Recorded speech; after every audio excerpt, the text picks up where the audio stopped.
Well, good morning from Cheltenham College, where it is the brightest it has been at the start of any day, I think, over the festival. This is Ian Randall, Ed Seaborn's alongside me for this last day of this winner-takes-all match against Hampshire. And as we briefly discussed last night, there are probably only two results that are possible: a Hampshire win or a draw, and a draw of course would suit Gloucestershire absolutely fine. They're 107 for 3. They need another 151 to make Hampshire bat again, and if they're still batting at that point, they then need to see out whatever remains of the day.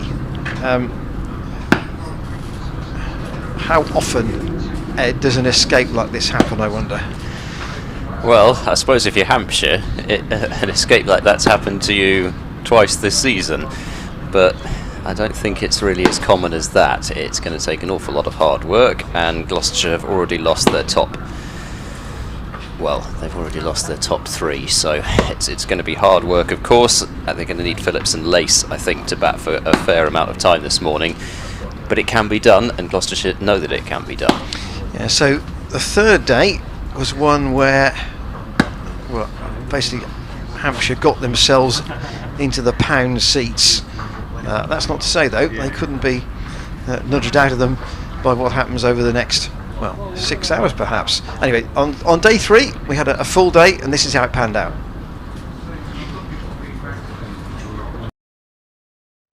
Gubbins' 100 has Hampshire hunting victory. It's been a fascinating contest at Cheltenham College in what is a winner-takes-all game. Division 1 qualification the prize at stake. Gloucestershire looked on top after day 2 before their lower order stumbled and gave Hampshire the chance to take the lead. And the visitors were ahead at the start of day 3, albeit by just 41 runs and with 5 wickets in hand. Gubbins and McManus had started to hit out at the end of day 2, their hand rather forced by 2 late wickets, but their approach on day 3 was more patient, quietly playing their way to a 50 partnership and then taking their side past 300 runs, another potentially crucial bonus point chalked up. After 8 years and more than 5,000 first-class runs for Middlesex, Nick Gubbins has made the move to Hampshire, and he will have been pleased and relieved to pick up his first 50 for his new side, a 4-off Taylor taking him to the mark and signalling a change in approach from the visitors. He wasn't done there though. Hampshire started to play with freedom, and it wouldn't be long before the score was pushing towards 350 and the partnership was worth 100. The lead was now stretching into the distance, an advantage of 150 before lunch well within their sights. McManus wouldn't be able to emulate his partner, his innings at an end on 39, the Gloucestershire relief clear to see. Gubbins didn't mind though, he kept up the assault, safe in the knowledge that Keith Barker was no slouch with the bat at the other end. And his batting took them to a lead of more than 150 before lunch, the former Middlesex man into the 90s. He was just 3 away from a century at the break, the score now 387, and Hampshire in the driving seat. Gubbins wouldn't have to wait long for his 100. The mark reached with a boundary off Worrell and met with a fist bump, his new adventure up and running in his second game for his new county. There was no slowing Hampshire. The 400 mark breezed past, Barker and Gubbins not holding back against the Gloucestershire bowlers. They wasted no time in reaching 450, but Barker's innings was at an end soon after, caught off the bowling of Phillips for 31 as he aimed a big shot over the leg side. On 486 for 7, and with a lead of 257, more than Gloucestershire had managed the first time around, Hampshire declared. Abbott decided it was time to have a go, and perhaps force an innings win. It's great to see Nick Gubbins do so well, a stalwart of the county game, and in pastures new for the first time in his career.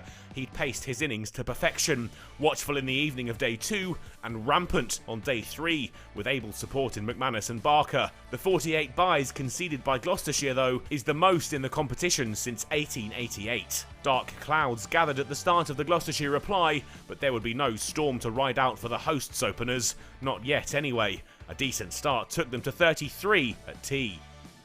The weather cleared after tea and the Gloucestershire openers looked to reach 50, but they'd be stopped in their tracks 3 runs short. Crane with some prodigious turn to bowl Hammond for 15.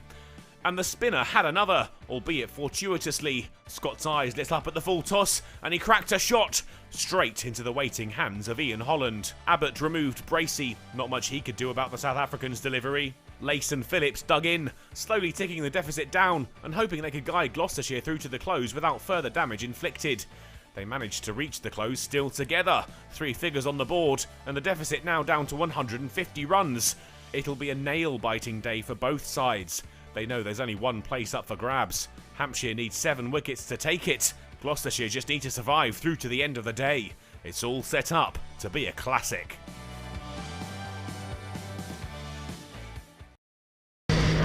So that was how we got to over 300 runs in the day yesterday. Today, far less about runs and more about time. At the moment, Tom Lace 25 from 101 balls and Glenn Phillips 16 from 75. Low strike rates, but they're still there, and they have to get their feet moving, and they have to get their what do you call it, Carl Abbott yesterday? You have to get your game face on, I think was the phrase you used. Yeah, well, Carl Abbott does have a particularly good game face, but I think to start with, as with most days, it's about seeing off that early period. The question is, who will Hampshire bowl? I think Kyle Abbott is guaranteed pretty much to be one of them. The question is whether Hampshire decide to open with Mason Crane straight away, or whether they want a little spell early on with 2 seamers. The conditions would suggest that possibly Mason Crane might start early on, because it's not as though we've started off in a overcast, cloudy kind of morning where you'd think, let's see whether the ball swings early on and then we bring Mason Crane in. It's already sunny, it's already warm, so perhaps you think just get Mason Crane in straight away. But and there would be a feeling, surely, that when the new ball is due, he won't be bowling then for probably an hour. Yeah, so I guess, but you could say there's time for a burst from one of the other seamers that you're not going to bowl when Kyle Abbott comes off. So yeah, we'll see what Hampshire decide, but I suspect if it were me, I would probably start off with Crane and Abbott, because it's very important to get an early one, and if Hampshire did get an early wicket, then I think that probably sets them up pretty well for the rest of the day. If Gloucestershire can frustrate them for 45 minutes to an hour, then possibly Hampshire start to think, here we go again, long day, long last day, and maybe it's not quite happening for us again. But I think it's going to take that length of time. Hampshire will go out there very confident this morning, and I think it's seeing off that length of time and then seeing where it gets you to. Yeah. We just before play does get underway, and they're going to open the bowling from the college lawn end with Colin de Grandon. This was the end that Mason Crane bowled his 21 overs from yesterday, so de Grandon has not bowled yet this innings, and he's going to get his first bowl now, and possibly this is a move that would indicate that Hampshire are going to have a look and see how much it swings early on, because de Grandon would probably be the most kind of out and out swing bowler that Hampshire have got, so maybe they are just going to have a look for a few overs, see what happens. They know they're going to get consistency Barker out of de then from Grandon. the other end. That's where he was bowling from yesterday. Abbott has bowled from that end as well, as has Brad Wheels. Yeah. So I would be quite surprised if you didn't. I know Kyle Abbott's the captain. Be quite surprised if they didn't collectively decide open with your overseas quick. But it is de Grandon to start the day. Glenn Phillips on strike, and the first delivery is a full ball which is defended back to Colin de Grandon. And Phillips and Lace, who for the most part, looked pretty solid last night, with the exception of a couple of rash shots, one each, and that came more towards the end of the day, actually, when they'd got their eye in a bit more. De Grandon bowls, and another full delivery is defended up towards mid-off. Barker does the fielding. 574 deliveries to go today. That's exactly the computation I was looking at. Oh no. we've been working together too long already. Yeah. But you get the same train of thought.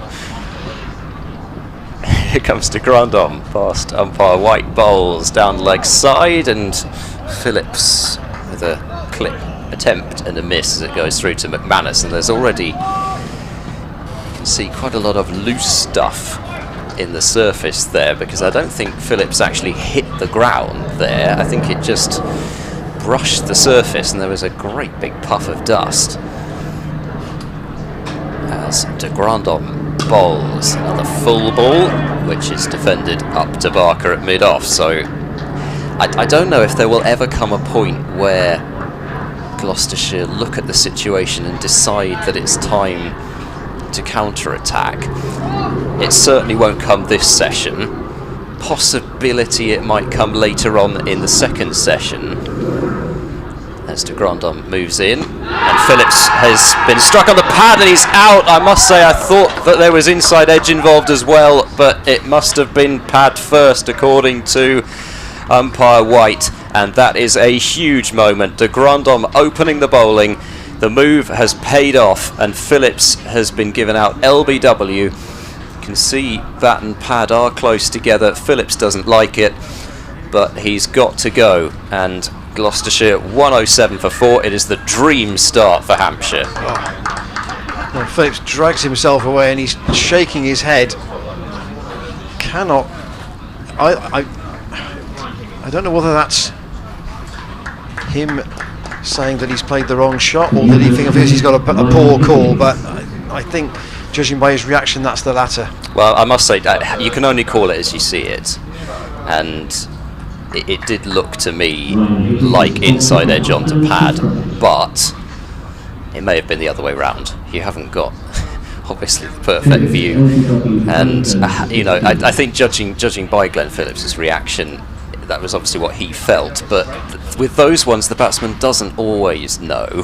Actually, we've seen from DRS that with bat and pad close together, the bat pad dismissals, LBWs, caught behinds, whatever, they don't necessarily always feel exactly what's gone on, but in any case it doesn't matter, because it's LBW in the book, and that early wicket that was so vital, I think, for Hampshire has been taken, and Ryan Higgins is out into the middle. De Grandon now bowls to Higgins, and that's defended up towards mid-off, so a wicket maiden to start with from De Grandon. I'm not that surprised, I guess, that he didn't bowl yesterday, but considering what he's done in this match, no surprise that he's getting overs today. But I must say, I didn't see De Grandon opening the bowling today, but what a move that has been from Kyle Abbott and Hampshire to open the bowling with him, and Kyle Abbott himself will start off from the chapel end. Their thoughts of a frustration of the Hampshire attack early on, and just getting into the heads a bit about how flat the pitch might be. Gloucestershire have got to wait a bit longer to do that now, and it will be with Higgins above Jack Taylor in the order. Now watching Tom Lace take his first ball of the day. A couple of things we will need to mention during the first part of the day. The England T20 squad was announced this morning, and also what's gone on at Headingley in the Roses match. Abbott from the chapel end. It's Tom Lace who defends, and the Hampshire going back to this field they had for Abbott yesterday, with two men in on the leg side, short straight mid wicket and a short straight mid on Allsop and Barker respectively. The next recovery isn't very far away either, Nick Gubbins. And also we've had an email from a Hampshire supporter overnight, which I'll also read out, but It's just looking at that LBW in slow motion on the rerun. Here is Abbott into Lace, who just pushes that out to Nick Gubbins. I don't think he's nicked it, actually. No, I don't think he's nicked it. Looking at the replay. And possibly he was hoping that height was going to save him, but it's below the kneel. It looks like what has happened is Phillips has hit his pad with his bat. And it's hitting below the knee roll as well. Looks like a fair enough decision to me. But in, and Lace gets that away off the thigh pad. It was that sort of sound. Whether there's any bat there, I doubt. He did get a feather on it. And yeah, I mean, I've actually what Lace. You can see there is I've freezed it at the exact point that it hits the pad, and the bat isn't behind the pad, so that's pretty definitive for me.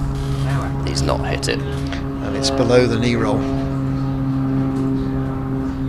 So Higgins to face his first ball from Kyle Abbott, and he gets that 2 bounces out in the leg side to Tom Alsop. You will not find a greater competitor in this situation than Ryan Higgins, that's for sure.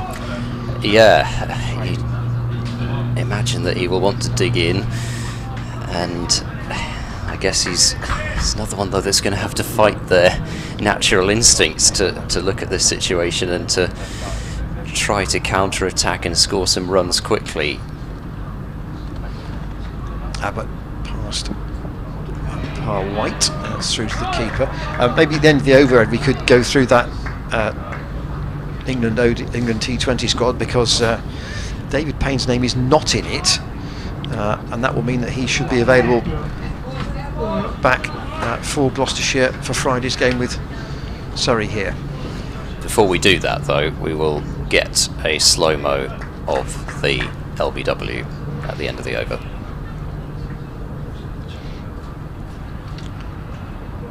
Higgins waits still. Textbook defensive shot, sees out Abbott's first over, but Gloucestershire have lost this morning already. Glenn Phillips LBW to Colin de Grandhomme for 16. Right, here is the super slow-mo, and this is the angle to see where the first impact was. We'll get a good indication here. Well, I said we would, but I'm still not sure from that angle. I was more clear when I set the playback speed on YouTube to a quarter and saw it from front on. It looks close together again there. The umpire only gets one look, certainly not from multiple angles and certainly not slowed down as Lace turns that one up to mid-on.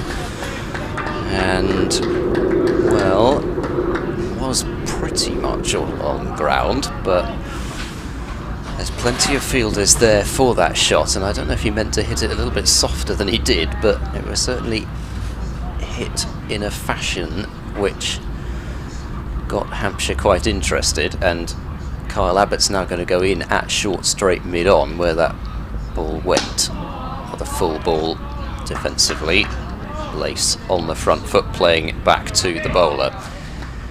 So that T20 squad, pardon me, for England: Owen Morgan captain, Moeen Ali, Johnny Bairstow, Jake Ball, Tom Banton, Joss Butler, Tom Curran, Lewis Gregory, Chris Jordan, as that's left alone outside the off stump, Liam Livingston, Saqib Mahmood is retained from the last ODI squad, David Milan likewise, but then I think it's pretty clear that he would have been in the T20 squad anyway. Matt Parkinson is the other that has been held over, as it were, along with Lewis Gregory, I should have said as well. Adil Rashid, Jason Roy and David Willey, as de Grandhomme bowls a full ball. Defensively, Lace playing back to de Grandhomme. So Gloucestershire get Payne back, and Somerset would not have Gregory or Banton for Sunday. They will get Craig Overton back, but yeah, Banton and Gregory will be missing. De Grandhomme is in, and that's left by Tom Lace with a yelp from behind the stumps. Got a few of those. Going going to get a few more. De Grandhomme will surely not, in this situation especially, bowl many bad balls at all.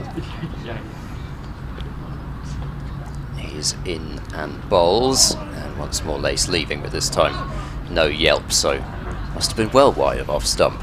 Maiden over from De Grandhomme, back-to-back maidens to start off with from him, wicket maiden and then maiden. So 93 more overs left for Gloucestershire to survive, but they'll have to do it without Glenn Phillips. Yes, and so here's the email we had overnight from a Hampshire supporter who says, "I'd like to congratulate Gloucestershire on the coverage of this match. Informative commentary, camera shots from various angles and brilliant editing with exceptional quality. This far exceeds all other live streams I have watched. Thank you for the enjoyable cricket." Here you are, thank you very much. Here's Abbott in, and Higgins stands tall and drops that dead bat out on the leg side. And we have to say that, you know, in a sense, we have the pleasure of bringing the cricket to you, but it's only made possible by the guys who operate the cameras, and it'd be Connor and Shane and James in particular today, and I think Cameron's. I have seen Cameron today, haven't yes. I? Yeah, he is here as well. So, you know, it is their work really that makes the coverage what it is. Good. Here is Abbott in, and Higgins again plays from the crease. Very, very soft hands. It barely rolls to Keith Barker. I did mention, obviously, Gloucestershire are trying to get into the top group, and we now know that Lancashire and Yorkshire were in the top group anyway before this round. It looks like Warwickshire, Notts and Somerset are the likely other ones, other than Somerset are definite, yeah, and the other two I think still probable. Yeah, very probable. Abbott from the chapel end, and Higgins sort of steers that out into the offside at point. It's fielded by Mason Crane. So plus those with the better result of this match, and then the middle group is going to be Essex, Durham, Glamorgan, Northants, and probably Surrey, plus whoever comes out worst from this game. Yeah. So those are the likely groups. But we'll come back to the Roses match in a minute, because quite a lot's been happening at Headingley over the last 24 hours. Abbott into Higgins, who again quietly up to mid-off, fielded by Brad Wheel. So the game that was called off early yesterday, and there will be no play there today either. No, the statement that Yorkshire put out is starting off as you'd expect. Unfortunately, the final day of the Roses Clash has been abandoned. Conditions have not sufficiently improved, and it has been deemed unfit and unsafe to play. Abbott in bright sunshine to Higgins, who pulls a short ball for 4. That was a little bit too tempting for Higgins to sway out of the way. It was in the area that he does like to pull behind square. He felt it was safe enough. Tom Prest was at square leg and he controlled it, and now Prest has gone back to deep square. I don't think we're going to see a lot of Higgins counter-attacking. I'd be very surprised. But he felt that was safe and he picked up a boundary. Yeah, lets that one go as Abbott completes his over. He and De Grandhomme opening up here for Hampshire with an old ball. Remember, with second new ball due at 80 overs. And currently this innings has had 57, so they've still got 23 more overs with the old ball, and then depending on where we are, the new one is available. 112 for 4 Gloucestershire. Higgins has 4 and Lace has 26.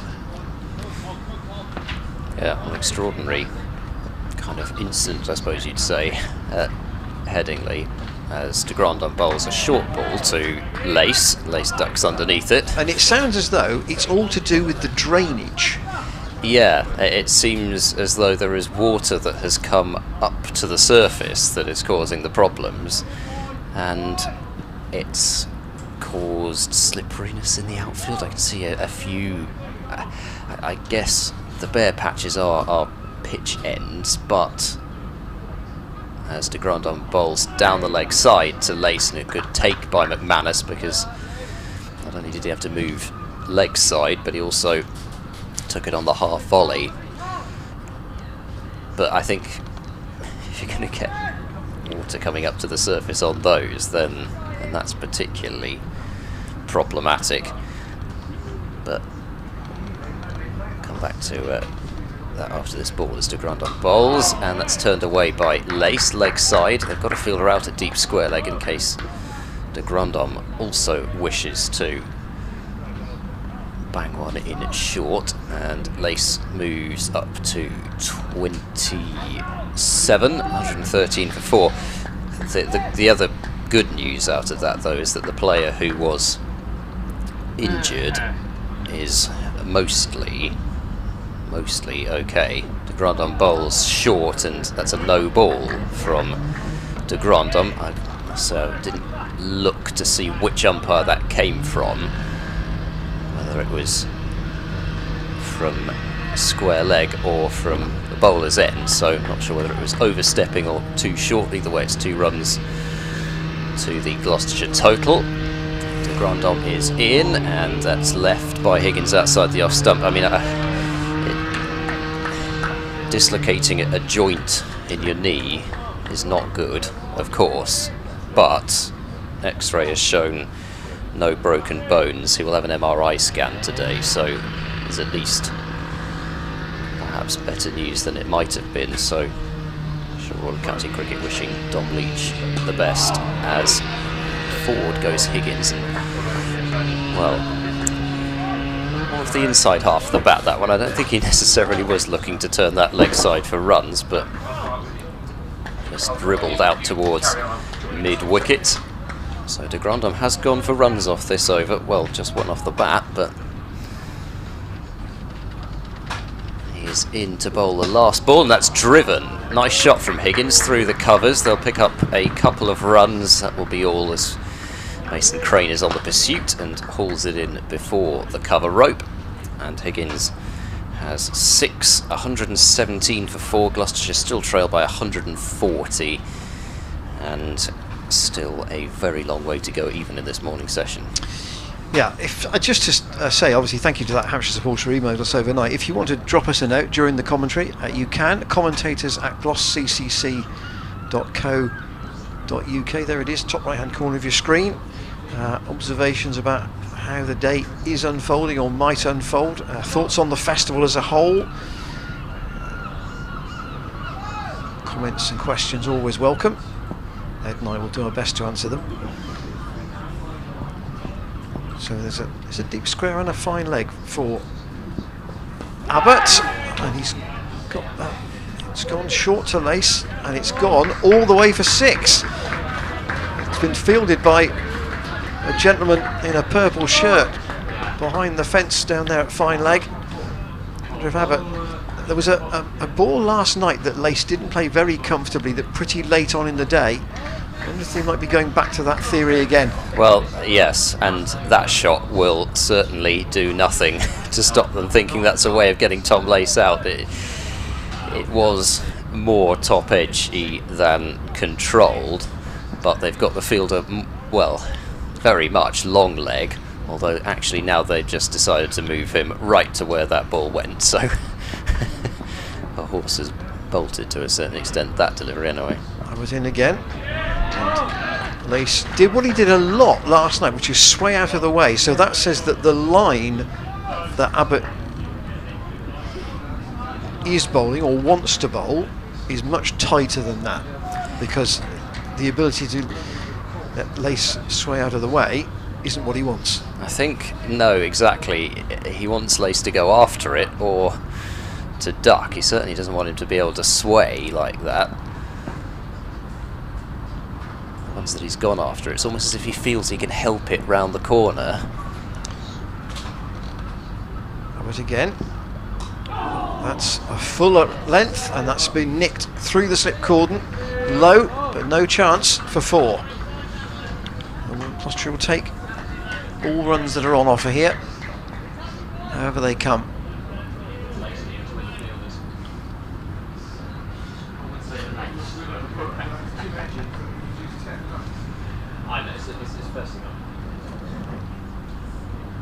Persisting with the catchers in front of the wicket rather than packing the slip cordon here, because by and large there hasn't been a huge amount of pace in this pitch.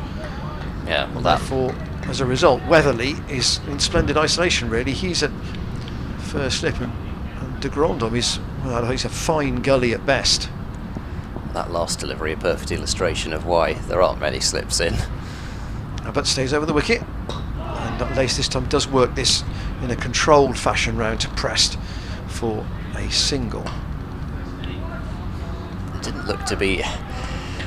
the hands were soft enough, but I would have said that that kind of edge may have carried on a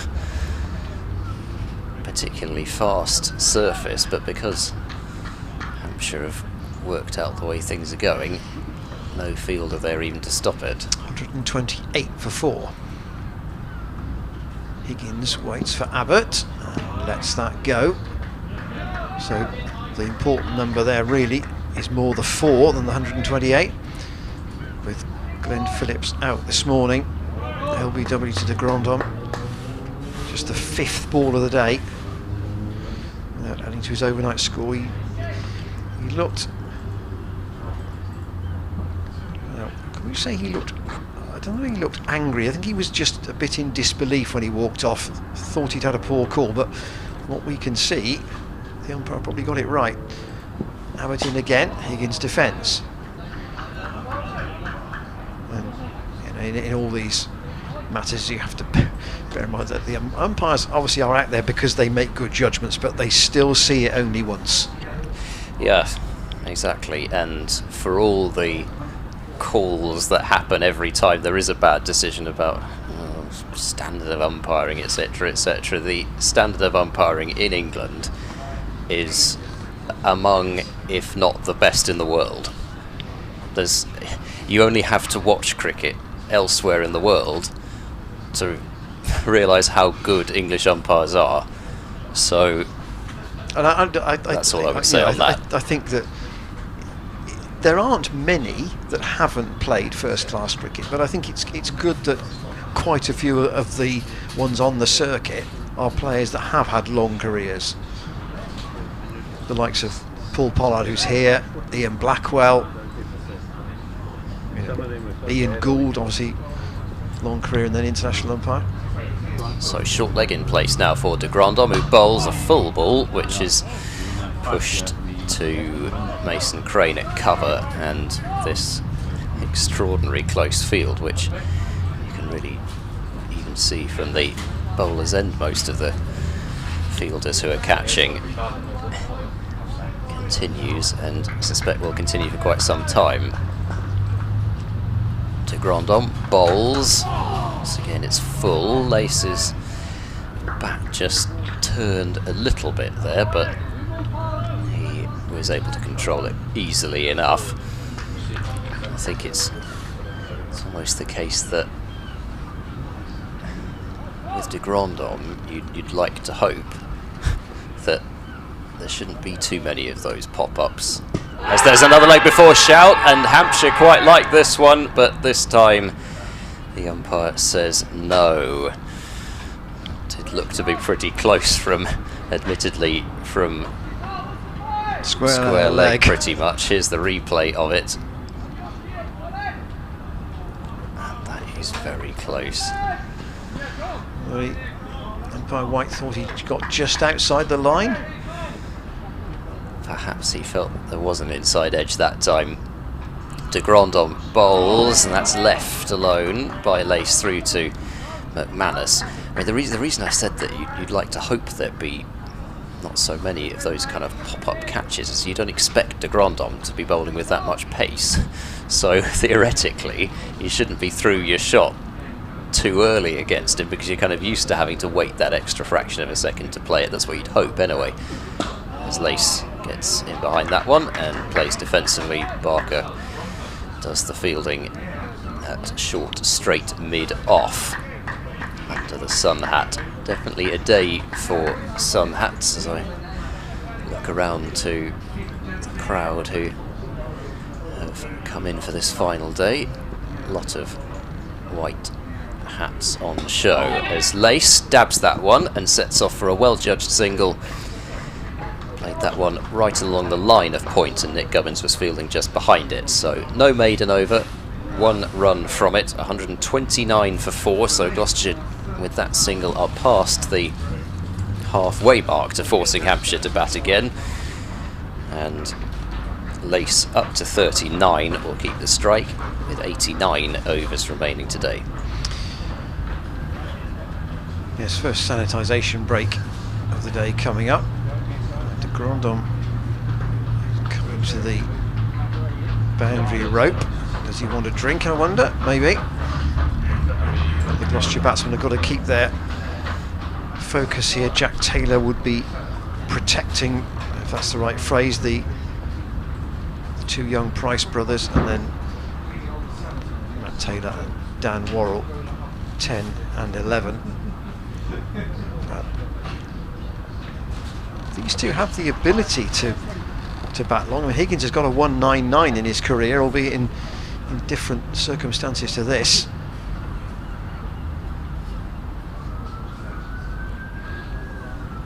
And he's got to try and keep Lace company for as long as possible. He's having a chat with Nick Gubbins, presumably about old Middlesex days.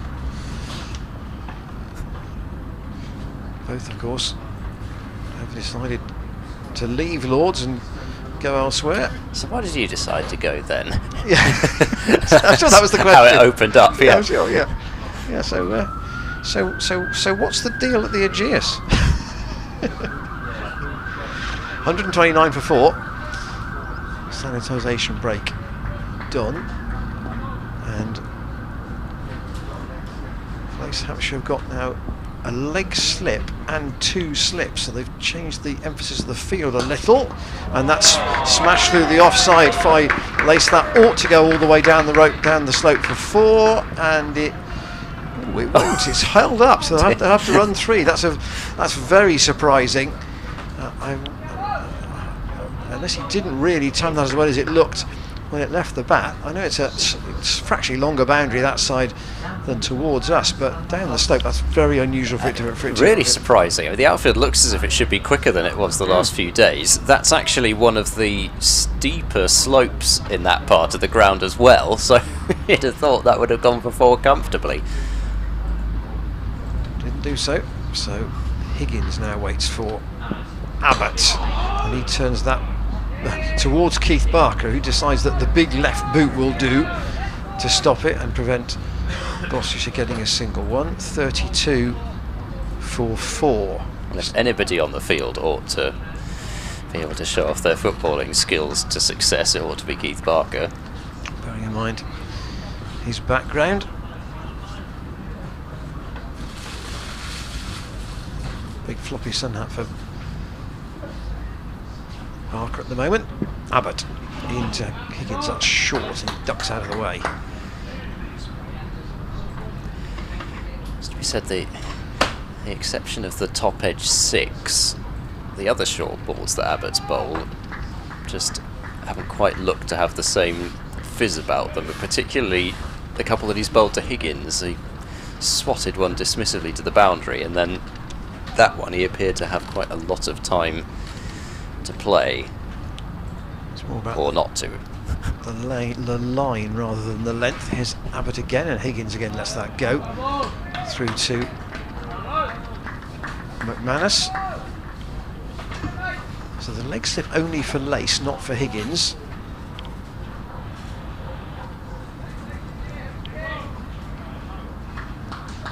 I think I'm with you, Ed. I think we might see Crane before the second new ball is due, even just briefly. Unless the wickets keep tumbling. Here's Abbott in, Higgins defends, Barker's running alongside that, and they could have taken one, but Higgins said no. He was in a dead heat with the ball for a fair bit there. See why they didn't run, because if he had decided to put out the big dive early on, he would have been able to stop it. As with yesterday, Hampshire have nobody beyond the umpire, straight down the ground. Higgins plays a little clip all the way along the floor to Barker again, this time more orthodox stop from him. And we've had 8 overs this morning. Gloucestershire starting 107 for 3, now 132 for 4. Phillips the man out, Lace 42, Higgins 6, and yes, 19 overs to the second new ball, which 20 minutes before lunch I would have thought, maybe a little less if we have Crane for a while. De Grandhomme is there, bowls, and that's driven hard by Lace through wide mid off, and this time it's going to the longer boundary up the hill, and so it goes for 4.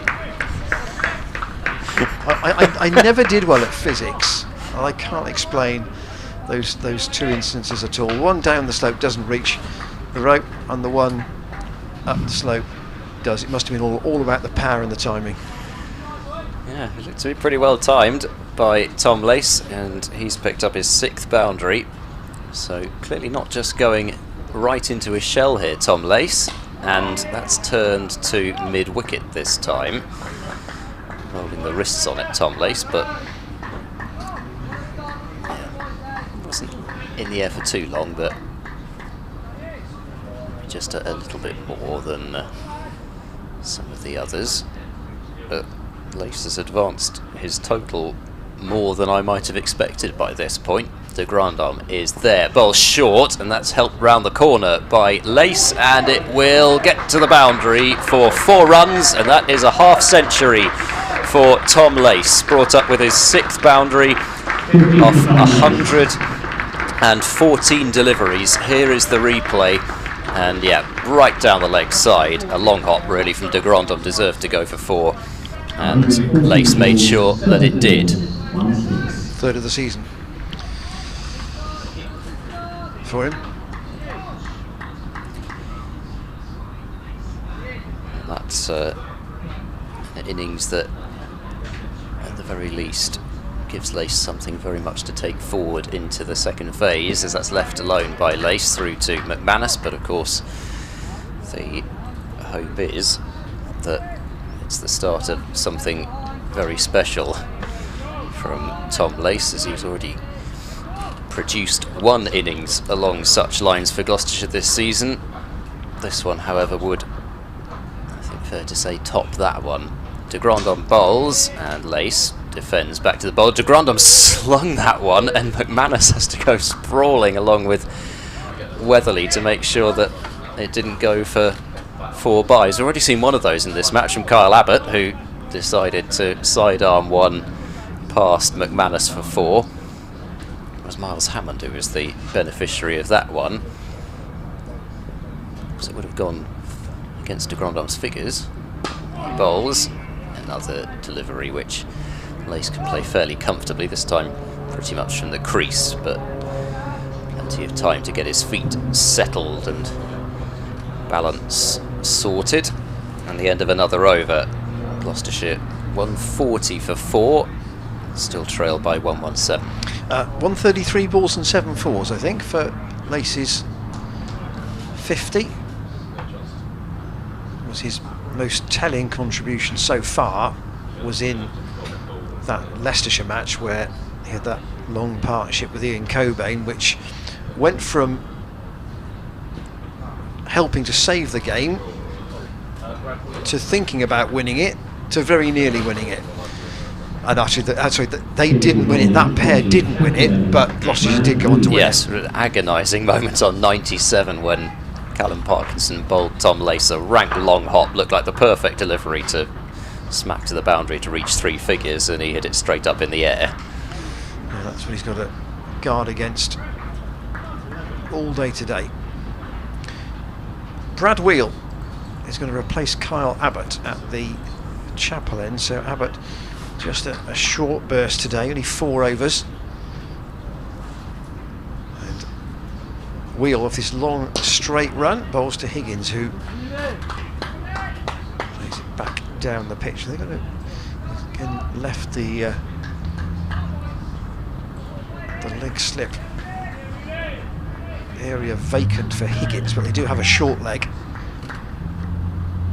And Crane just limbering up, so maybe Crane for de Grand Homme shortly. That wouldn't be a surprise.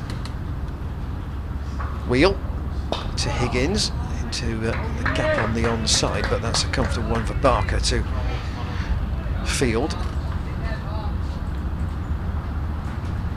They might leave Barker for the new ball, I guess. Yeah, very possibly. Probably doesn't have the number of overs in a day in him that other bowlers perhaps do.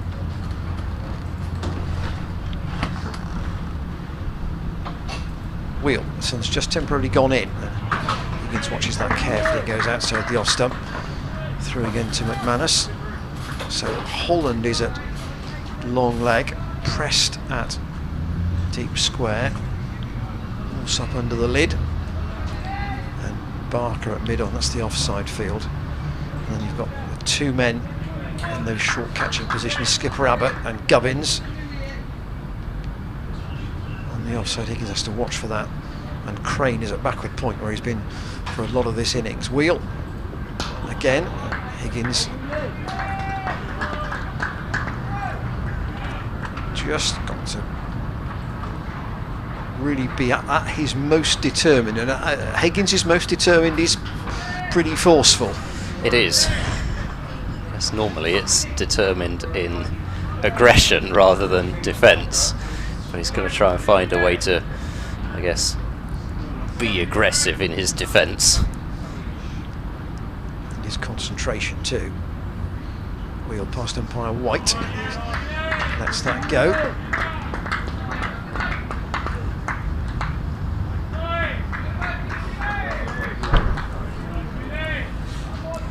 Just to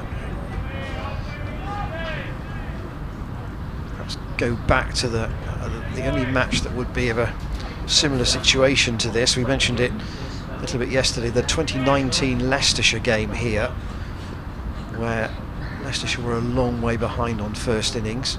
Here's Wheel into Higgins, who compactly defends up to Keith Barker at mid-on, end of the over. 100 and after it was a maiden for Brad Wheel, first over of the day, 140 for 4. Leicestershire were a long way behind, got their noses in front after tea on the last day, and then when Gloucestershire took the final wicket, they were left to get 48 off 8 overs. And of course they managed it with Gareth Roderick's 6 over cover in the last over. That's the most similar situation, I suppose you'd say, tactically to this match, where Gloucestershire first of all have got to try and bat for a long period. But if they do bat for a long period, then it may come into a situation where they are in front, and it's then a question of time and runs, where it's kind of more time than runs at the moment. Yeah, they haven't really gone into their shells this morning completely. Been ready for a few loose deliveries that they've put away. Haven't completely gone into block mode. But it will be Mason Crane for the first time today, and he will bowl as he did yesterday from the College Lawn end. So he might bowl 9 overs here up until the new ball, you'd have thought. That's what, in theory, there's 17 overs to the new ball, so he'd have 9 and 8 at the other end. Crane bowls to Lace, who's forward and rolling that one out onto the offside, so the short leg and the slip still in place. It's very similar to the field that Crane had last night, mid-off and mid-on. Not that deep, but not that short either, as that's outside edge, which is going to run down quite fine, and they'll pick up a single for that, but There was a cry of catch, wasn't there? there was, understandably so. And, well, outside edge, which was, I mean, he didn't lunge that hard at it, Tom Lace, but genuine outside edge, I think. Crane to Higgins, who goes back and cuts out to Wheel at deep cover, who brings out the long barrier to field, and 142 for 4.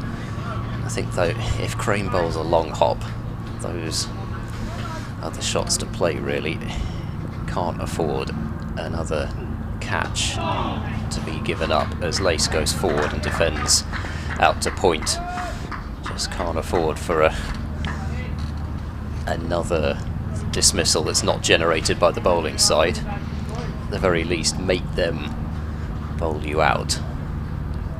Crane bowls right up to the bat, and Lace getting a big stride forward to smother that one. And Crane, who bowled so consistently yesterday, just 32 runs off his 21 overs at that point.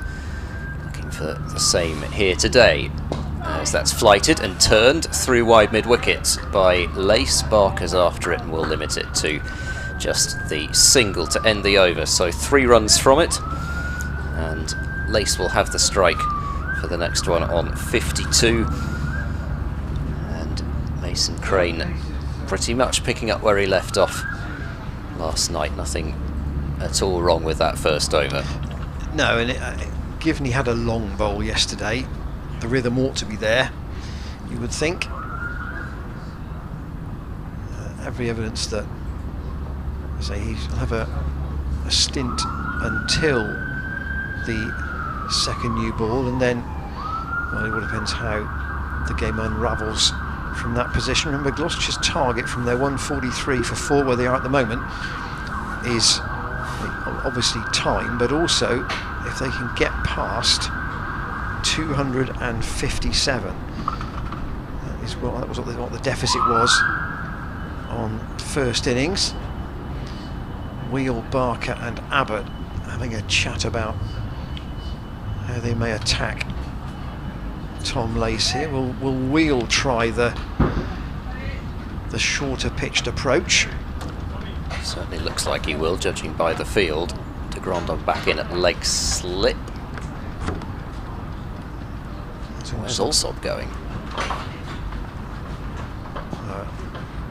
They're going to put Alsop there and strengthen the orthodox slip cordon, with De Grandon going in to join Weatherly.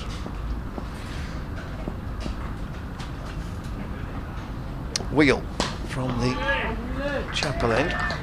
Pitches that one up though, and Lace able to defend.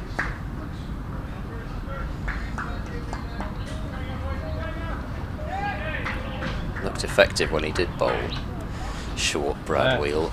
That kind of, you described it, skiddy quickness. But when bowlers like that bowl short, they can surprise you with their pace. He doesn't have the height of Abbott, but that doesn't mean to say that he's not brisk. Wheel in once more. I think the first time I saw him bowl was in a game at the Aegeus, which would have been, that must have been 5 years ago, against Worcestershire. Didn't know much about him then. He literally only played a handful of games, I think. And what you'd say is that here, and this is kind of inevitable as players mature, his control is so much better.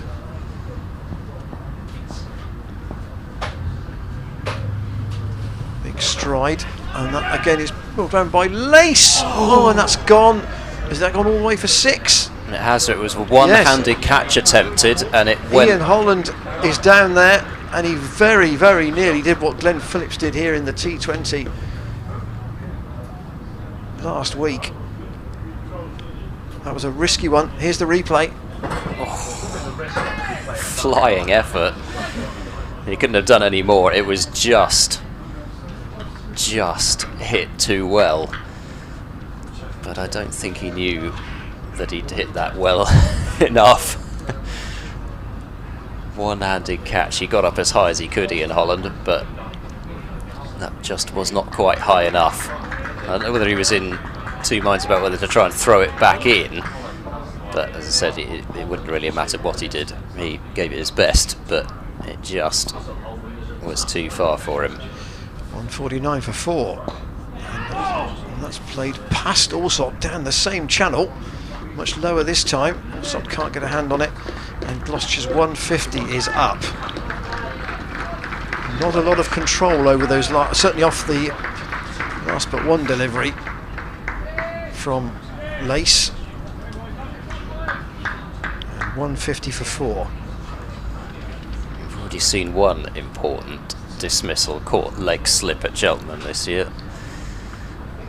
Cannot afford for there to be a second one. Having said that, they're actually not going to have one in for Higgins. Just moving Prest behind the square and bringing Gubbins out into short mid wicket. Prest comes in front of square to field that neat little clip from Higgins into the leg side. And it's such a good position, especially when you're bowling short and the occasional one is going to slip down the leg side, whether it's short or full, and loose clips down the leg side can be caught, as well as attempted pull shots. Also back in at leg gully. That's a short one. Lace ducks underneath it. So an eventful over. I wonder if Connor can possibly get us that catch again on the replay, or is that too difficult? Maybe for the end of the over, end of the next over, we can have another look at that Holland attempt. But the important thing is 151 for 4 is what it says on the board. Lace has 59 and Higgins has 8. Well, it hasn't been quite the morning so far that I thought it would be. Just to go back, just to pick up on that, it was said that the aim at the JS Bowl last week was a blockathon from Hashim Amla. This has not been a blockathon, has it? Certainly not. And I don't blame Gloucestershire for playing it this way. I don't think they should be necessarily looking to go into their shells quite to that extent. Crane bowls a little bit short and allows Higgins to play comfortably off the back foot to backward point. I don't think there are many people in the world that back their defence alone as much as Hashim Amla does. Crane bowls, and that's very full, and Higgins plays that one pretty much the bat right down level with the ground. But because of the run situation as well, how much Gloucestershire could potentially help themselves out by scoring runs as well. This is another delivery which Higgins is able to get quite near the pitch of and reach forward in defence. There's just adds another layer on top of what Surrey were doing, which is they were so far behind that the runs were never a question. Crane bowls, and once again on the front foot, Higgins is defending Mason Crane. So really, I can remember about 2 full tosses last night, the one that got the wicket and one other. Crane bowls shorter. Higgins on the back foot turning towards mid-wicket. Not a rank short delivery though. Now they've popped the Grand Arm in there now, haven't they? Keith Barker was covering a big area on that leg side, but de Grandhomme's now just on the single and also in that position where Holland took the catch yesterday. Crane is in. Higgins back foot cutting, but straight to Holland at backward point, and that's the end of the over, and another consistent over from Crane. Maiden over. So here is the replay of the catch that wasn't taken by Ian Holland. Wheel from the chapel end. There's the shot. Yeah, he couldn't have done anything more than that, could he? He was right on the rope. But there was, you could have to say, not full control from Lace about that shot. He would not have known necessarily when he played it that it was absolutely going for 6. No, there's no way you can judge how far a shot like that is going, and I thought off the bat that it was going straight down Longleg's throat, and it's not a one-off either. It looks like he's going to keep playing it, and well, Hampshire would very much like for him to keep playing it. Well, Gloucestershire have scored 44 this morning in 50 minutes. 13 overs.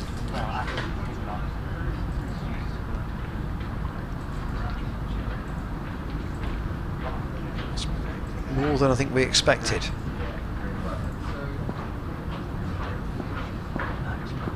So for Lace, the leg slip's now disappeared. Wheel in, and he's worked it into the leg side, and Prest will come in from deep square to field. Scott Curry's on the field at the moment.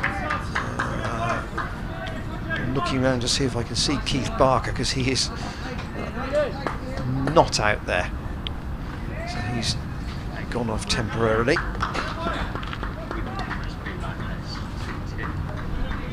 Pretty clear Barker, I think he's being saved for the new ball now. And Wheel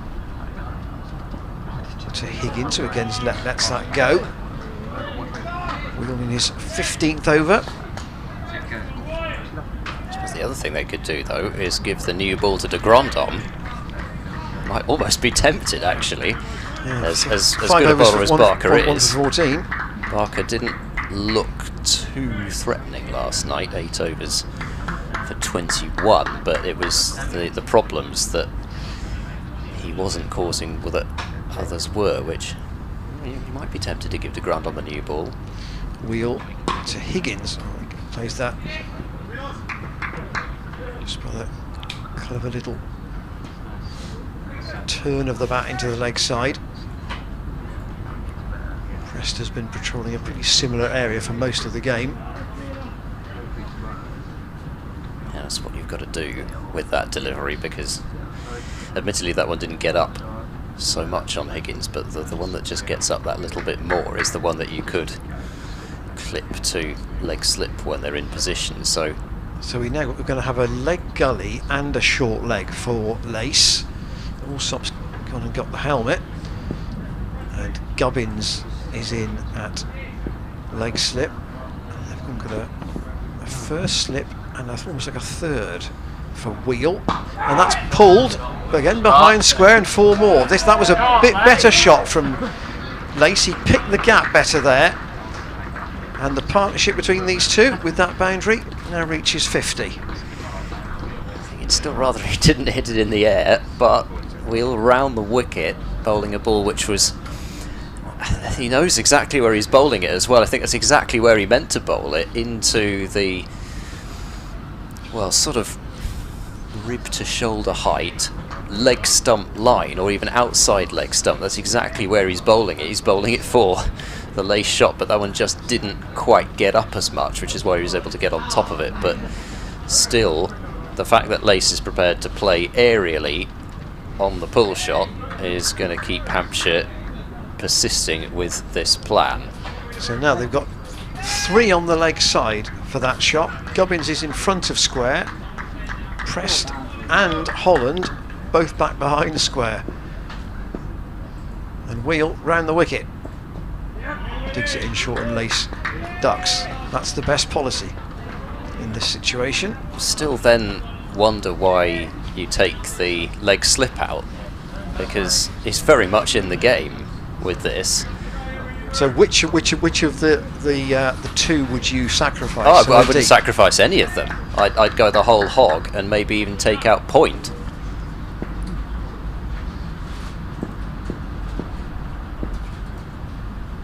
Wheel staying round the wicket, and Lace clips it past Allsop, who does dive but doesn't get a hand on it, and it's taken by Gubbins. They've got a single though. So where would your 3? Where you can't have 3 behind square on the leg side. Well, no, you yeah, of course. Yeah. So good point, Ian. Yeah. So you've got which on the basis you there want. You go. That's why that's why they can't put one in. Oh dear. No, this is bodyline stuff, isn't it? Yeah. Then. 158 for 4. I'll ask you why you who would you sacrifice? Yes, You say, oh, no, I quite don't right. want to sacrifice anybody. Oh dear. No. Well, there we go. Yes. It was certainly a packed leg side. Lace is going to keep the strike. Here's Crane again. Here is Crane with nobody on the short ball. Lace gets in behind that one. I suppose deep backward square might be in play with the short ball, but Gloucester should be very much hoping that he's not. As you said in previous overs, really, if you get a short ball, hit it along the ground. Crane bowls, flighted delivery in that one. That's a nice loop on it as Lace drove out to deep cover, and a single taken, 159 for 4, and he hasn't actually, he bowled a few deliveries with that kind of loop and flight last night, but they got fewer and fewer in between. And another one which is flighted, driven down the ground on a one-handed stop, effected by Curry, the substitute fielder at mid-on. No run. Gloucester have got the deficit down below 100. Still a long way to go, but it's a small step. Crane bowls to Higgins, who defends off the front foot, and I think it's something that's, as Gloucestershire get closer and closer, especially if they've got an established partnership, what do Hampshire do then? Do they have to rethink their strategy, field-wise especially?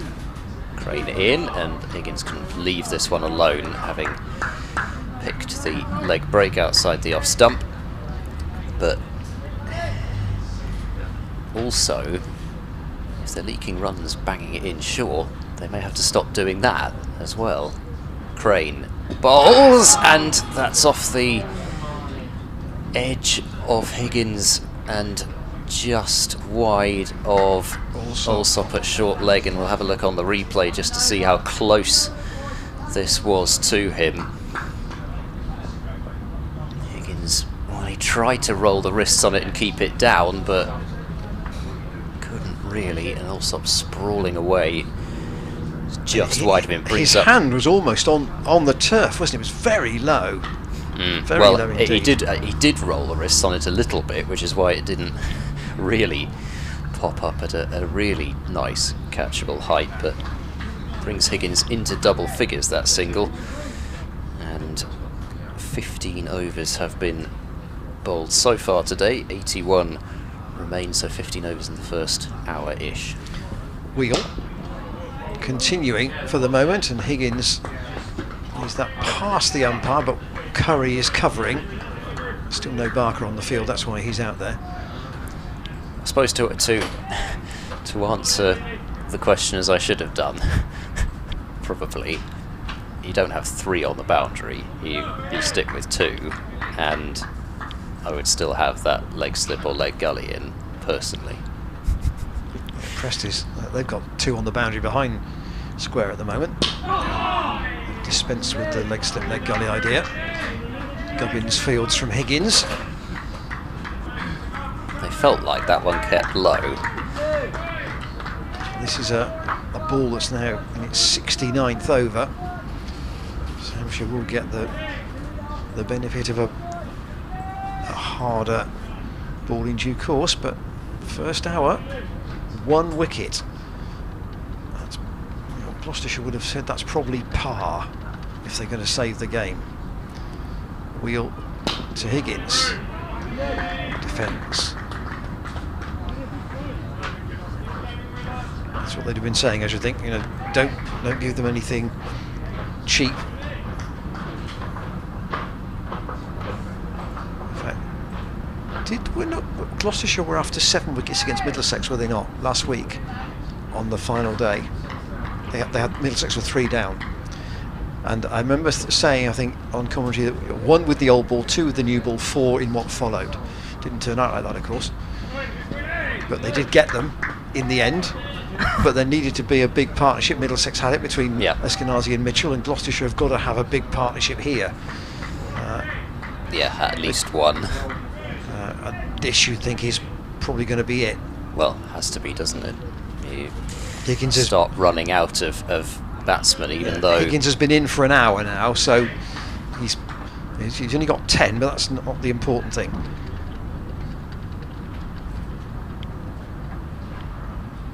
Wheel again to Higgins, who steers that out on the offside, and they'll pinch a single. Crane was quite deep there. And applause from the Gloucestershire players area to our left. 161 for 4, but the target initially is 257 whenever that occurs. And you'd have to say that even before that, depending on how many wickets are down, Hampshire may have a tactical problem or two. Short leg back in for Lace. Wheel round the wicket, and Lace hooks that into, well, hooks.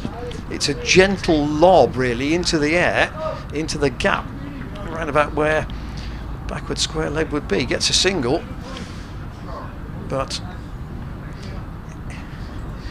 he's dicing on a tightrope a bit there.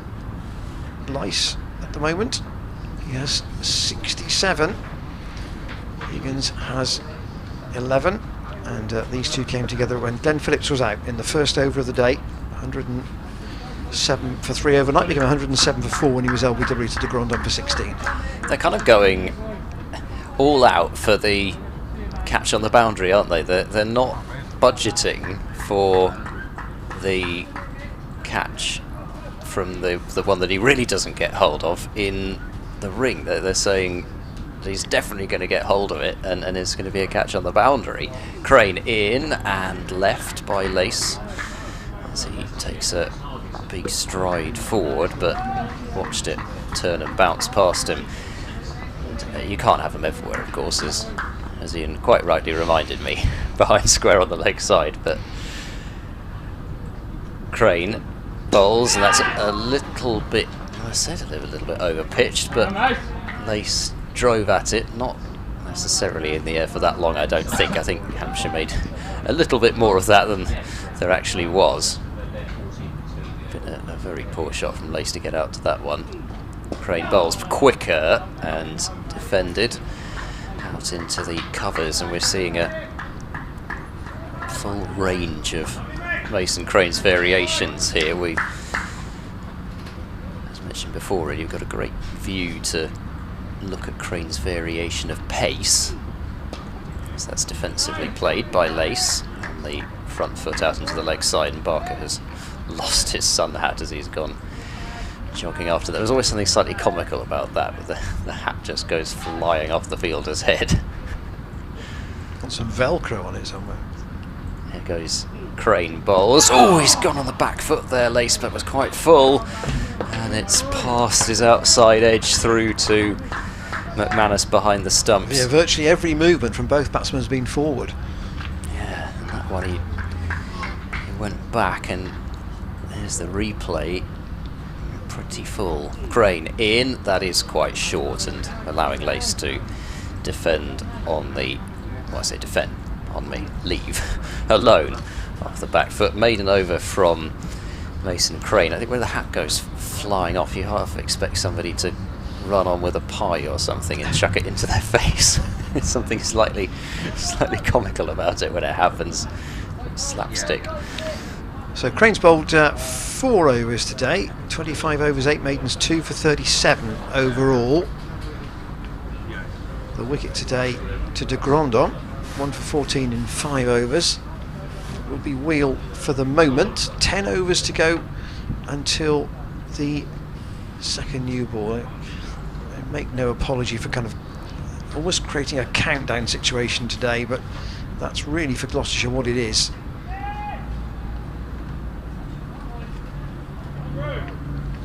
It's the last of the 4-day cricket here at Cheltenham. Not a big crowd in, but a sprinkling all round. And Wheel to Higgins, who makes sure he gets well out of the way of that. And through to McManus. I don't know whether the club are pleased with figures or not over the festival. I think I'll do 2 full houses for the T20, One very good day, ticket-wise, was for this match was the Sunday. I think overall it's been as good as you could have expected. Wheel round the wicket, and Higgins plays that coolly, really, all the way along the floor, down to press to his behind square. So on the leg side now, for Lace, we have a long leg, a deep backward square, a deep square just in front, a short leg, and a square leg kind of orthodox position, which is just again just in front of square, and that's pulled around by Lace, and that's gone. It's split them again. It's 4 more. How's he managed that? How that has been through the eye of a needle, really, with fielders all round the boundary on the leg side from just in front of Paul Pollard, 3 of them, and he's put it between Prest and Holland, down in front of the Premier Club marquee. It's really good bowling from Wheel. He's bowled exactly to his field. Once again with the short ball quite far down the leg side, tempting Lace just to help it on its way. I've no idea how he's managed to split those fielders. There's not much room there. 167 for 4. Wheel again. And again he's turned it, this time finer, and along the floor, down to Ian Holland. 168 for 4. Remember the actual Gloucestershire now trailing by 89. I just need my lid probably, if I'm at leg. I think that was Nick Gubbins' voice you could hear. Wheel now to Higgins, also staying round the wicket, and Higgins tries to get up on his toes and just drop it out on the offside, succeeds in doing so. Yeah, lid's fine. Lots of chat from Gubbins to our right. Yes, so he wants his helmet. Not quite sure whether that would be for Wheel, probably for Crane, maybe a second close catcher. I mean, de Grandhomme can't see the batsman where he is. I'm really surprised he's not 2 strides to his left, because he's literally looking right. Well, he can't look through Allsop, obviously. Wheel short once more, and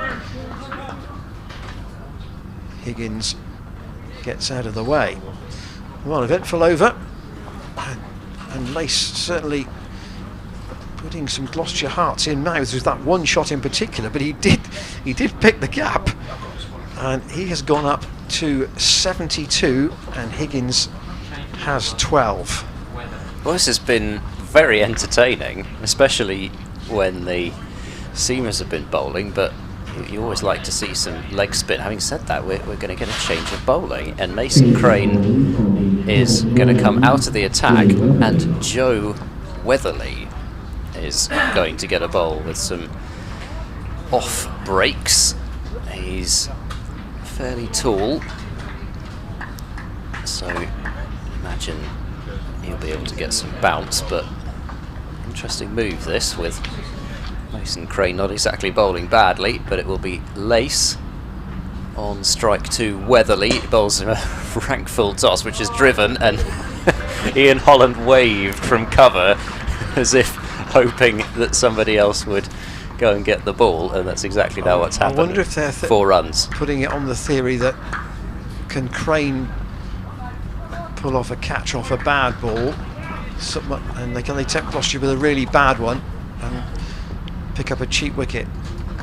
Weatherly bowls, better delivery, which Lace treats as such by defending it to Ian Holland. It was a nice shot though off the full toss first ball. There's plenty of area for Lace to find. It's a bit short, turned round the corner by Lace, and will be fielded at deep backward square leg, single taken. They've got Gubbins at leg slip, so hoping for, I suppose, a ball that maybe turns down the leg side and maybe bounces, just clips straight to him. 7-3 for 4. Weatherly bowls, and Higgins sways out of the way. What's the phrase? Fire in the belly, ice in the brain? That's what Gloucestershire have got to have here, because they could get overexcited by I'm going to write that bad one down. ball. write that one down. As oh, that's come off the glove, and that was close. I know they've been closer to Allsop, but that was the closest in a way because that really wasn't controlled.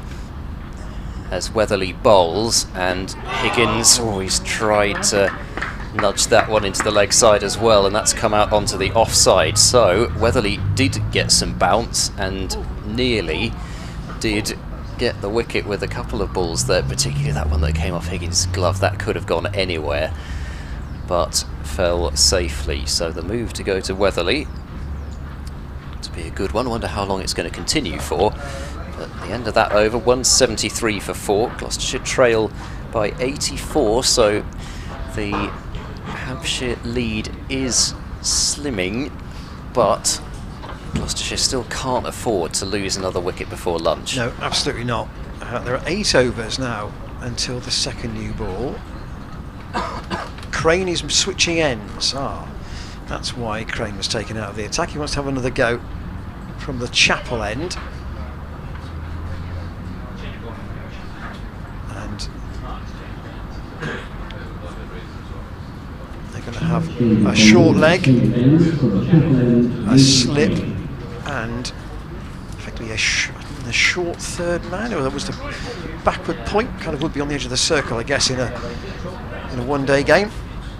173 for 4. Gloucestershire's first target, 257. And Lace to face Crane from the Chapel end for the first time today.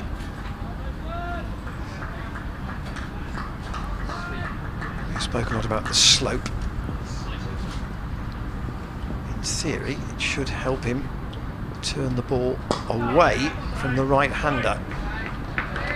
And a calm single taken by Lace into a big gap on the onside.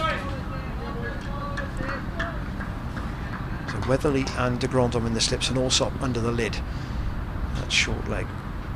Crane bounces in again, and nicely placed by Higgins. Out to Scott Curry, who's fielding for Brad Wheel at the moment. Out on the boundary in front of that. They called it burnt orange all festival, so I think I'm going to stick with that. Burnt orange marquee roof.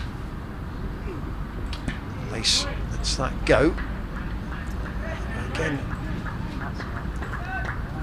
there's quite a bit of bounce for Crane.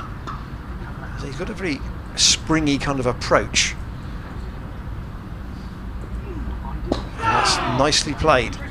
Past Allsop with enough power. There was never going to be a catch there, and Prest has to come round from behind square, behind Paul Pollard on the pavilion boundary. Deep backward square for another run. 176 for 4. Higgins sets himself and goes back, which not many have done, but he read it all right and over negotiated. Lace on 79, Higgins on 13, and they joined forces when Glenn Phillips was out. LBW to de Grandhomme in the first over of the day. So you've got a bouncy leg spinner at one end and a tall off spinner at the other at the moment. Weatherly into his second over. Not a full toss for this first ball, but after that caused a few issues. Weatherly bowls, and that's clipped, and it was aerial.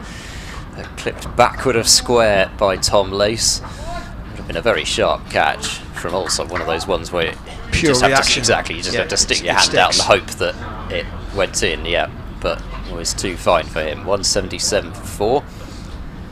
Weatherly bowls over pitched, and Higgins can therefore drive it out to deep cover, where a single can be taken. 178 for 4, and they're in general, even though Weatherly's offered up a few deliveries to score off, they have milked the spinners a bit better today so far, as Lace reaches forward and turns to mid-wicket. Working with the spin and working with the slope. Here comes Weatherly, and he bowls, and that's a delivery a little bit further back of a length, allowing Lace to defend off the back foot, and well, you can see why Weatherly might cause a few issues here. He's got 4 first-class wickets to his name as Lace plays up the pitch. He's what I would call a stand-breaker off-spinner, isn't he?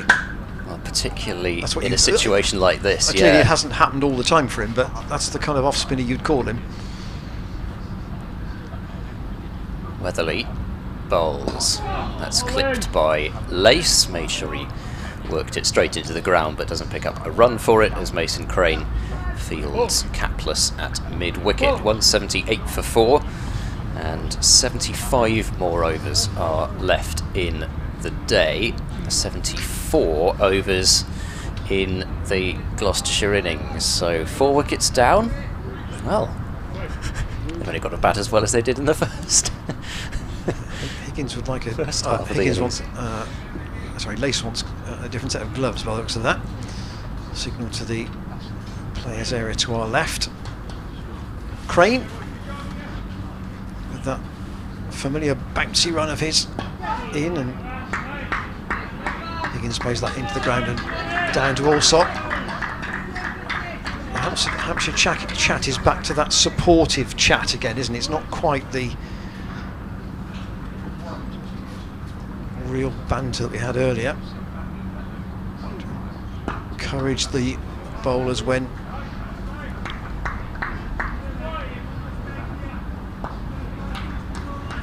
the wicket hasn't fallen for a while.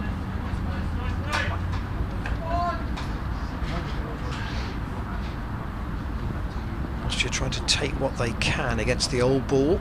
There isn't much being offered up, truthfully. Crane, that is tossed up, and it's played on the bounce back to the bowler by Tom Lace.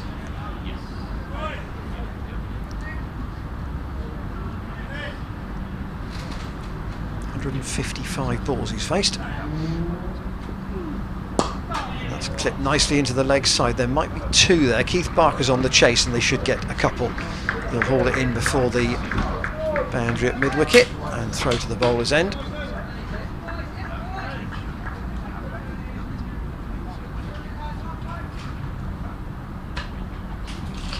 Lace waits again for the leg spinner.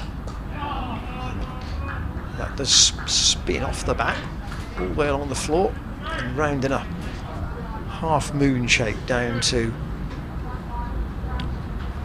Holland, I think that is. He's sort of in the deep gully, almost short fine leg position, a short backward point rather. Again on the bounce, Lace leaves that on bounce or length as you wish, and Gloucestershire 181 for 4. They have added this morning 74 for the loss of Glenn Phillips.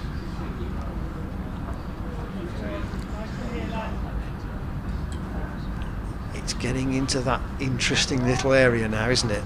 Yeah, I was thinking, even though it was Amar Virdi versus Glenn Phillips, Hampshire did pick up an early one in that final day, the Ageas Bowl against Surrey. Weatherly bowls, and Higgins goes forward in defence and rolling that one straight up the pitch. And I guess the point is that whilst we did have a correspondence from the Hampshire fan who rightly pointed out there is no Hashim Amla in this Gloucestershire lineup, what they'll be hoping is that combined they might be able to equal 1 Amla, so that's left by Higgins through to the keeper.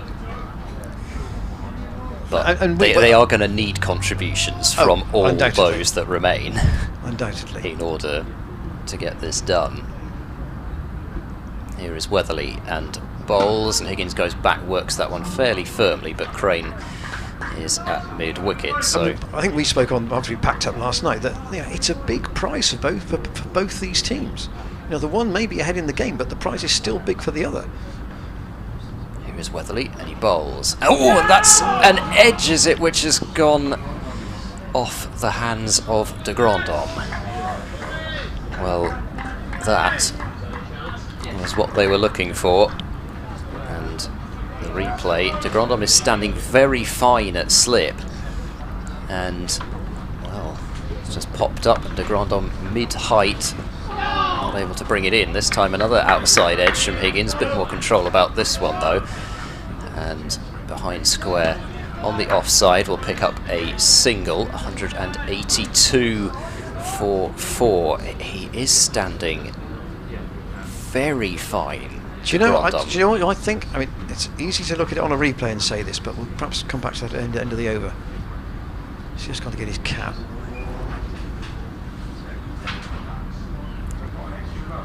Leg slip in as well. Last ball of this Weatherly over. He bowls, and that's very full, and Lace I wonder if he out into the offside, and there's no run to end the over. His weight was going to the right, and the ball went to the left. It just appeared to me as if he just might have fractionally gone to his right, thinking the ball was going that way, and he's got himself slightly in the wrong position. He thought that it was going to be a thicker edge than it was, and it's a mixture of that and the fact that it's caught him in the midriff, where you're not necessarily expecting the catch to be. But yeah, I think that's right, and I'm not exactly sure why he moved to his right, other than the fact that maybe he wasn't comfortable with fielding that fine at slip. Crane to continue, and Higgins gets that firmly out of the middle, and he goes down to pressed at deep point.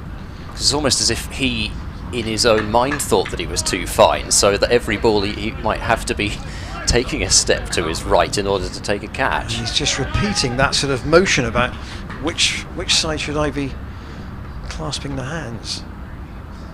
Lace waits for Crane in bright sunshine, forward, getting the angle of the bat as low as possible.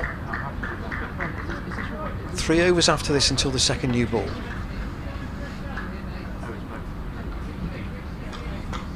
Hampshire are going to have about half an hour at it. Actually, they've whisked through these overs to get them more quickly.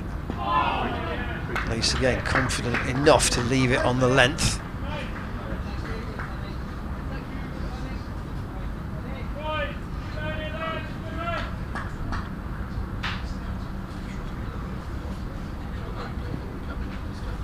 Crane over the wicket, and Lace thought about playing a cut on that and changed his mind, which was probably the right call. Indeed, yes. If you're at all not committed to it, then just let it go.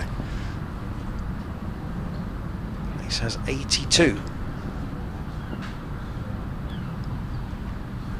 Going to bowl to him. That's above the eye line.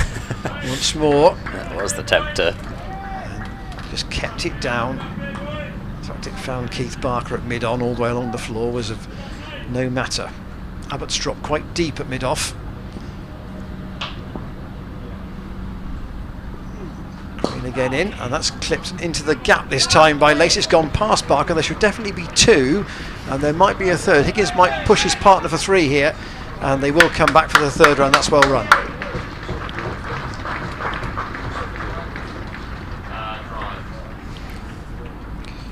So up to 186 for 4 at the end of the over.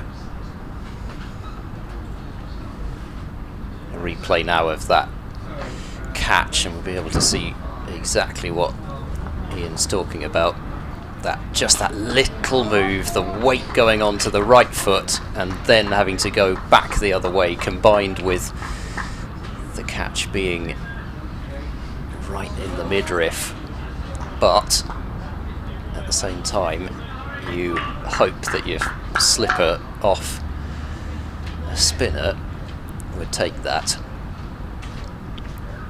Weatherly starting his 4th over, and he bowls, and that's left by Lace, who's obviously quite confident there's not going to be a huge amount of spin out there, and he's shown that he's quite willing to leave the ball outside the off stump. Weatherly is in, and what's that come off? It's not a particularly convincing shout from Hampshire, really. It's either a... I'm not exactly sure whether that was a bump ball or whether it was just off the pad. Here's the replay. Yeah, maybe just off the pad, actually. Weatherly bowls outside off stump and left by Lace. I think just past the inside edge onto the pad and caught it slip, but the pad was well outside the line of off stump, so no chance for LBW. Either way, Weatherly is causing issues here. He bowls, and that's very full, and Lace gets more ground than ball, and has a whack at the ground with his end of his bat. Weatherly moves in, and that's turned quite firmly up towards mid-on, where Barker does the fielding, but he's fairly deep back there, but not deep enough to allow a single to anything other than a ball that's hit quite softly.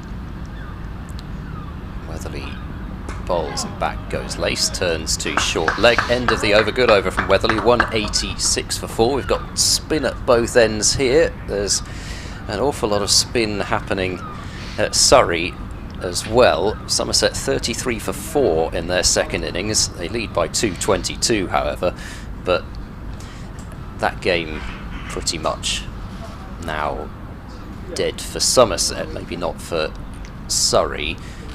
Leicestershire potentially could overtake Surrey, and Leicestershire could get into Division 2 rather than Surrey. Leicestershire 35 for 1. They need a further 258 to win, so they could interesting chase. They could do a double over Middlesex. They of course have to go for it, but they could do the double with final day chases against Middlesex. But the reason I mentioned that game at the Oval is that Ravi Ashwin has 8.5 overs, 2 maidens, 3 for 15, so that would be something to watch, I'm sure. Here, 186 for 4. Higgins waits for Crane. Again, that's a tempter because that's well above the eye line. Plenty of flight. And Crane's going to, I'm sure, have his longest bowl of the season here.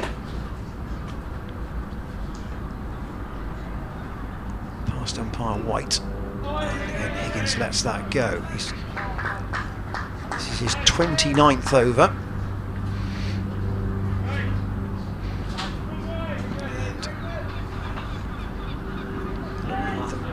Hampshire will take the new ball straight away. You would think they almost certainly would. Crane in once more, and Higgins lets that go. Yeah, they might well be tempted even if a wicket falls, because it's not as though, I think even if the wicket does fall, it's not like the old ball will be what's caused it, if you see what I mean. Higgins, lovely sunshine here, and he's gone to play a chop down through gully, and it's gone, I think that's gone beneath the bats and taken by McManus. Allsop's slightly in our eye line here at short leg.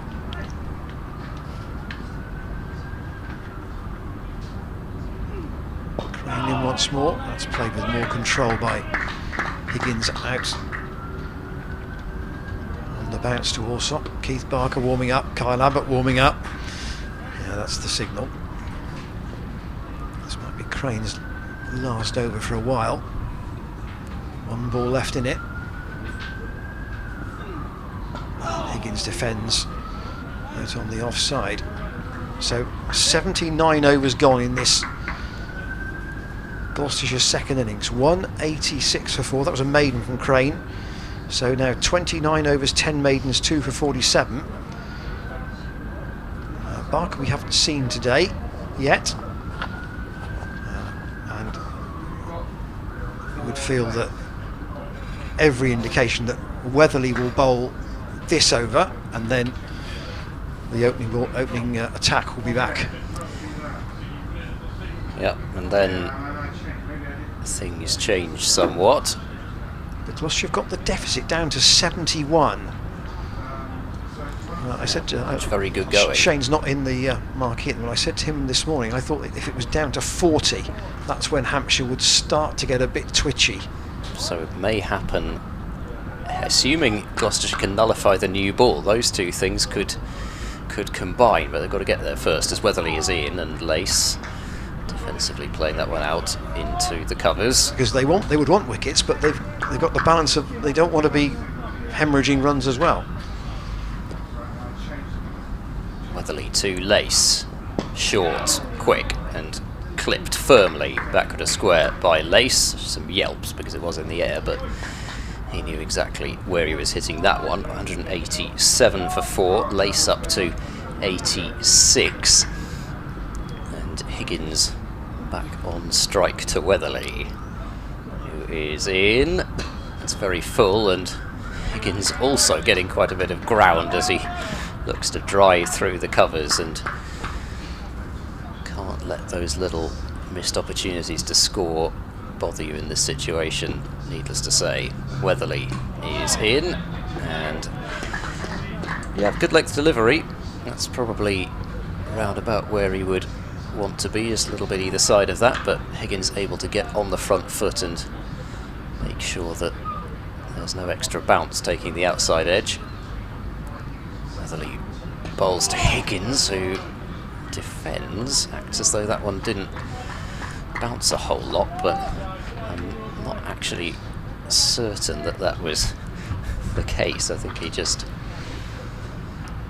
wasn't quite as far forward as he was to previous deliveries. Here's the last ball of the over, and Higgins on the back foot, playing that one out right in front of him. So that is the end of the 80th over of the innings. You suspect the end of the spell of Weatherly, and the fist bump from Ian Holland rather confirms that if we didn't need it confirming already. 69 overs minimum remain in the day's play. And Messrs Barker and Abbott both walking to the chapel end, and it's Keith Barker who takes off his hat. So Barker to come in, and the new ball signal from umpire Rob White straight away. So this is the next little phase in the match now.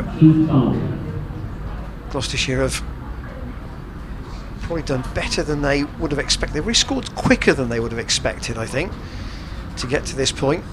They trail by 70, but now they have to deal with the second new ball. The one advantage that they have is that both batsmen have been out there for a long time this morning. In fact, Lace since play began, and Higgins since the first over, because that's when Glenn Phillips was out. So Barker then with the new ball from the chapel end to Lace, who defends out on the offside, and I think we'll know what they'll get for the remaining 25 minutes up to lunch, and probably for half an hour after, I would think. Now it's going to be the three seamers who have done so well for Hampshire for most of this season. Well, yeah, plus potentially de Grandon with a burst after lunch. Possibly. Barker over the wicket to Lace, who defends. We have got effectively a first slip and probably a third, you'd say. Weatherly is going back. Yes, he's going back into second, I guess. It's quite a reasonable gap there between the two of them. And then just one man in now, catching close at short mid-wicket and short cover. We've had a ring of 5 at times. Barker, and Lace lets that go outside the off stump. I was watching the ball, the old one, as it was rolled off not too far away from us. It didn't actually look as old as I kind of expected it to look, but I suppose it's one of the reasons is that you don't have a huge square here, so the ball isn't bouncing constantly on the square and getting scuffed up. It just wasn't quite as scuffed up as I thought it might be. Barker with a mid-on and a mid-off quite deep, and that's square driven by Lace down the hill. Gubbins, though, I think will haul it in with a sliding stop, and they'll pick up 2.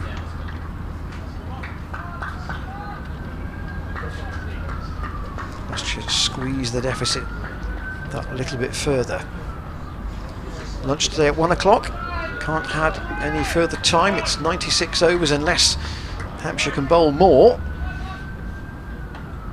I think they'd be able to bowl more than that. It's possible they might, I suppose. Barker in and Lace out once more to Gubbins, but quietly on the offside. That was to Gubbins' right. There was never a run there. Yeah, unless Joe Weatherly bowls an awful lot in the afternoon, and you know, from what he's produced this morning, you wouldn't say no to that, really, if that's the way Hampshire want to go. But it's hard to bowl more than 96, and if you do bowl more, it's only, you know, 2 or 3 maybe maximum. Barker staying over the wicket, and Lace again gets his angles right and lets that go through to Lewis McManus. So Gloucestershire really, well, they're making Hampshire work. If they want this win, they're making them graft for it, and they are trying themselves, of course, to get into that top group, which, as we mentioned at the top of the stream today, would include Lancashire, Yorkshire, Somerset, and almost certainly Notts and Warwickshire. Indeed, yeah.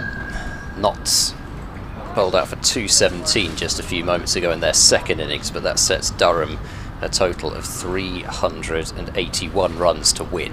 So, and of course they have to win, so they have to go for it. So that's the situation up at Chesley Street, and Worcestershire have declared on 447 for 9, so that's in reply to Warwickshire's 395. It's fair to say that that's another pitch at New Road this season where there's not an awful lot in it for the bowlers. Which is unusual, because generally I tend to think of that as being one of the better cricket wickets across the country.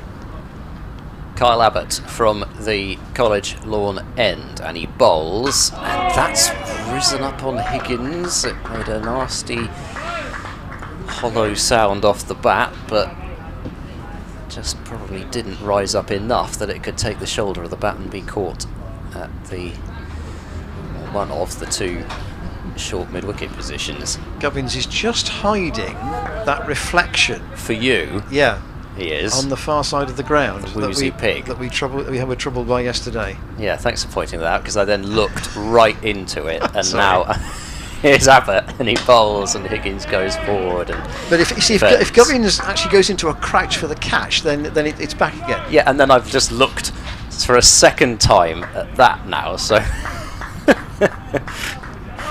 it's not very helpful, that, it has to be said.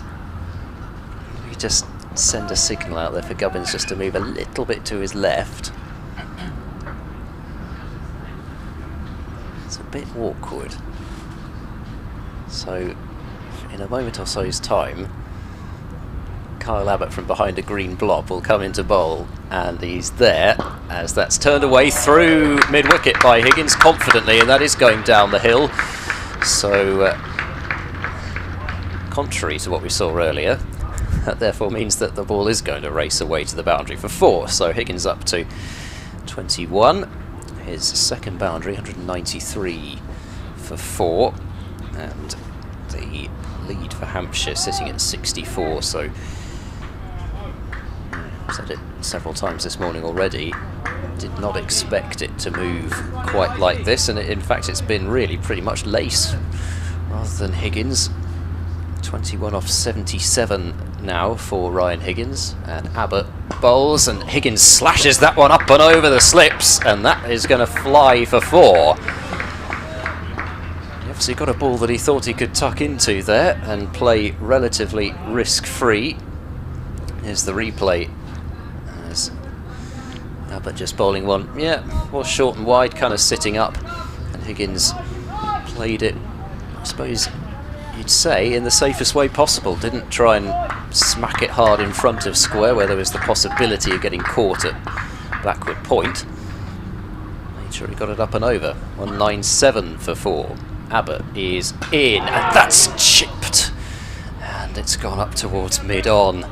Higgins didn't know where that one was going. Another ball that's just bounced a little bit and caught the shoulder of Ryan Higgins' bat. This is tremendous stuff. I mean, I'm sure Hampshire will want it to be over as quickly as possible, but this contest between bat and ball, the flurries of runs that we're occasionally getting, which we didn't necessarily expect, it has been a tremendous morning's cricket so far. Here is Abbott. He is in, and that's back of a length and turned to the fielder more like a short straight mid-on, but that one, Higgins was already on the back foot, so was ready to deal with the bounce. End of the over, 197 for 4, 67 overs minimum remain after this one, and Gloucestershire now trail by just 60. Yeah, I saw Shane on the way in today, and I said to him that 150 runs I thought was 2 sessions, 75 runs a session if you're batting relatively cautiously. Gloucestershire scored 90 this morning, and we've still got 18 minutes to go until lunch. What does Shane say in reply? I think he sort of took the view that, you know, that the day could go any which way when we started out. We weren't sure. I just made an argument that, you know, Gloucestershire would have to bat long after tea to get into a safe position, but that the more the lead is shrunk, the more questions it asks of Hampshire, the more problems it gives them. And these two have done a really good job for the last hour and a half. Lace waits for Barker, and that's down the leg side. He tried to clip it fine, didn't get anything on it, then taken by McManus. Barker only in his 10th over of this innings as a whole. Abbott's bowled 17, 1 for 53, Wheels 17, 0 for 37, Crane 29 overs, 10 maidens, 2 for 47, de Grandon 5 overs this morning, 1 for 14, and Weatherly 5 overs for 9. Oh, that was a worthwhile experiment. Well, yeah, nearly was more than that. Barker to Lace again, lets that go. Lace 88 from 180 balls at the moment. 181 balls just ticked up on the board.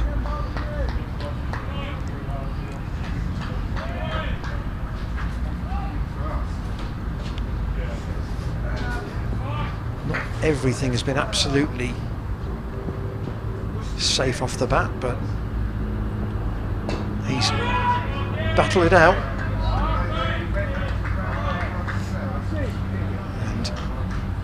And I don't think you would. This feels a pretty intense kind of contest out there, and I don't think you would get this if there wasn't this carrot dangling for both teams at the end. Do you think that?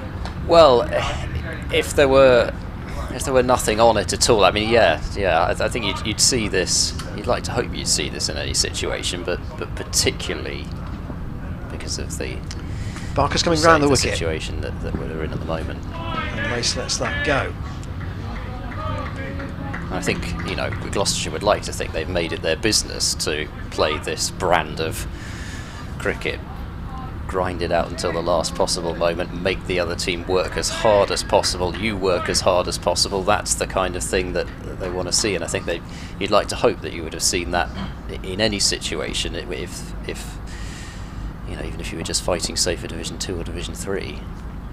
Barker again, Lace waits for him.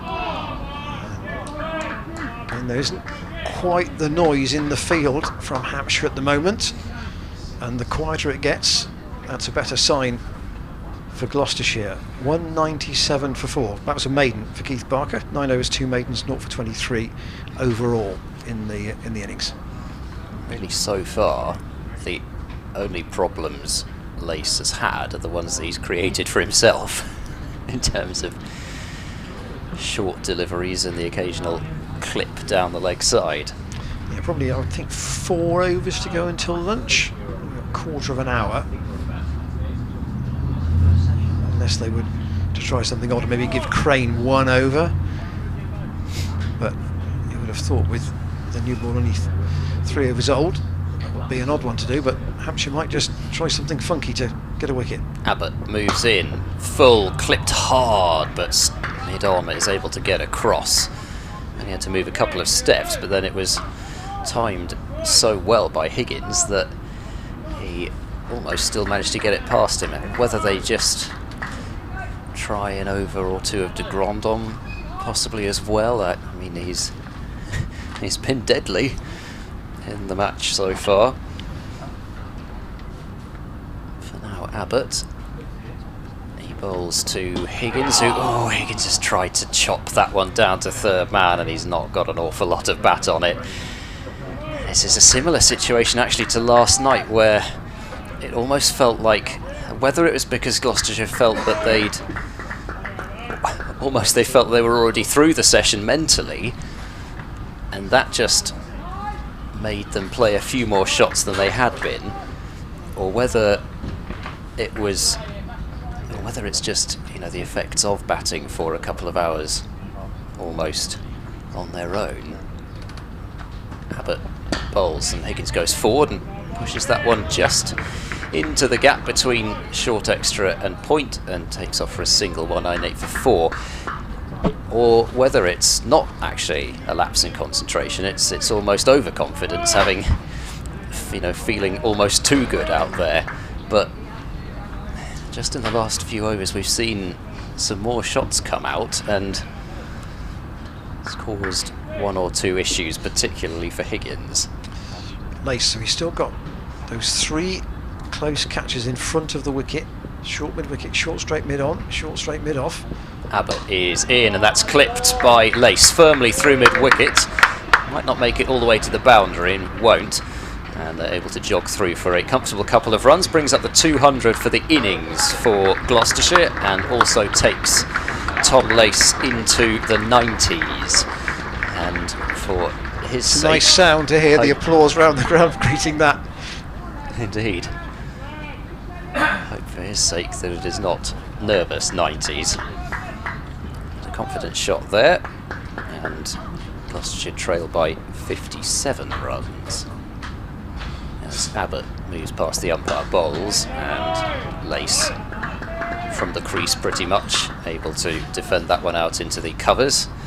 And just on today, I mean, it's obviously this is the last of the 4-day games, but the way the game was set up, the people who are here today are heavily, what's the phrase, heavily invested in county cricket, and they've invested their time in this last 2 hours in supporting the team. You can just sense it around the ground, can't you? Well, they were hoping, weren't they, for a situation like this where they could actually get involved and help the team. That's what you want to do as a fan, really, isn't it? As that's pushed into the gap by Lace. Good batting there. They'll pick up 2 here.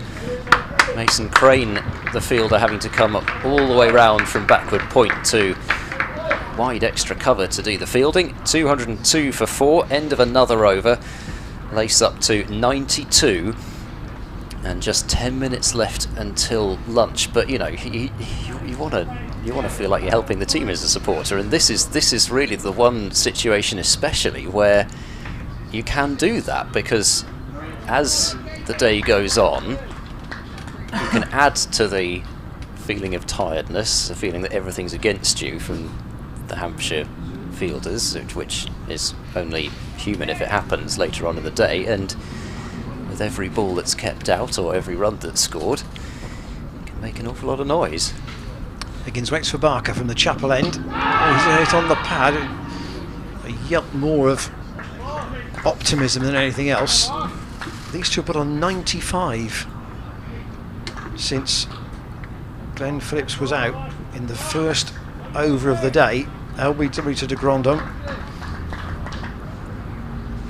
not adding to his overnight score. The score was the same as it was overnight, 107 for 3, became 107 for 4, now 202 for 4.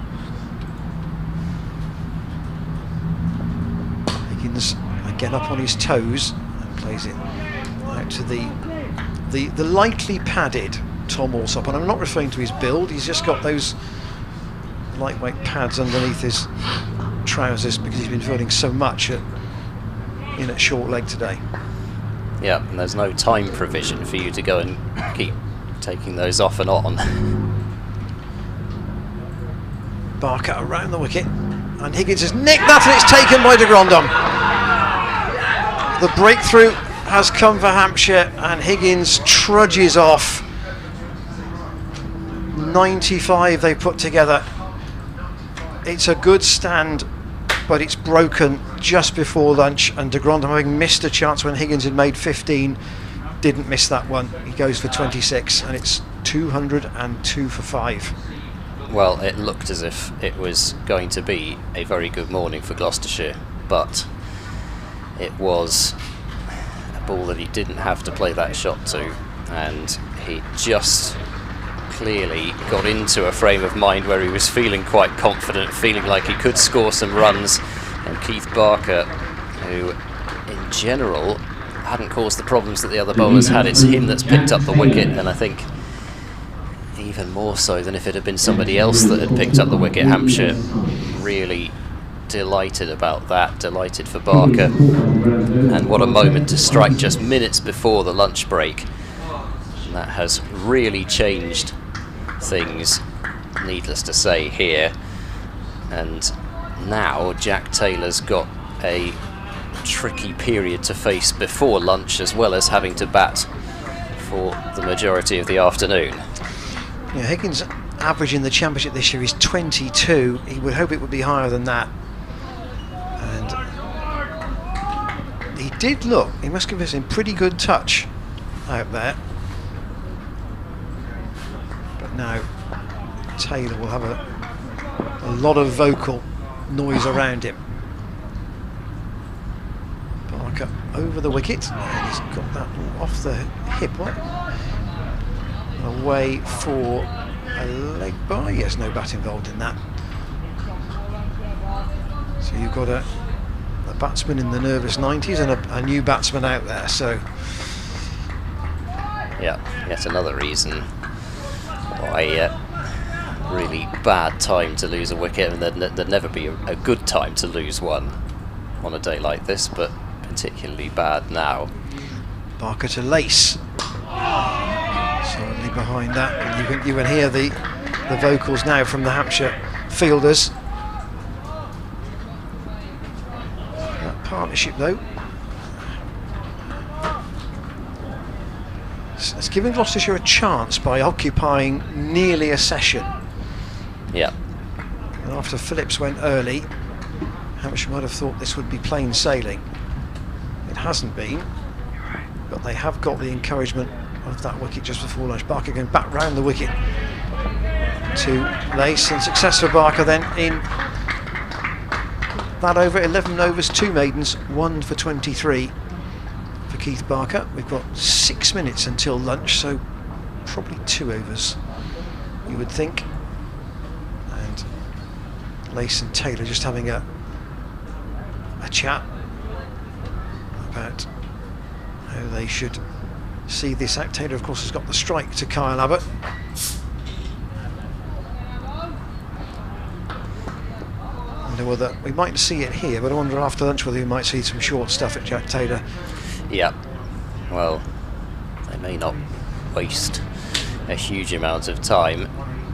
Imagine with the new ball being so new, yeah, maybe they might wait a few overs, but they won't wait too long. Jack Taylor made 27 off 95 balls in his first innings of the season against Surrey. Something similar or more would be what Gloucestershire are after, as Jack Taylor goes back and works that one into the leg side. They've got a short leg in straight away for him. Yeah, so even though the ball's new, they're certainly at least putting it into Jack Taylor's mind that they might be going to bowl some short stuff and he could be in the game, even if Abbott doesn't bowl necessarily bouncers, maybe just dig one in slightly. Batted for 136 minutes in that innings against Surrey as Abbott bowls, and Jack Taylor goes back and plays that one to the short, straight mid-on fielder. And he has shown, even actually last year when he didn't necessarily score the runs that he was after, but he did stick around for a long time. I forget who it was against, whether it was against Worcestershire possibly. Remember another innings pretty similar, 20 off 80 or 90 balls. Abbott bowls and Jack Taylor goes back and punches firmly straight to Keith Barker at short mid-off, and back now pretty much to the field that we saw earlier with that kind of ring in front of the bat, and then just the 2 slips. Still a fielder down at long leg. No deep square unless the umpire's obscuring him from my view. Abbott past the umpire and delivers. Jack Taylor clips and finds the fielder at mid-wicket. Just a few, well, just now 8 deliveries remaining probably until the lunch interval. But what a time to lose the wicket. There'll be a lot of chat from members of the crowd, members of the marquee during the lunch break. I suspect quite a lot of it will be centred on that. Here is Abbott, and he bowls. Left by Jack Taylor, who holds the pose for Kyle Abbott as he stares back at him. Could leave it on bounce as well as on the width, but looks as though also Tom Lace is very likely to go into the lunch break in the 90s. Whether that's a good thing or a bad thing, not quite sure. So he goes in not out is the important thing. Assuming that he gets through the last over, of course. Abbott bowls to Jack Taylor, who turns into the leg side, beats the dive of Brad Wheel at mid-wicket. It was more of a lunge really than a dive, I think you'd have to say, and Jack Taylor gets off the mark with a couple of runs, 205 for 5. Gloucestershire trail by 52, and there will be just 6 balls left before the lunch break. Hampshire have got through already 1 more over than they might have done this morning, and it looks to be, well, certainly we'll get through 2 more. So Lace to try and see out the last over before lunch. He was 25 not out when he walked out this morning. Short. Actually, it was quite a gentle bouncer. That was very short, wasn't it? It was a tennis ball bouncer. And Lace could easily duck out of the way and let it go to McManus. Yeah, that stand between Higgins and Lace occupied 21 overs. Lace waits for Barker again. Forward as he comes round the wicket. Up to Kyle Abbott at mid-off.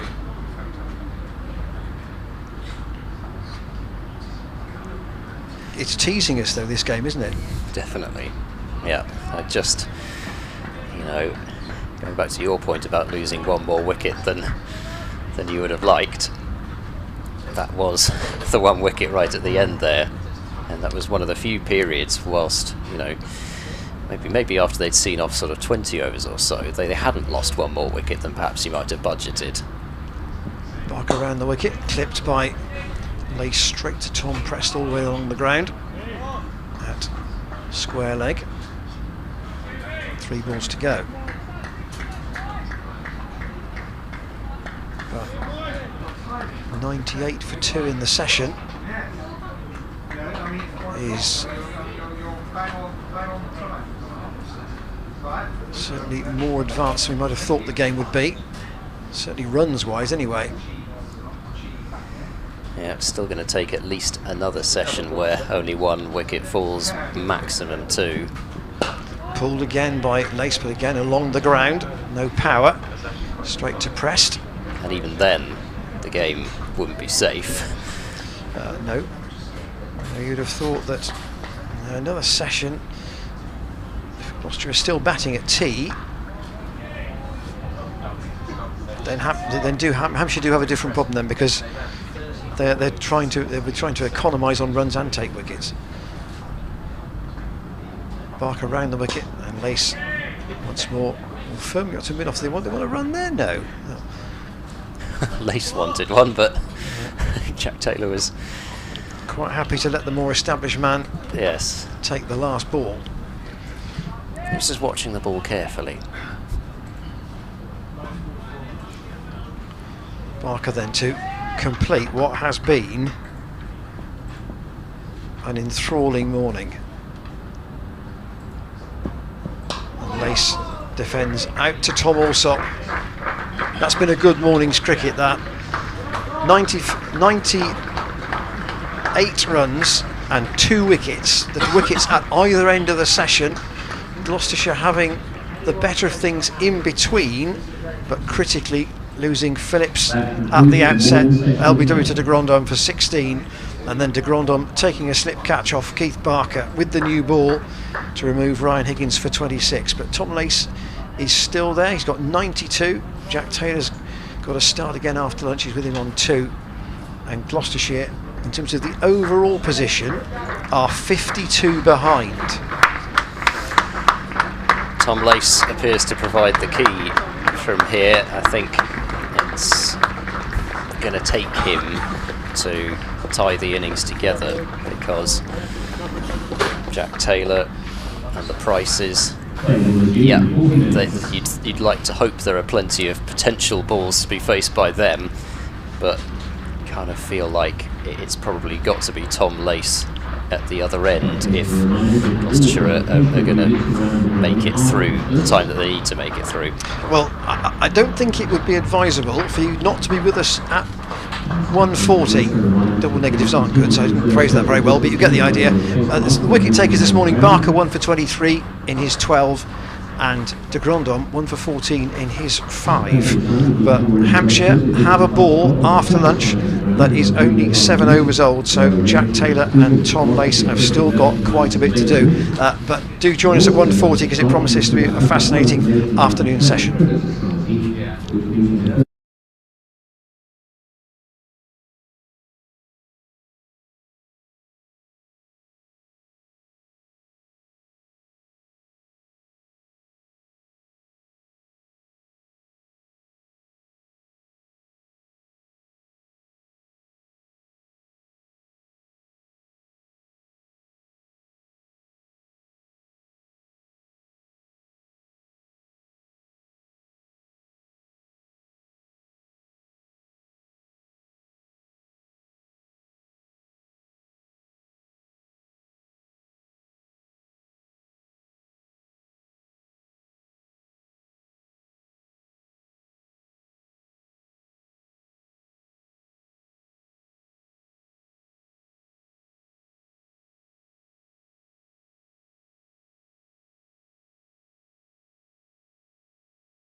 Umpires Paul Pollard and Bob White are on their way after lunch here at Cheltenham, with Gloucestershire 205 for 5 in their second innings. Tom Lace on 92 and Jack Taylor on 2. We've had 7 overs with the second new ball. There are 62 overs left in the day, and Gloucestershire still trail by 52, but Ed, they've got a lot closer at this point than I think we thought they might have done in terms of runs. Yeah, they have, and mostly thanks to Tom Lace, albeit with a few moments of fortune sprinkled in there, I think it's fair to say, with a few top-edge sixes, one of which Ian Holland actually managed to get a hand on down a long leg, but couldn't quite bring in. And yeah, it's been a terrific morning session where we've had runs, a couple of wickets, and every ball has something riding on it because of the magnitude of the situation, with Hampshire needing to win, Gloucestershire needing to draw in order for those teams both to qualify for Division 1. And it has been really, really enthralling stuff, and we can only hope, I'm sure the neutrals watching this, and I'm sure there'll be a few of them, would hope that it continues well into the afternoon and into the evening as well, but there's so much work to do, and pretty much every remaining Gloucestershire batsman has to bat for a considerable period of time. Jack Taylor out there on 2, having just faced 7 balls. Tom Lace on 92 from 195.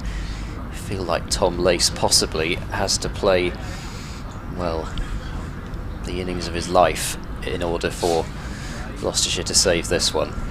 And there's going to be a bowling change straight away, so Carl Abbott's taken himself off at the College Lawn end, and we're going to see Brad Wheel. So what kind of field have we got? Looks as though Alsop is going in at short leg, but just the long leg out on the rope. So at the moment wouldn't suggest that he's going to bang every delivery in short, but here's the first ball of the afternoon session down the leg side, and Jack Taylor can't get a touch on it and through to McManus. We should say at this point that there are no weather issues. No. And there are unlikely to be any weather issues. No matter how much you try and will some rain towards Cheltenham at home, it's not going to happen. And the other thing to say is that Hampshire got through 2 more overs than the 32 in the morning. They may get through even more in the afternoon. Wheel is in, and that's clipped away down towards long leg by Jack Taylor. He'll pick up a single. First run of the afternoon, 206 for 5. Every ball is an event here, isn't it? That's how it feels. Now trailed by 51, and once you get beyond that 51, things may start to feel a little better for Gloucestershire. The other thing I suppose it does is it takes at least 2 more overs off the number of overs that have to be faced. Small comforts, I know. Wheel is in, and Lace with a very loose drive and through to McManus. Brad Wheel stands and stares at Tom Lace. And I almost wonder actually whether you'd be better off not doing that, because you want him to play the shot again. You're pointing out to him what a rash shot it was. Here's the replay. Oh, well, it wasn't actually as wide as it looked like it might have been from square of the wicket, so yeah, you don't necessarily blame him for driving at it, but he had to move his foot towards the ball. First ball he'd faced after lunch. Surely you don't bring that shot out at that point. Third slip's gone in.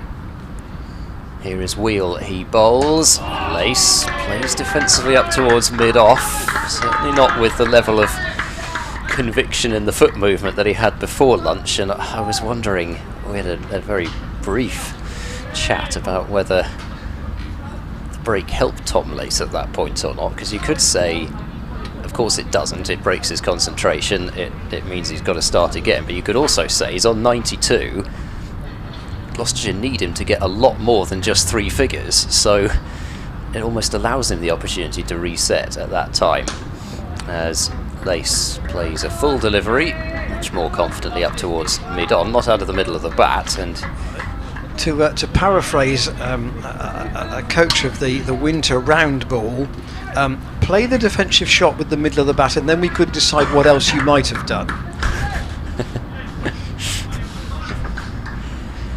Yes.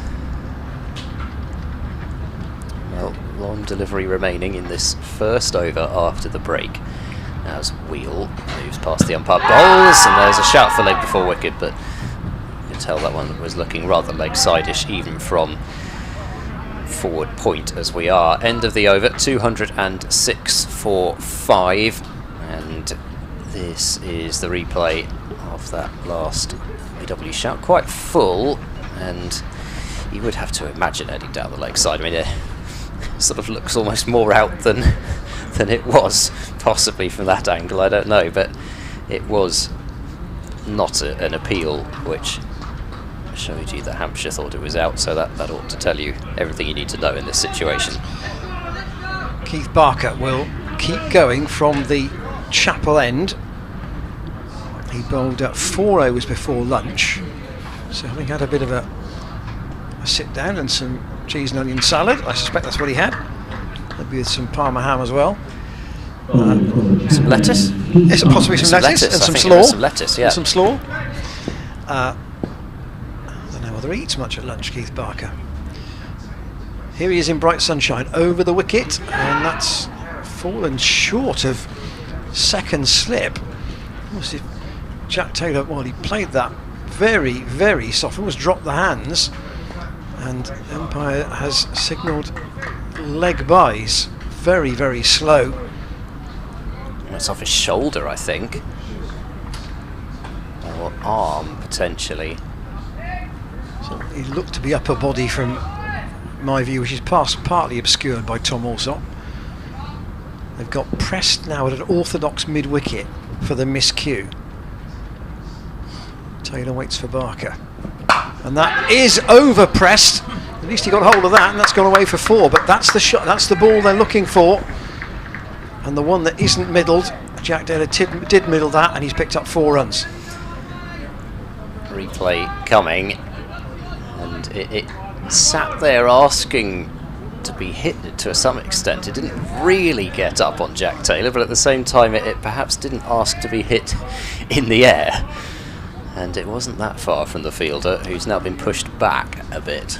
And they're bringing Gubbins across into the short mid-wicket position, so they've now got 3 on the leg side, 4 on the leg side in front of square, including the short leg. Barker around the wicket again. Taylor lets that go. I mean, the natural Jack Taylor approach would be to counter-attack, but from this position, you know, Gloucestershire want to get that deficit down, but they also got to protect the lower order. The deficit is now down to 45, and my number was 40, where I felt Hampshire would just be in a kind of an uncomfortable area. Taylor to the ground, and 1 bounce to Tom Alsop. I think it's probably because it's come earlier than you would have expected. It's probably a bit less than that now, isn't it? If it were later on in the day, and it was really in a situation where you were worried about losing the 2 overs for the change of innings plus the one you were in, then perhaps you'd be a bit more worried about the runs. Either that, or it's just because Gloucestershire are 5 down, say, rather than 4. They may not be quite so worried yet. Gubbins has dropped out. Prest has gone to deep backward square. Barker around the wicket, and Taylor goes out of the way of that. McManus can't haul that in, and that will go down. That's 4 byes down the leg side from Barker. And Gloucestershire will take the extras as well as those off the bat to add to their total.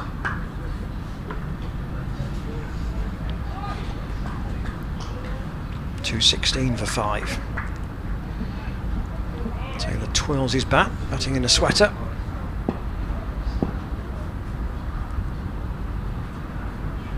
Barker again around the wicket, and Taylor out into the offside. So two of the new dads at Gloucestershire this year, Jack Taylor and Ryan Higgins, hold the key to this innings at the moment. 220 for 5.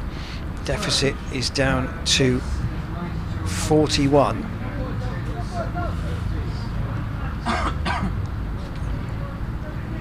Sorry, 216 for 5. I was ahead of the board for a moment. 216 for 5. The deficit is 41. So the wheel versus lace battle continues, and lace about to face his 200th delivery. Wheel to bowl.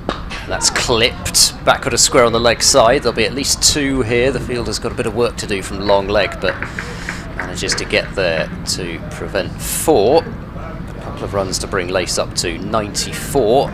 Wheel straying a little leg side-ish, and certainly if you get the timing, get caught short leg hitting the ball that hard, well, it's a bit of freak dismissal for sure. 2 slips in the gully, so really set the field, as I say, for too much short pitch stuff. Wheel bowls a full ball, and Lace pushes that one into the gap in the covers and takes off for a single to bring him up to 95. And Lace just taking what's on offer when the ball hasn't been banged in short. He has shown very good discipline, with the exception perhaps of the first ball this session. He's been willing to take on the short ball. With the field set up as it was, he almost could have done if it had been bowled. Wheel to Jack Taylor, who turns that one to mid-wicket. Doesn't pick up a run. That trademark backlift of Jack Taylor, and then the feet kind of, well, the feet have to move extremely quickly once he gets that bat down, and, well, I guess you always possibly feel as the fielding side like you're in the game because of that. As Wheel moves in to bowl, back of a length. Jack Taylor rising up onto his toes to play that one down into the leg side. Still haven't seen a out-and-out bumper from Brad Wheel yet, but suspect as the session goes on, Hampshire will resort to more and more short stuff, and Pollard just kicking a couple of bits of loose dead grass or dust off the pitch, but didn't seem to be examining where Wheel's feet were landing. Wheel bowls, and that's turned away. Almost managed to get a shin on that, did Tom Alsop. That's running away down the hill towards deep square leg, and it will be stopped. And they're not going to take a third run on the throw, but another 2 runs to the total. Gloucestershire trail by 36. Jack Taylor moves up to 9. Feels a bit like it's only a matter of time before get another, either another close catcher in on the leg side or deep square leg out. Here is Wheel. Bowls, and that's turned on the bounce to Alsop. Wheel just bowling hard back of a length rather than really short stuff here. But another over is ticked off. Minimum of 59 remain. Looks likely that if Hampshire are in the field for a long time, it will be more than 59, but we'll settle for that target for now. 221 for 5, second time round. Gloucestershire 36 in arrears. Parker's going to keep going at the moment, with Abbott in reserve and Crane lurking. You would say the leg spinner. And de Grandon too, we shouldn't forget him. He might be their go-to. Tom Lace then to face Barker. He's got 95, he's got a short leg in his eye line and lets that go Through to McManus.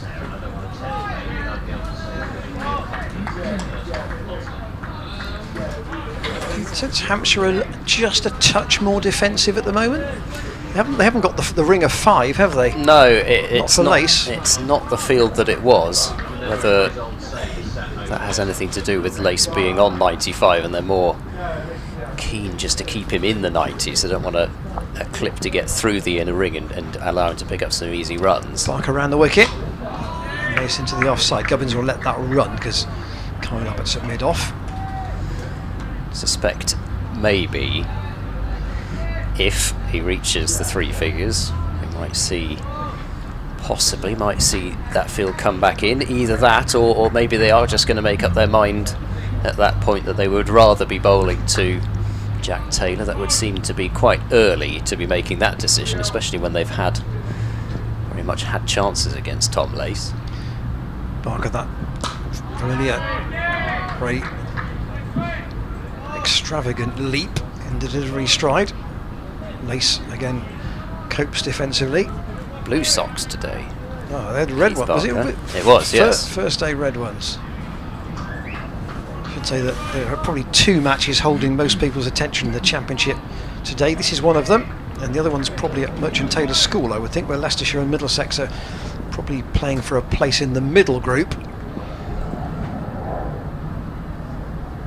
Barker over the wicket now to Lace, which steers that out to Mason Crane at point. Well, I think unless Durham's chase of 353 off 2 sessions gets interesting, that really would be quite something. Yeah, that's not perhaps as realistic as the game at no, but if Durham were to do it, they would. Oh, for sure.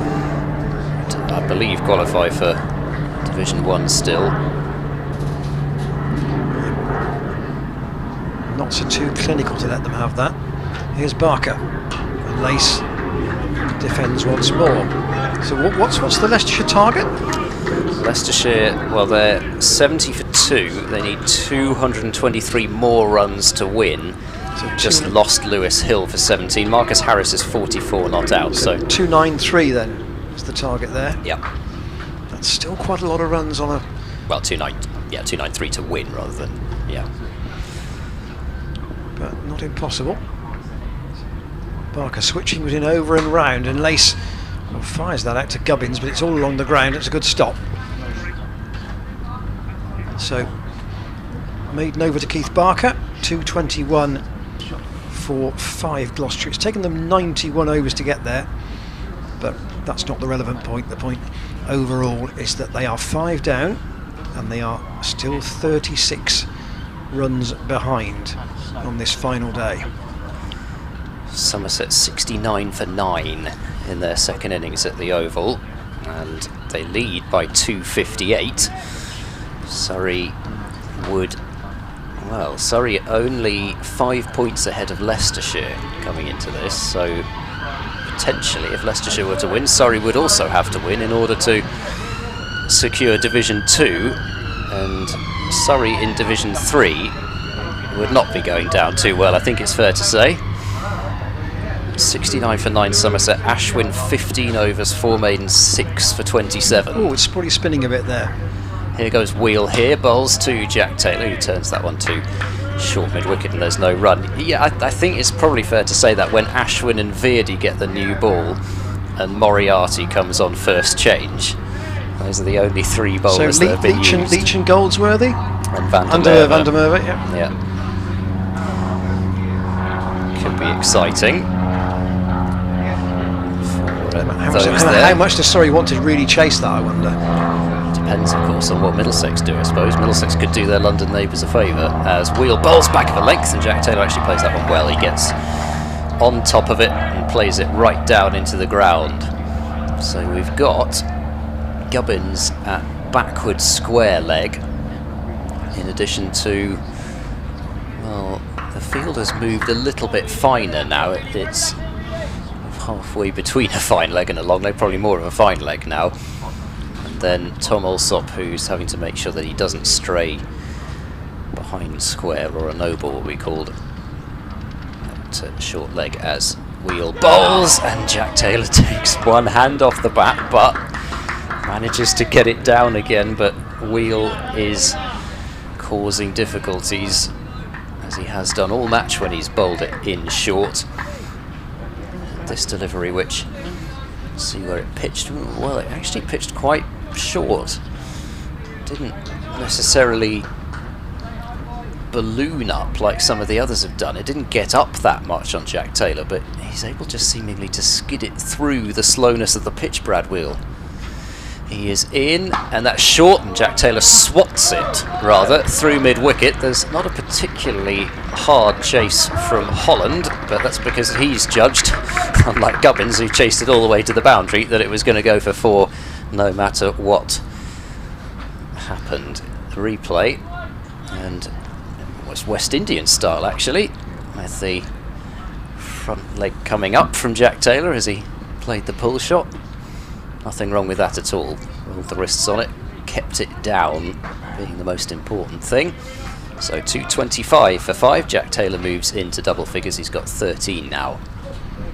As Wheel moves in to bowl a full ball, which Jack Taylor drives back to the bowler. Wheel looking a little frustrated there, it has to be said. I mean, he's certainly bowled well enough to take a wicket, but so far he hasn't, and kind of, whilst the overall Hampshire feelings I'm sure will be much better than they were on that final day against Surrey, Brad Wheel bowled 22 overs and just took 1 wicket in that match, so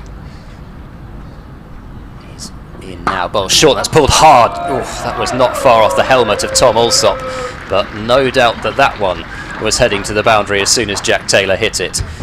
So a bouncer which was, I wouldn't quite say it was tired, but it just didn't really look to have the same threat that some of the others have. And Jack Taylor knew exactly where he was playing it. As I say, it was not far off being a little bit scary, that, because it didn't miss Tom Alsop's head by much at all. But I do just wonder with Wheel personally whether he's feeling a little bit more frustrated than some of the other Hampshire bowlers. He certainly didn't look particularly happy after a couple of balls that over. End of the 92nd over of the Gloucestershire innings, 229 for 5. Jack Taylor's picked up a couple of boundaries to move to 17. Gloucestershire now trailed by just 28. Yeah, Wheel has bowled the most overs, or the highest number of overs, of the 3 Hampshire the 3 main seam bowlers. He's only bowled 1 more than Abbott, but he's bowled 6 more than Keith Barker, so I understand his view on life may not be totally happy at the moment. Barker continuing to lace. A little bit of footwork from the former Rochdale footballer earlier in his life. Perhaps he could see, though, that he had more chance of a longer career at a better level as a cricketer. Chat between Wheel and Barker. Wheel's at mid-on. Lace waits once more and clips that past Alsop. There's a chase for Prest out towards the boundary on this near side of the ground, and he's gone into the fence, and the ball has gone all the way to the rope. He's okay, Tom Prest. I think it's a metal fence, but it doesn't look as if it's really, really heavy, so going into it there's not a real thud. And Lace goes to 99.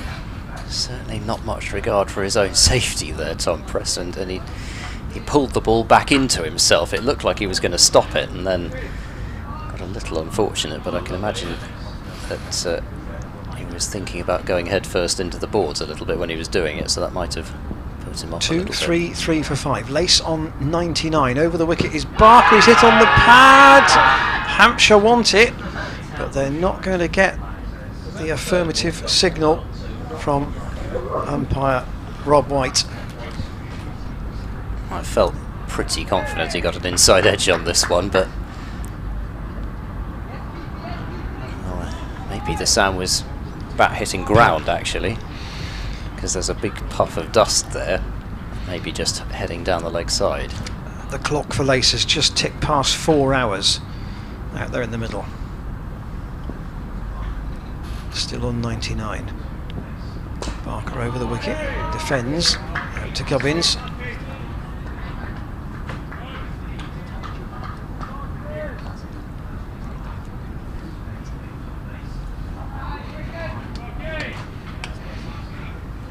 He's just on the walk, just to get himself focused here. 2-3-3 for 5 is the overall position. Gloucestershire only now behind by 24. 5 wickets down though. I'd love to have had a heart rate monitor on Tom Lace as that as that LBW shout went up. Still 2 slips and a short leg. Barker over the wicket. Lace steers that out straight to Mason Crane, we haven't seen since lunch, but we'll surely have a long bowl this afternoon. Barker trudges back. Gloucestershire went to lunch at 2:05 for 5, so they've added 28 since the interval.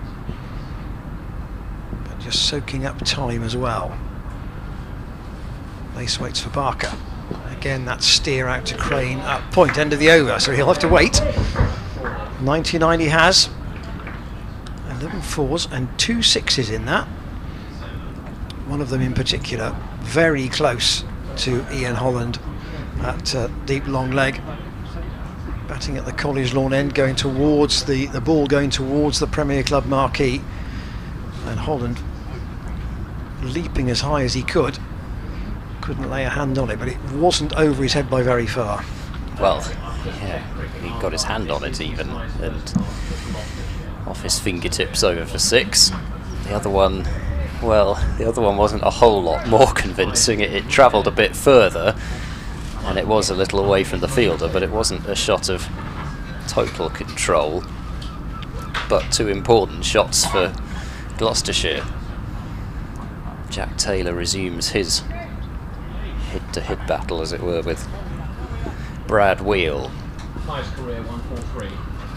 As he prepares to bowl, and that's clipped by Jack Taylor straight to Gubbins at mid-wicket. They've got the deep square out now, have Hampshire, so 2 boundary riders on the leg side. I almost said catchers on the boundary, but that's what Hampshire are hoping they are, rather than run-saving positions.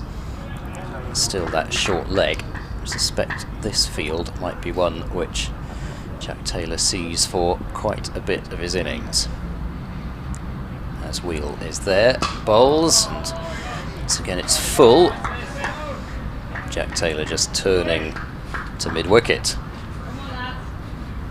Hasn't kind of set him up with the short stuff for the full stuff. It's almost the other way round so far this over. From, I say almost, it is the other way round this over from Wheel, starting off with 2 full ones, but you know it's coming, which is another reason why it's been such exciting cricket to watch. So you know something's coming round the corner at all times. Down leg side, and Jack Taylor flicks and misses at it. Through to McManus. You've got spin, particularly leg spin. You've got pace bowlers using the short stuff. Never mind the additional context to this game. It always makes for fun viewing. And the sun's out, and it's warm, and it's Cheltenham. Wheel bowls, and Jack Taylor plays off the back foot, but not really a delivery which got up much on Jack Taylor, and a nice looking shot played up to Abbott at mid-on. More dust coming up from the pitch. It would be so interesting to go and have a look at it. It's such a shame that we can't, but of course everyone understands the reasons why. But this one in particular, I would be so interested to see what it looks like close up. Wheel in and bowl, short pull by Jack Taylor without any timing whatsoever up towards mid-on. Good job Allsop ducked there, because he had no clue whether that was going in his direction or not. No. Short leg. He's got... I'm not sure whether it was Q end or whether it was just really right off the edge of the bat, but I don't think Jack Taylor's mistimed a ball as badly as that in quite a while and sent it nowhere near where he was looking to go. The last ball of this over as Wheel bowls, and Jack Taylor gets everything out of the way of that one in the end. I thought he was going to have a little flirt with that down the leg side, but it's the end of another over, and it's a maiden for Brad Wheel. He's giving it everything out there as Wheel, but cutting a bit of a disappointed figure out there with the double teapot, as we have a look here in slow motion of Jack Taylor sending that short ball just past Tom Allsop. Not missing him by much. Yeah, sanitisation break just gave Kyle Abbott the chance to have a chat with the rest of his team. Presumably to keep their spirits up, or was that effect? Colin de Grandhomme just going through a couple of warm-ups at slip. Yeah, Barker is going to keep going for the moment. This is quite a long spell. It's split by lunch, admittedly, but this will be his 8th over in a row from the chapel end. And he's going to go over the wicket to Tom Lace, who is on 99, and he's steered that down through the slips. It's got through all the way down to the boundary at third man, and Cheltenham stands to Tom Lace. 12 balls, 12 balls, 2 sixes.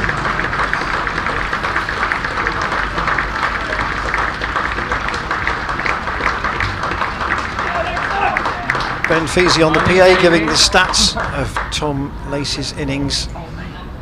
214 balls. That was his 12th four. And 2 sixes as well. And his 4th first-class 100. Yeah, well, what a moment for him. He's been through a bit of a ringer at times this season as Tom Lace, and that's got to feel so good for him. Barker in, and that's a slower ball which is let go by Lace. It goes through to McManus on the second bounce. And unlike other players in this side, he hasn't had the T20 to distract him. He's been building up to Cheltenham all this time, and now to get that in. I mean, he looked good in the first innings against Middlesex, but fell on 31. But this innings, well, as I say, it's just got to feel incredible for him. Barker in, and Lace drives. Gubbins makes a partial stop, but they will get one run. And such are the vagaries of cricket that, you know, he put down a very catchable, arguably quite a simple catch in the Hampshire innings, which would have made a dent in their progress. And perhaps he mentally felt that he owed the team a knock as a result of that, and he's gone out and produced it, and he's got to keep going. He's got to plug in again. Jack Taylor then to face Barker. Oh, I think it's about a single here. That's tight, but they've called it well in the end. Prest was a bit slow in going to the ball there, and Brad Wheel, when he did get onto it, was not able to prevent the single. 239 for 5 Gloucestershire. The deficit is 18 now. Almost wondered actually whether Prest wasn't entirely sure where he was supposed to be fielding, because for a while he was halfway to the boundary, and he's been closer than that before. Barker in again, and Lace defends up to mid-on. Actually, the ball didn't get as far as mid-on, it hit the stumps, but Taylor was just loitering in his crease when it did so no harm done. But we'll remind you of our email at the end of the over, because one or two of you might want to have a word about Tom Smith's 100 Tom Smith's might 100. do. Tom Lacey's 100. Tom Lacey's 100. Somebody actually said to me before this match that Gloucestershire might think about batting Tom Smith at number 4 as a wall. Anyway, that wasn't done. Lace has proved a wall to Hampshire so far, and he's hit high on the thigh pad there, so there's no appeal. 239 for 5. The deficit is 18. Lace has 104. His first 100, of course, for Gloucestershire, and Jack Taylor has 18. And our email address is commentators@glossccc.co.uk. Thoughts about Tom Lacey's 100, thoughts about the tactics here for what may remain out of 54 overs. 54 overs maximum in this day, this final day. And de Grandon. Indeed. So As predicted by you, Ed. well, I saw him warming up. Wheel out of the attack then, and 21 overs, 9 maidens, 0 for 51. Brad Wheel's figures, they don't really tell you the story of what a good job he's done for his side. He has charged in every ball and given his side the best he's got. But now it's de Grandon, 5 overs, 2 maidens, 1 for 14, picked up the wicket of Glenn Phillips early on today.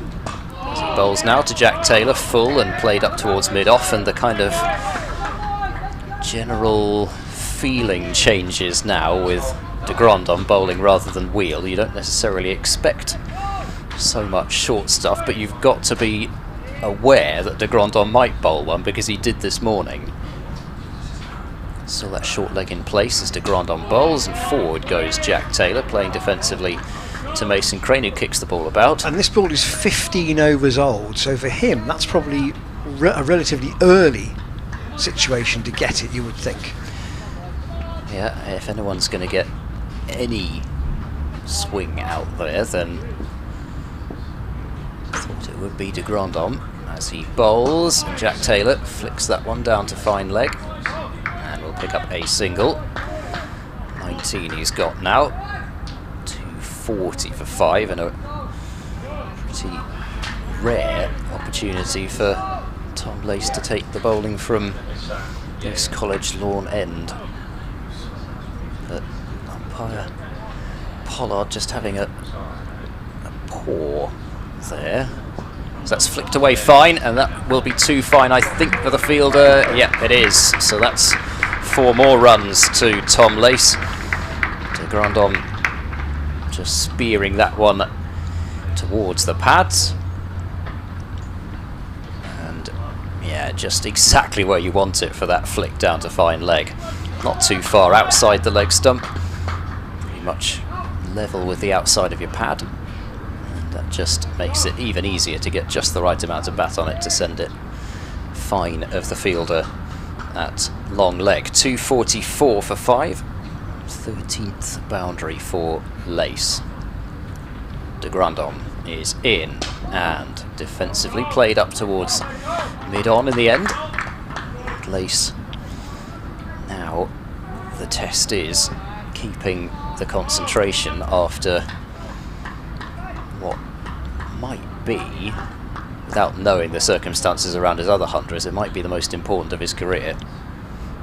De Grandon bowls back of a length, and Lace plays defensively. De Grandon will field, and that's the end of that over. 5 runs have come from it, and 244 for 5 is the score.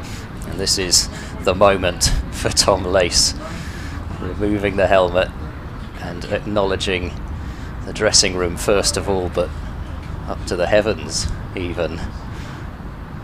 That is such a good sight for a Gloucestershire fan. And a big moment for him, obviously. Came to the club last year, but a truncated season. First full season, doesn't really play white ball cricket. It's not his thing. And he's now at the non-strikers end. Jack Taylor waiting to take strike from the persevering Barker. Round the wicket. Taylor out into the offside. These two have got through nearly 40 minutes since lunch. There's always that danger when you have to start again about whether you can use the phrase plug in, but I'm sure you know what we mean by that. But the deficit down to only 13. Oh, real nice. Yeah. Oh, real. 2:44 for 5. Barker into Taylor, eclipsed that straight to Tom Prest at mid-wicket. Wonder how Christian Brain feels watching this last day of red ball cricket at Cheltenham. I think he must be very pleased with the way the pitches have played. Yeah, I think, you know, but particularly the Middlesex one was even between bat and ball all the way through, but I think this one, even though we've had periods where actually bat and ball have both dominated. Barker in, and Taylor all goes. It hits it. I think I hit the. Did I hit the stumps or did I hit? Where did that go off? It ended up with Kyle Abbott. I think it may have been deflected to Abbott at mid-off. Let's just see. Did it go off? Go off a stump. Oh, it's the foot again, I think, of Barker. He followed through. I'd had no idea what that had come off either. It's particularly difficult to tell from this angle, but didn't know whether it had come off Lacey's pads at the non-striker's end at one stage. Barker again into Taylor, plays it into the ground out to Gubbins. But just read the pitch. It's been, you know, we've said it several times over the course of the 8 days of Championship cricket that if you get yourself in on it, it's the kind of pitch where there's plenty of runs available, but you're always vulnerable early on in your innings, and that creates a battle between bat and ball, you know, and then at other times you have to work really hard for your wickets. Barker in, and Taylor lets that go to McManus. This is Barker's 17th over in all, and Paul Pollard's just having a look. In fact, he's saying to Keith Barker about the follow through here. I think this is the first official warning. Yep, he's looking around to where Kyle Abbott is, and yep. There's a Barker clearly getting very close to the line of the right-hander's off stump. So first and final warning, and if he does it again, Barker will be removed from the attack for the rest of the game. He's only got one ball left in this over. This is his, this is a 9th over of his spell, so he might be off after this ball anyway. Barker in, and Taylor lets that go.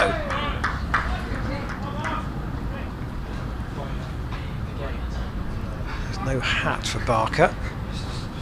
I say there's no hat. Actually, Scott Curry's coming out with, is it a hat or a drink? Or even both. It's definitely a drink. And he's going to have a cap as well, so I wonder if that might be it for Barker. He's had quite a long run at that end. He's taken 1 wicket, and it surely won't be long before we see either another go from Abbott or the return of Crane. De Grandom's just come on at the other end, so it would be reasonable to think that he and Crane could bowl for quite a long time together, actually, if Hampshire wanted them to. De Grandom into his second over. He bowls, and Lace with good timing, very firm. Really nothing more than a push back to the bowler. But I wonder what end they would like Crane to be bowling from, because you'd think if, well, he's bowled the majority of his overs yesterday from the College lawn end. De Grandom bowls, and Lace has tried to flick that one. He's going to have to get back into his crease. McManus shies at the stumps. Gubbins appealed from gully. Nobody else was interested.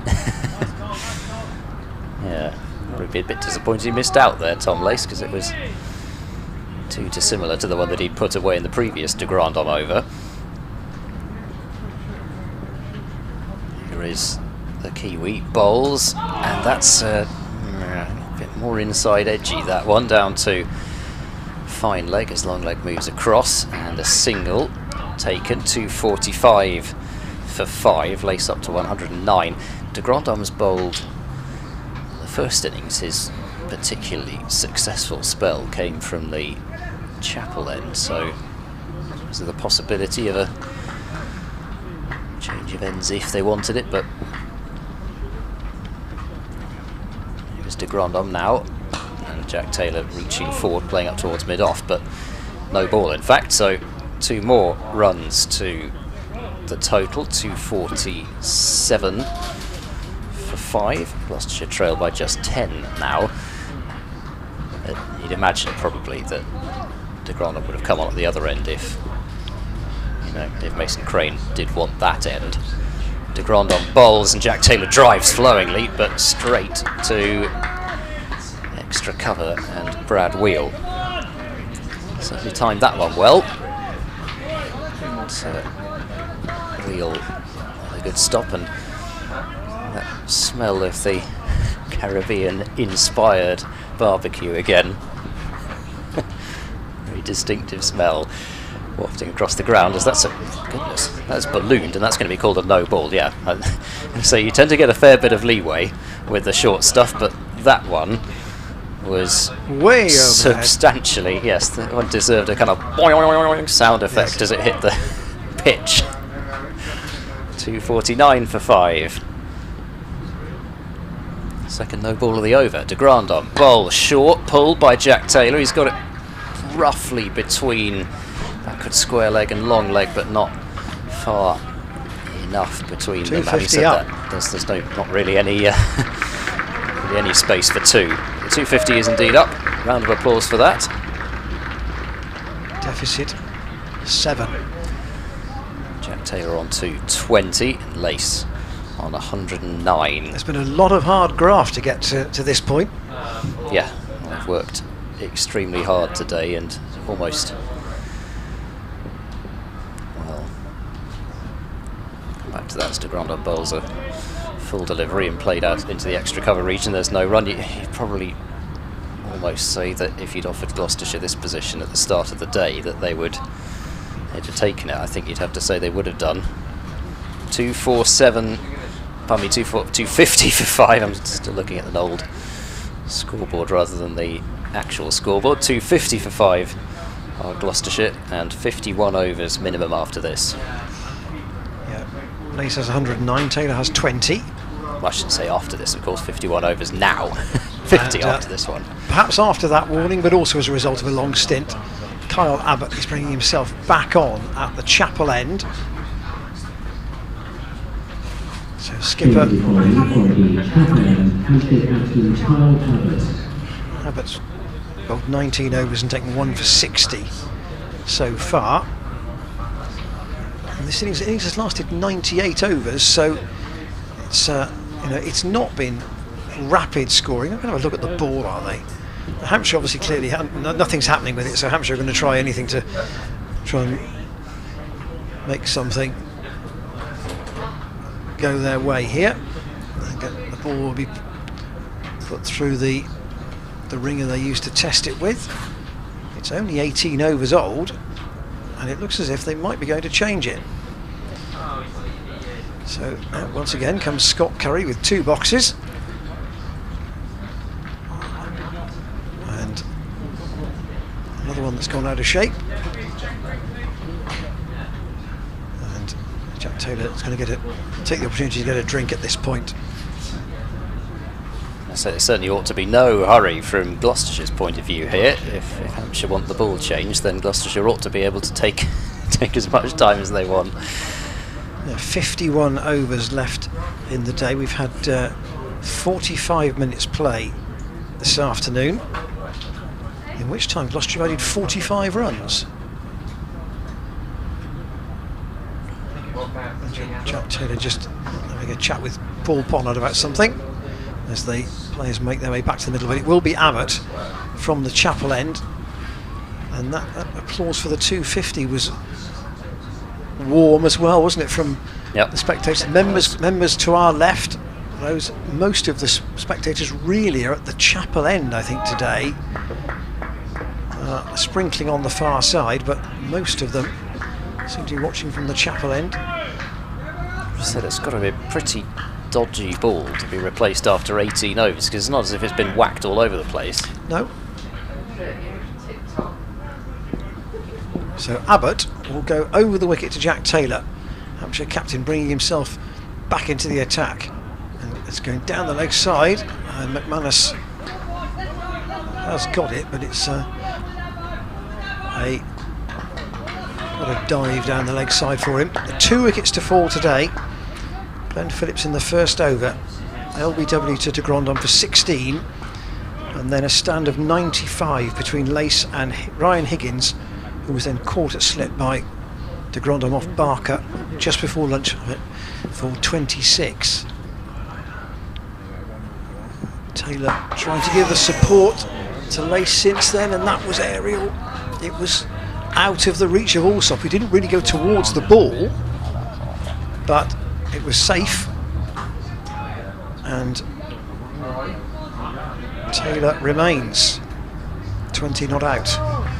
Didn't really get up sort of rib height even. I think it was just that in-between kind of height where Jack Taylor was thinking about turning to mid-wicket, but it wasn't as if it got big on him and popped up.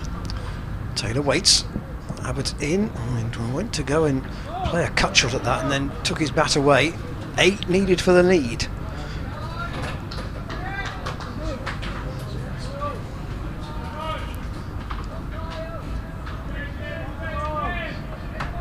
Hampshire have still got 2 slips in.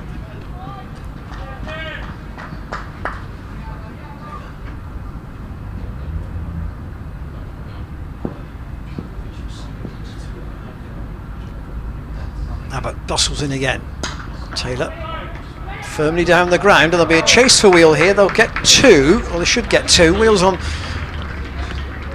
not running alongside the ball for quite some time there, rather than diving on to try and stop it and missing it, which could have cost them 4. 50 partnership between these two, and encouragement from the players area to our left. Taylor's share of that 50 is 22.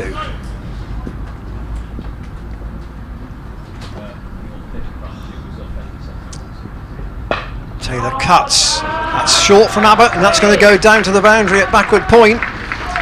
And Gloucestershire very nearly there in terms of eradicating this deficit. They're only 1 run behind now. This has not been the over that Kyle Abbott was after so far. And this one, very short, very wide, and it's really sat up when Abbott's bowled there, as is the case probably when most bowlers bowl short and wide, but it seems to have sat up particularly nicely for Jack Taylor, and the noise from the Gloucestershire dressing room increasing with each passing run. Abbott to Taylor, let's that go. Through to McManus, there's almost applause from the players area to our left at the end of the over. 2:56 for 5, and I think I can say this now. In the game at the Aeneas Bowl, when Gloucestershire passed the Hampshire total, they were 5 wickets down in the second innings. So it's almost a parallel situation. The only difference is that the time left in the game is much greater here than it was there. Yeah, which also gives Gloucestershire more time to build up a total potentially, which will decrease the amount of time that they therefore have to bat. And Joe Weatherly back into the attack, so spin, but not Mason Crane. Weatherly, who had a catch dropped off his bowling Ryan Higgins, could have had a wicket already, but 5 overs, 1 maiden, none for 9. Very tidy stuff from him earlier on. Is back into the attack and bowls, and that's down the leg side, and cries of catch it, but I don't think there was anything on it. Bit of a loosener from Weatherly. He started off with a full toss, which was driven for a couple of runs, as Weatherly is in and bowls a very short ball which is down the leg side, and Tom Lace has nothing to do with it, and then is looking at the umpire wondering whether it should be a wide. Glenn Phillips got called for a couple of wides in the Gloucestershire innings, so there is some precedent for wides being called in this game, as that's another delivery which is short and not troubling anybody other than McManus, who took a bit of a body blow off that one. So this has not been quite the accurate stuff that we saw from Joe Weatherly earlier on so far, but in a way that almost makes him more dangerous. He bowls, flighted and turned through the leg side by Lace. They might think about coming back for 2. No, Jack Taylor says you don't need to be taking any risks like that. 257 for 5, and that brings the scores level. Hence the applause. There'll be another round of applause when Gloucestershire get themselves ahead, which hopefully they should be able to. Understatement of the year. Here is Weatherly, and he bowls short, and Jack Taylor turns it into the leg side. Mid-wickets after it. Gubbins will be able to limit it to the single, but there is another round of applause from, well, off the dressing room, has to be said, but Gloucestershire are now in the lead by 1 run. 258 for 5. Weatherly bowls, and that's short and down the leg side, and McManus tips it to Alsop at short leg, and that was another over which was, I'm not quite going to say wasted, but not the over that Hampshire were after. And I wonder whether, I suspect maybe Weatherly might get another one, but Mason Crane will be feeling like he ought to be in the attack pretty soon after that one. 258 for 5. There are 49 overs minimum remaining today. And that's 49 because that's 49 less 2 now as well. Indeed, yes. And with every ball that's bowled, therefore those balls get taken off as well. So it's effectively 3 now that a ball will be bowled this over. Yeah, de Grandon only 2 overs from that end before he was replaced. Let's see what Gloucestershire can do now about trying to soak up some more time. Now they're in front. Taylor defends once more. Abbott has got the greater problems now because he still needs 5 wickets and he's got to keep the lid on the runs as well. Yeah, and Gloucestershire don't have to hurry through the overs that they bowl either, as Hampshire have been, which might mean that, well, Gloucestershire will go as slowly as possible within the rules potentially later on if they're needed to, but at the moment they're certainly not thinking along those lines. Still a short legged for Jack Taylor. They've now got a deep backward square as well. Abbott's staying over the wicket. Taylor in the V again goes to Gubbins, who got 100 yesterday, of course, out there on the offside. But today's highlight so far, Tom Lace, 25 not out overnight, now 110 not out, first century for Gloucestershire. Got a 97 in the win over Leicestershire down at Bristol. Taylor batting in a sweater, waits for the tall figure of Abbott, who comes in on Taylor. There's a slash at that. Well, that went under the bat. I think it probably did. Yeah, through to McManus. Didn't quite bounce as he was hoping. You've shared a commentary box with Carl Abbott. Is he 6'5", 6'6"? He was 6 foot towering over me, as you can see there. Yeah, attempted swat from Jack Taylor outside the off stump, but the ball just did not get up. Yeah, tall enough, that's for sure, but very, very nice chap. He's pretty fearsome when he's charging in to bowl at you. Here he is, and Taylor is bowled. Taylor is clean bowled, and a wicket for Abbott. Taylor goes for 27 just as Gloucestershire get their noses in front, and it's 258 for 6. It was not quite in the script, and well, Jack Taylor didn't come forward to it. It was quite a full delivery. I mean, he might tell you that it kept low, but that's what you get for being, I guess he was challenged for a lot of his innings on the back foot and just didn't quite get forward to that one. But he battled hard, Jack Taylor. It wasn't as if he was out playing a rash shot, but just not quite that innings lasting as long as Gloucestershire were hoping for. And now a lot of responsibility on the Price brothers for Gloucestershire. Yeah, Ollie's walking out to join Taylor bowled by Abbott for 47. Tom Lace.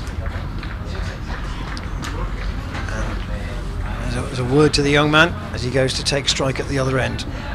I think your wish, Ed, was something like 20 off 90 balls when it was 27 off 55. Actually, Jack Taylor, who did occupy an hour, and that's probably what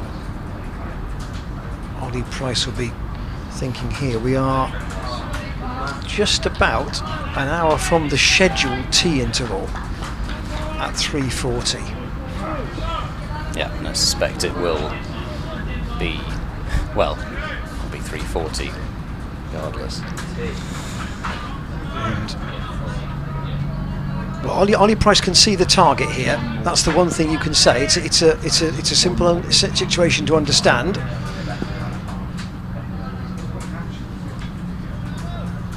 And the tall figure of Price waits for the powerful Abbott. 258 for 6. And Price gets a short one, which he ducks underneath. So the lead is 1 with 4 wickets in hand. Played it well. Ollie Price, he did get out to a short ball in the first innings attacking it. I'm sure is certainly hoping that he will attack, and yeah, that was going to be pretty much head height if he didn't duck it, but he looked like he saw it in pretty good time.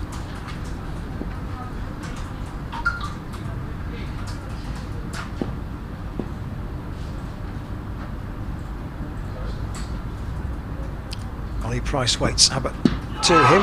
Hits him on the pad. He was playing a shot, no appeal.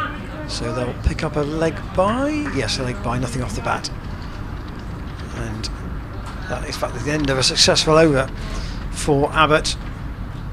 I did say yesterday, I haven't seen the stumps splayed very much during this festival, but they truly were there, with Abbott bowling Jack Taylor. 259 for 6, a wicket maiden to Abbott, who now has 21 overs, 5 maidens, 2 for 66, and the lead is 2.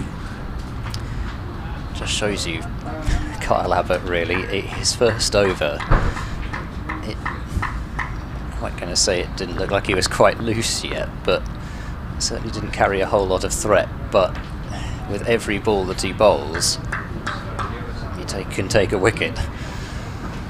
Feels like he can. You know that there's wicket-taking balls round the corner. Weatherly will continue, and he bowls to Ollie Price, who is on the back foot and playing defensively. Might have thought about playing a booming pull shot off that one, but it's not necessarily the time for such things. Weatherly bowls, flighted and chipped by Price, who kind of put the bat there for the ball to hit. It did, and then it popped up in the air. Fielded at short mid-wicket, was well away from short leg. Weatherly moves in. Another flighted delivery this time. Ollie Price reaching well forward, playing leg side with the turn and with the slope. As Weatherly bowls. It's going to be too long before there's a fielder there, I don't think. That's the second time it's been in the air. Allsop's asking if he should move there. I suppose you know where the ball's going to go next time if you do move there, but It'll go square, won't it? Exactly. I'm sure I've decided. Yeah, Holland's going to go in, I think. Yeah, I kind of felt as if somebody probably had to go. Or is it Gubbins is going to move in and Holland's going to go on the cover. He's going to go as close as he can without putting the helmet on. As Weatherly bowls to Ollie Price, who leaves. Plenty of time to judge that one. It's a little bit short from Weatherly. It's the last ball of this over. Just right up to the bat, and this time Ollie Price makes sure he gets the ball straight into the ground and made an over.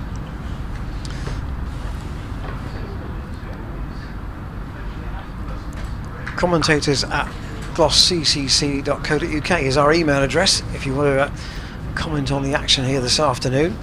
You might be too tense to send an email, but we'll welcome you to get in touch here at Cheltenham. Gloucestershire lead by 2. They have 4 wickets in hand.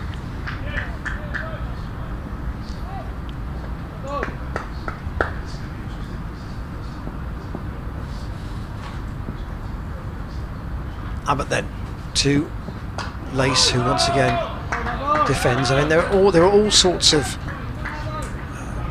benchmarks to tick off when Gloucestershire started their innings mid-afternoon yesterday. Get to tea with the openers together, tick. What could you get to at the close? 3 down was probably 1 more than they would have wanted. Hampshire don't let an early wicket go down this morning. Okay, Hampshire got one, but then Higgins and Lace frustrated them for a long time. Get to lunch no more than 4 down. In the end, it was 5.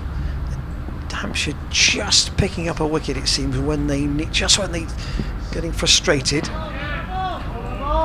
they nip 1 out. And the question is that trickle of wickets going to be enough for them in terms of time? Well, they bank on the wickets, the rate of wickets picking up as they go along, really. So I'm sure they'll feel if they can get 1 more before tea, they probably feel pretty happy about that. Abbott to Lace onto the offside, but again straight to Brad Wheels and no run. Resisted the temptation to bang one in so far has Abbott. Didn't bowl at Tom Lace in either of his first 2 overs, so this is a battle which is, well, if Abbott does decide to bowl short, will be interesting to see what Lace does to counter it. Will he continue to take it on, or will he just decide now's the time just to duck underneath? Again, pleasantly played down the ground. A diving stop from Keith Parker.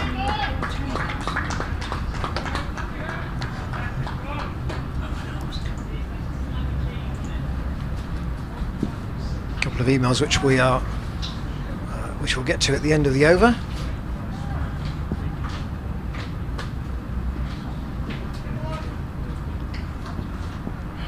One of whom is about Tom Lace. Batting at the moment, trying to glue this Gloucestershire innings together. Sound defensive shot.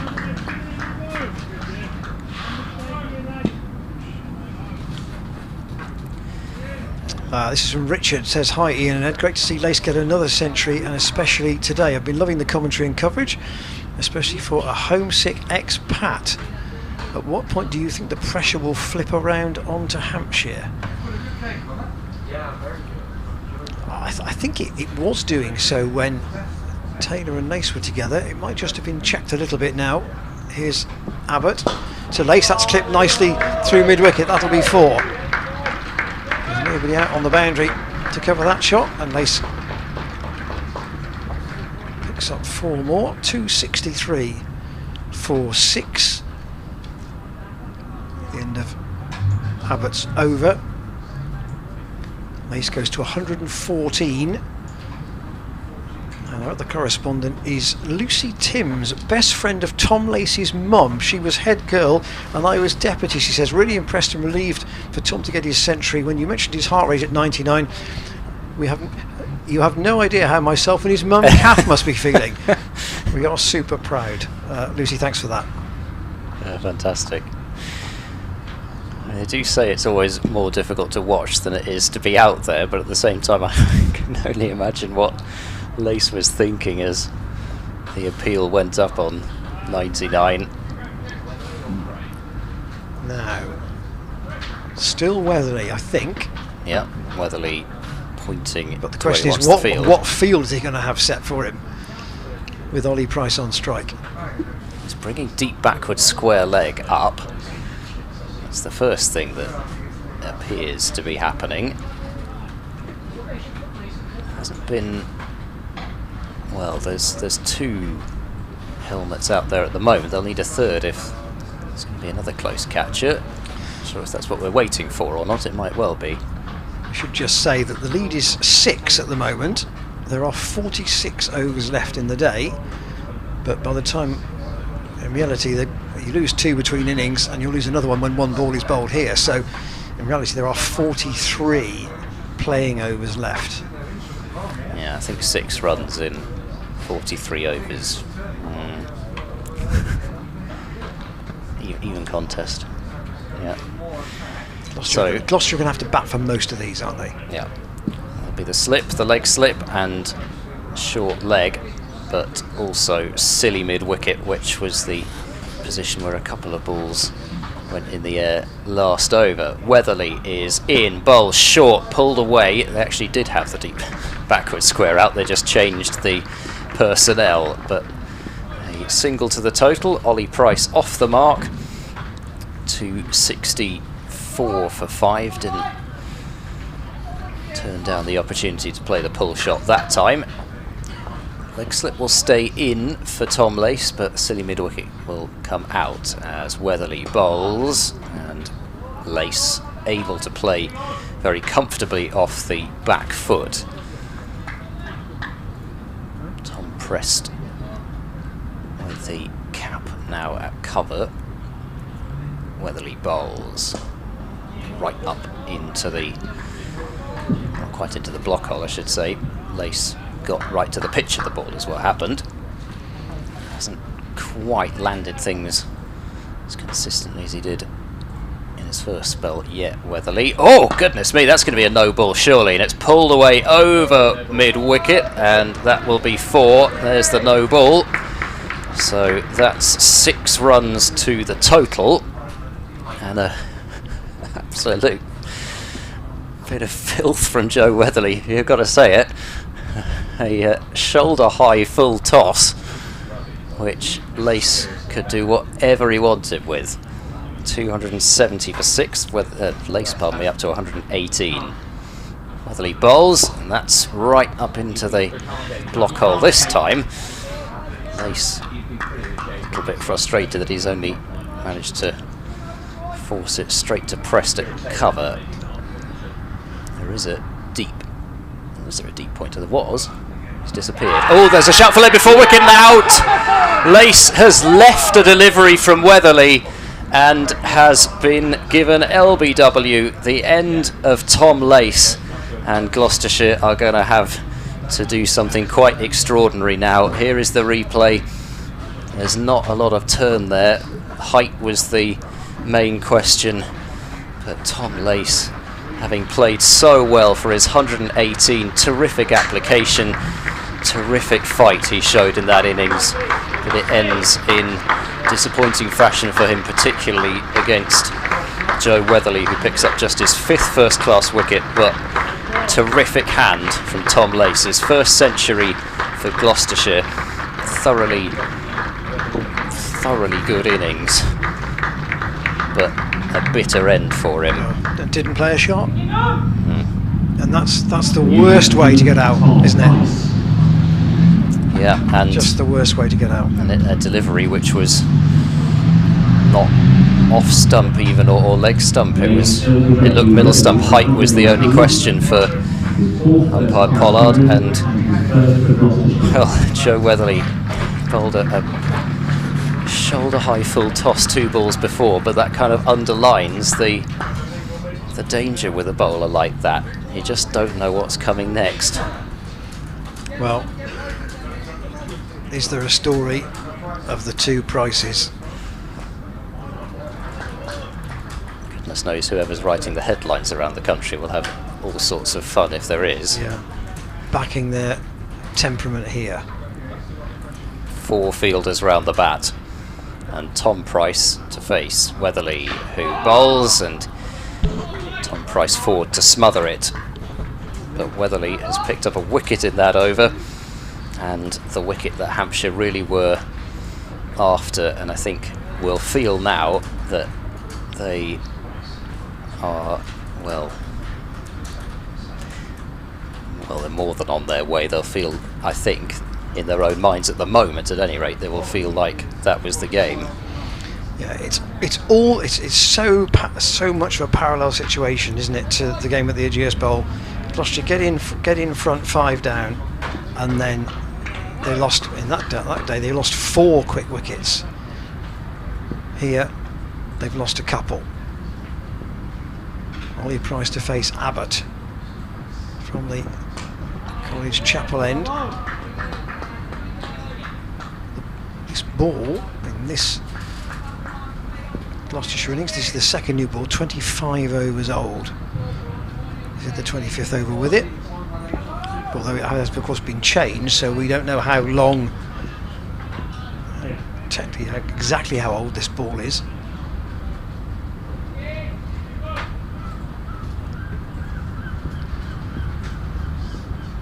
Can the Price brothers get Gloucestershire as far as the tea interval? Abbott in, and Ollie Price lets that go. Abbott can't believe that hasn't bowled him, I don't think. Well, that's just a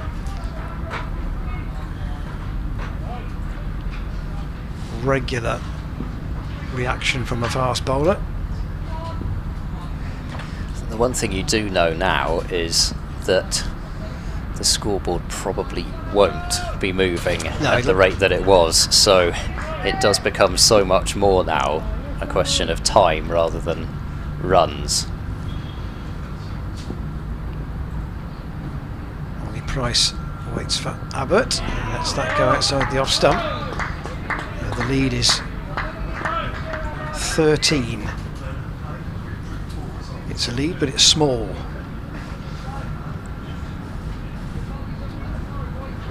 I think it would have been really minimum for Gloucestershire was to at least force Hampshire to bat again. That would have been something that, you know, had they not managed to do so, there would have been real disappointment in the dressing room. Abbott bustles in again. Ollie Price plays a pleasant drive. It's a good stop. Sliding stop from Brad Wheel.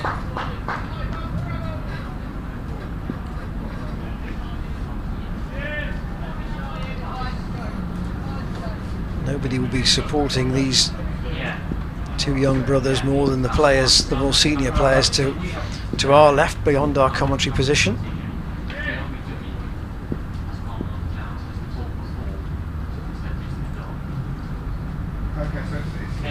Price waits and clips that nicely off his legs.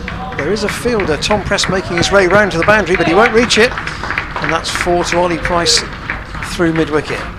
Pleasantly played shot. It was. Made a nice sound off the bat, nice thud as it hit the middle, and Abbott, yeah, just bowling a delivery on leg stump, pretty much half volley length, and I would say simple because it wasn't, because he had to make sure he got the placement right, but delivery which Ollie Price would have been very happy to receive. Yeah, Gubbins is now plugging that gap. Abbott in again, and it will go straight to Gubbins all the way along the floor.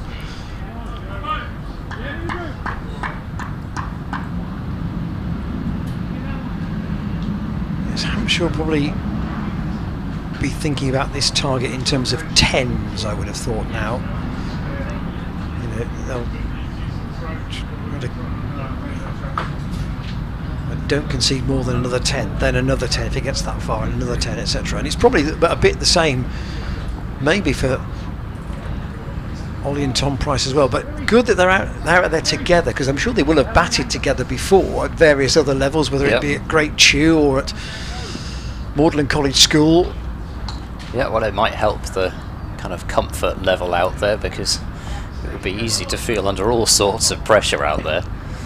Tom Price then on strike to Weatherly. It's a good ball from Weatherly, but Tom Price rolling it back to the bowler.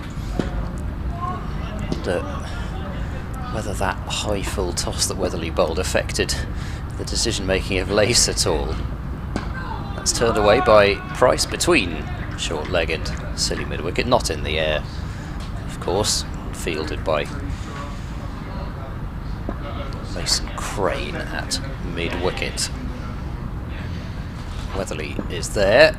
And Tom Price plays forward out towards mid-off this time. I wonder whether Mason Crane might have been thinking he was going to get a pretty long spell after that delivery that was bowled that got whacked for 4 from shoulder height. He must have been preparing himself mentally as that's edged wide of de Grand on by Tom Price, and will head down towards the third man boundary. It's crawling its way there, and it's been stopped by Gubbins before it could get there, and they're through for 3.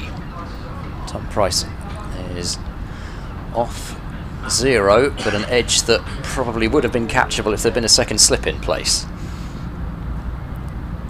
Are Hampshire going to deploy one? The answer to that is no. I guess you can't have them everywhere.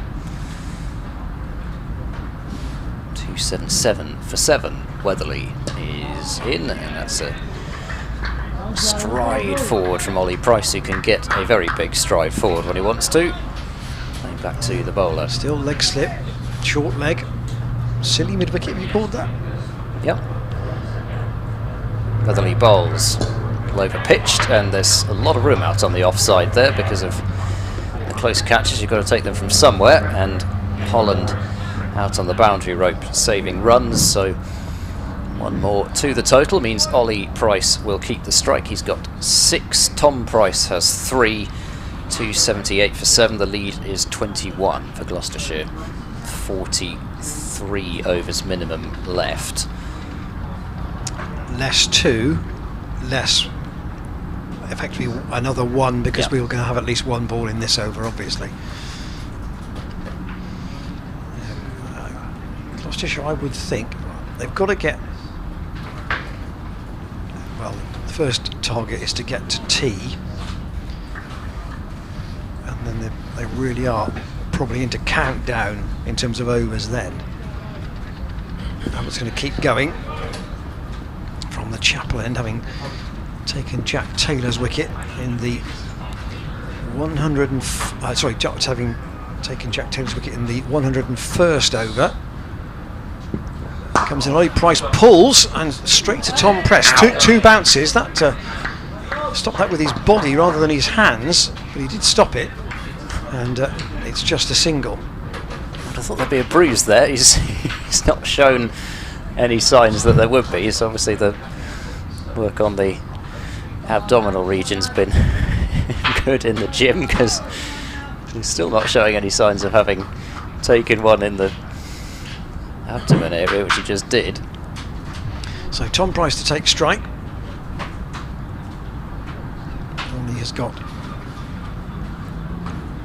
7 at the other end. Tom has 3.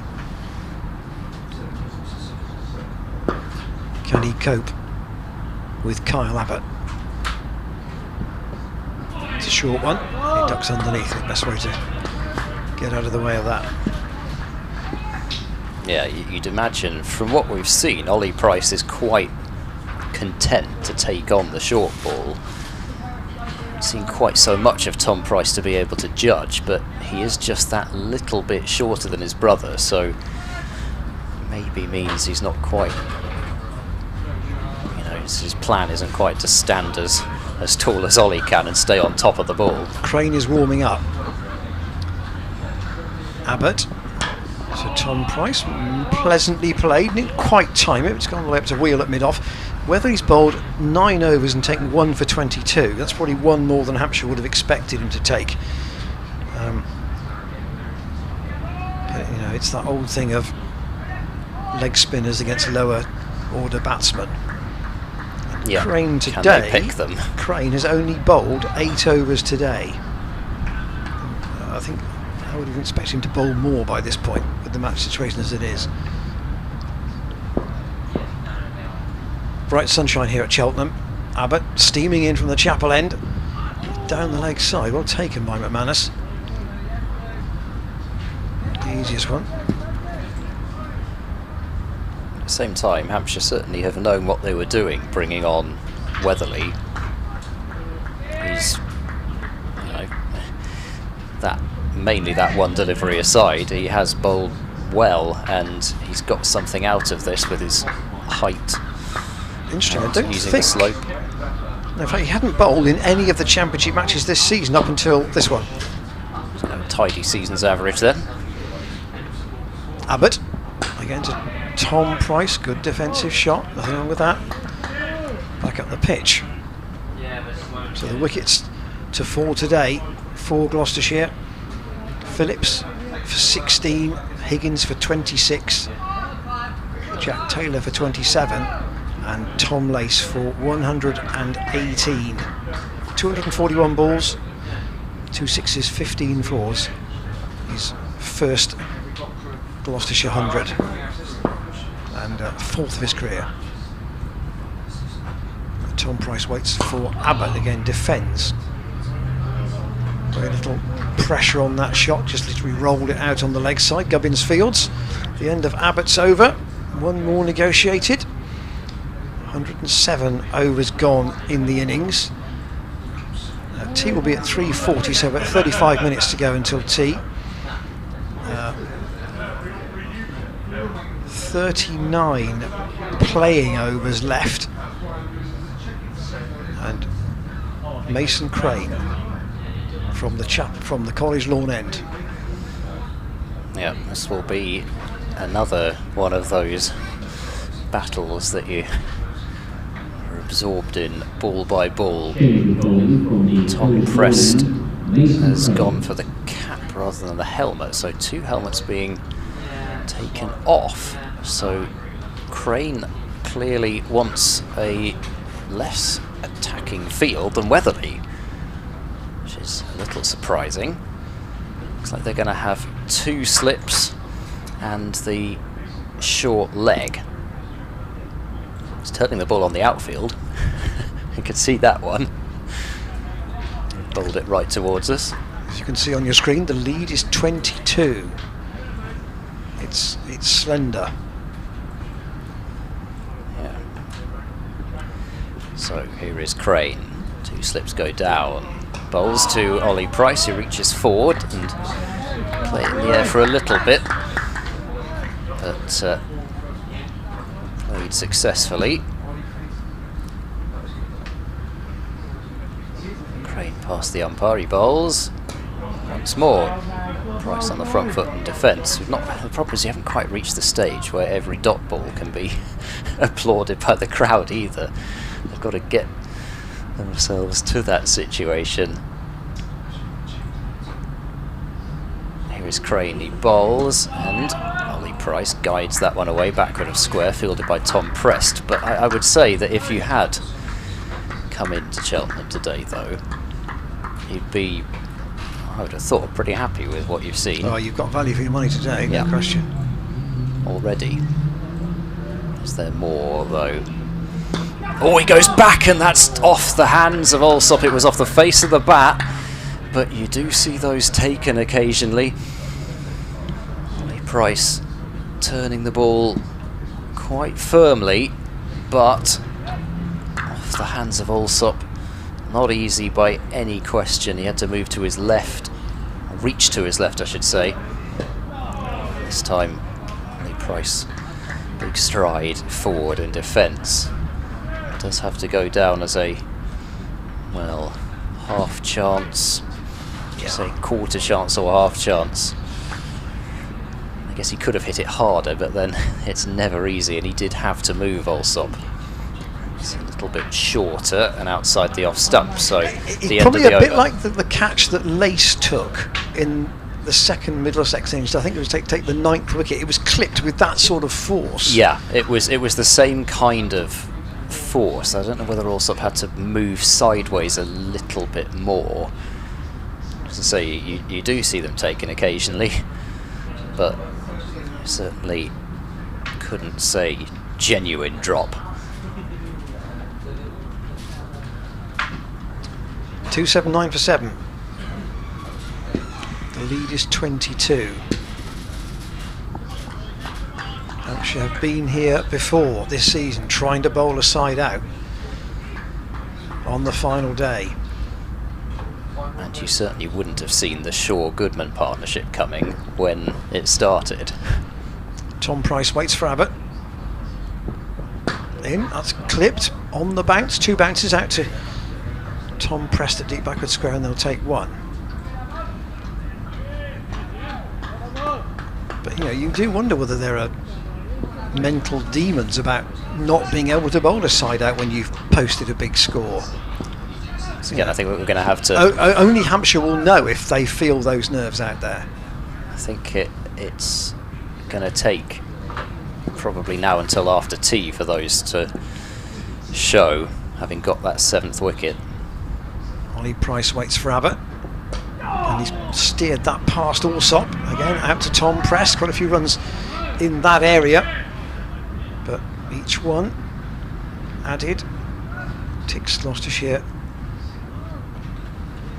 further ahead. I think you were dead right, Ed. Actually, there were various junction points in the day, and the one that you really wanted to get to was to force Hampshire to bat again, and then the game becomes just tactically fascinating, doesn't it? Now Hampshire have got to keep. It's a balance of attack and containment from them still. Forced away nicely off the back foot by Tom Price. He's got at least 2 for this, out through extra cover. Bradville's on the chase, and he'll just haul it in, and they'll go for the 3rd, because Wheel actually was just a little tardy in getting his return in. He stopped the ball all right, and then I think perhaps thought they weren't going to go for the 3rd run, and the brothers said, no, we'll take one on your arm, thanks for all the way down there. They both had a look at each other and sort of sized each other up for a moment. 284 for 7.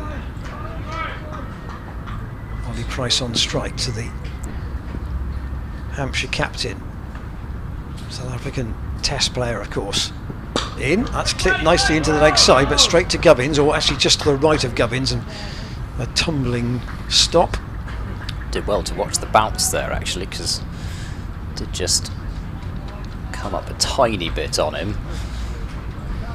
Could have easily let that underneath him if he'd brought out the dive too early.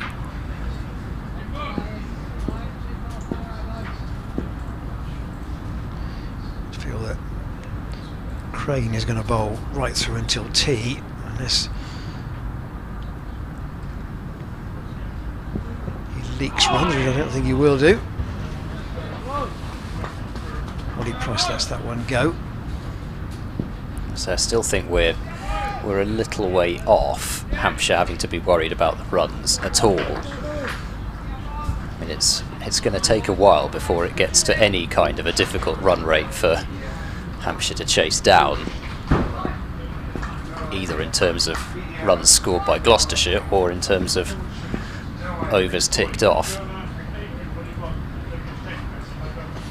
But actually, I think Ollie Price just taking his guard again, I think, there.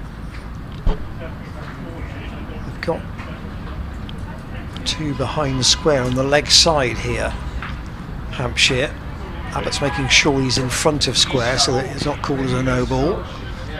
Preston and Holland are both deep backward square and long leg respectively. Ollie Price waits for Abbott, and that's in the air but forced away straight square of the wicket on the offside. That will go down towards the boundary and it will go into the boards for 4. It's a nice shot. Confident shot. 288 for 7. Yeah, really confident drive, and like a lot of tall batsmen, always look pretty good on the drive. Something about tall batsmen, they just tend to look more elegant doing things than shorter ones. The Price is having another chat. Punch of gloves. Come on, lad. And we are 28 minutes from the tee interval. Crane will ensure that the overrate will stay decent. De Grandhomme's limbering up. Yeah, it has just slowed down a little bit this afternoon. It looked like we were going to get through more overs than the 96 at one stage, but they've just slowed down a little this afternoon, possibly because of the warm temperatures, but it's not looking as though we will get more than the minimum overs now. 40 remaining, and The change in the field. Tom Press has tucked his cap into the back of his trousers and he's put the lid on. Where's he going? Leg slip? Yes. Where the gap is, I suppose, isn't it? So 2 slips, a leg slip and a short leg for Crane. Crane moves in, he bowls, and that's down the leg side, and Tom Price just had to make sure he didn't go for a wander there, because Manus was whipping the bails off, I'm sure with the ball in hand this time. I'm sure those of you following streams in the early part of the season know what I'm talking about there, as Crane bowls, and that's a beautiful ball which has passed the outside edge of Price. He reached forward trying to get to the pitch of it, but couldn't do so. And Mason Crane feel like he could have had his third one there. It's just getting put back on. Umpire Pollard is happy with their position. Crane bowls, a bit shorter, turned on the bounce off the back foot to Alsop at short leg, who I'm sure he'll be ready for the next one to come, so wouldn't want to offer him up another opportunity even if it's off the face of the bat. Crane delivers, short, and Alsop has to get out the way. Great stop from Keith Barker at mid-on. And he said on a few occasions he's gone down in stages, but that time he recognised how quickly he needed to get down and launched himself away to his right and has saved Mason Crane 4 runs. Price faces and reaches forward and once more is beaten by Mason Crane. Tom Price just not quite able to get to the pitch once again, and he's bowling at a lovely speed here, Mason Crane. Not too quick through the air, a little bit of turn, but not a huge amount. Crane is in, and once again Tom Price reaches forward unsuccessfully. A few ironic cheers go up from the crowd, whether that's because of the play and miss or whether it's just because it's another over seen out, not quite sure. Either way, it's a maiden from Mason Crane. 12 maidens out of 31 overs, and terrific control. Once again, you have to praise that from Mason Crane, because this stuff isn't easy. No, it's always more difficult with the wrist spinner than the finger spinner. Carl Abbott's taken himself off, so de Grandhomme comes back from the chapel end. 288 for 7 the total. The Gloucestershire lead is 31, 3 wickets left. And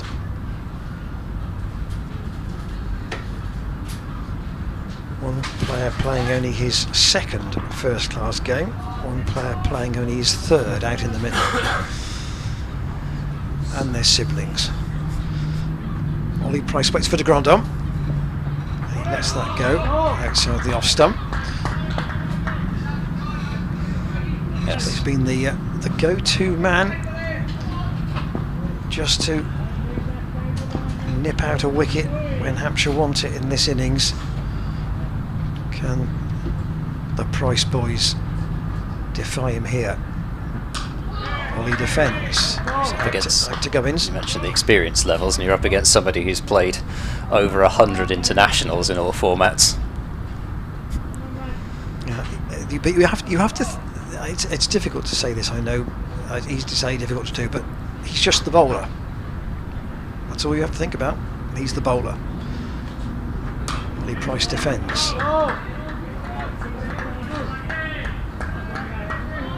The other thing, though, you mustn't do is assume that it's going to be easier just because de Grandhomme isn't coming steaming in at no. you. I'm sure not. 288 for 7. De Grandhomme to Ollie Price again. Head over the ball.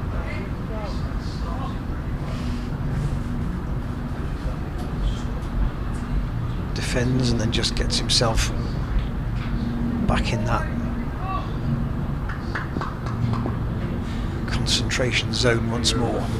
It doesn't take long to get through his overs, that's for sure. And that's along the ground to a tumbling figure in the gully, who I think is... It's not Crane. Crane is at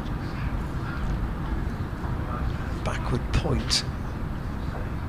Might be Weatherly, I think. No, it's Gubbins actually. Well, this is a slip.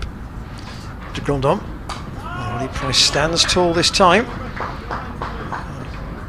Tales of Bomber Wells getting through his overs here in Cheltenham in a minute and a half. Not quite at that level, but De Grandon isn't taking long. That was a maiden. 288 for 7 it remains. Here's a thought. Would you ever consider sending Dan Worrell in next and telling him, go on, you can play your shots. If you score us a quick 30 or 40, that would be ideal. And then save Matt Taylor for if you needed to block out. That's an interesting call. Dan Worrell's general tone of his batting has been to go out and enjoy himself. But these two want to stay up there for as long as they can and protect those that follow. Perhaps we can ask our email correspondence. Here's Crane. Bowls. Oh, that one was fairly short of a length, but bounced quite considerably past Tom Price. It's a good point, actually. You know, if you were James Bracey, would you consider putting in Dan Worrell next? Good question. Commentators at ccc.co.uk. Crane is there, and that one has spat, and Tom Price once more has kind of gone reaching forward, hopefully, and not got it. I suppose as long as he keeps playing down that off-stump line, at least he knows he's not going to be bowled, but I think sooner or later Mason Crane will get one that possibly finds that outside edge with those two slips waiting. Crane bowls too short and pulled, but once again finding mid-on. There's nobody between mid-on and short leg. There's an awful lot of space on the leg, so there is a deep backward square leg still out there. Crane bowls. Might have been a low full toss. Oh, what a shot that is! Beautiful straight drive, and that is 4. I must say, I didn't think the ball was going to go there when Crane bowled it, but that is really, really glorious. Just a low full toss. That, yeah, get too much better than that.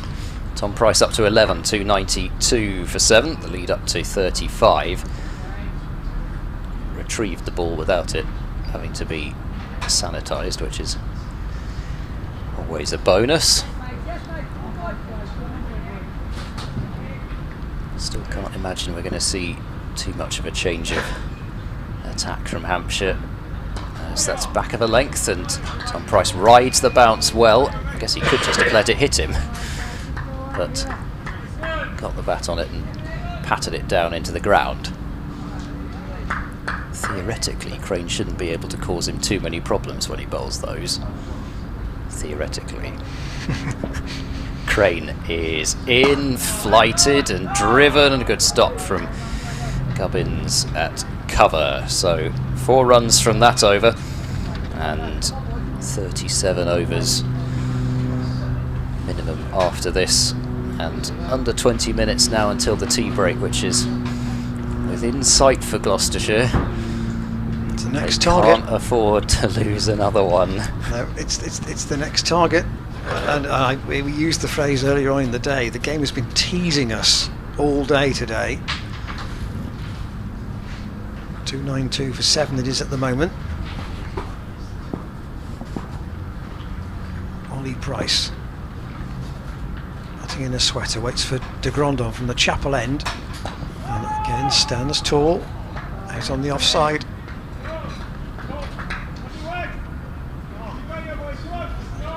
This is, I think it was Richard Dawson's phrases about, you know, take it to the last day, take it to the last session, take it to the last hour if you have to, or be prepared to go that far. De Grandhomme in. Ollie Price drives that nicely out through extra cover. There's a chase for Wheel and for Gubbins, and they'll just haul it in, and they'll come back for 3 runs. It's just about the furthest point on the Sanford Road side. They can pick up another 3. That's all you need though, just a pleasant drive, not going too hard at the ball, just keep the shots controlled if you're going to go for them.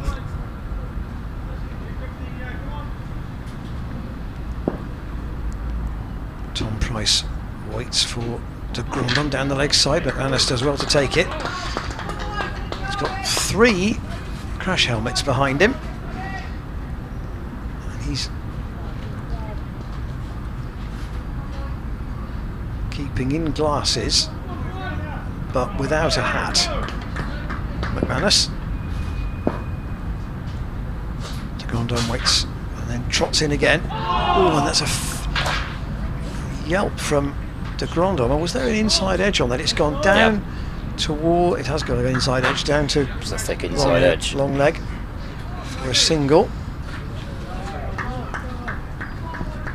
296 for 7. Lead up to 39. De Grandhomme to Ollie Price. Lets that go. Outside the off stump. Yes, Hampshire are going to get tea. Probably about 32 to 31 overs, I would think, remaining. If these two can survive. Ollie Price lets that go outside the off stump.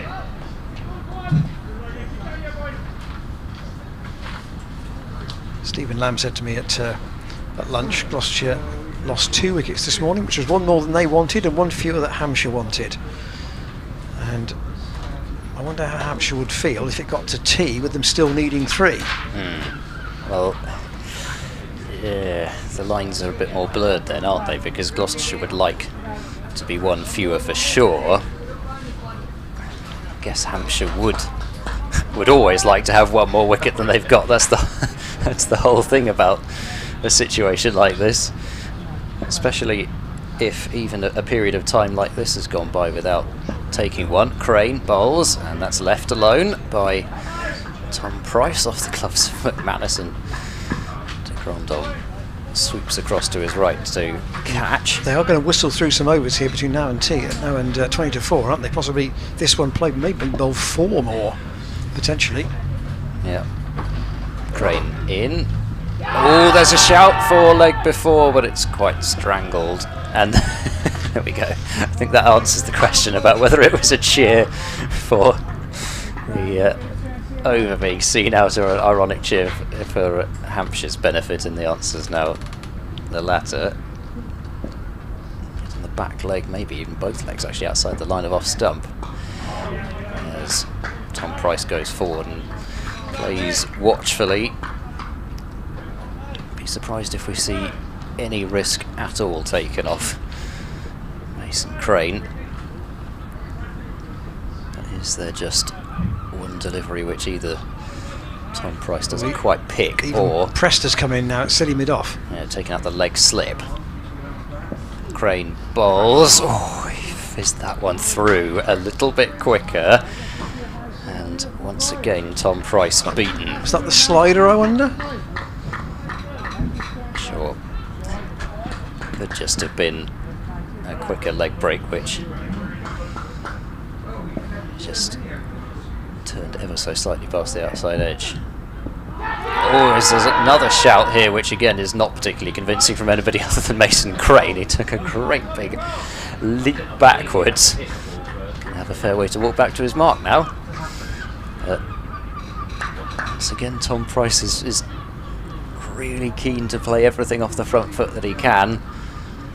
Kind of covers up that off stump, but yeah, Crane in, and this time Price gets quite a way down the pitch and drives it into Tom Prest, who appears not to be capable of showing any pain at all, because took that blow in the chest or abdomen earlier on and shows no signs of any discomfort there, but then I suppose he does have the protective equipment on at the moment. Another maiden over from Mason Crane, and just over 10 minutes left before the tea break.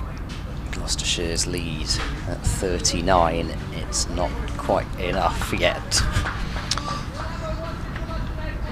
It's not, but they still have 3 wickets in hand.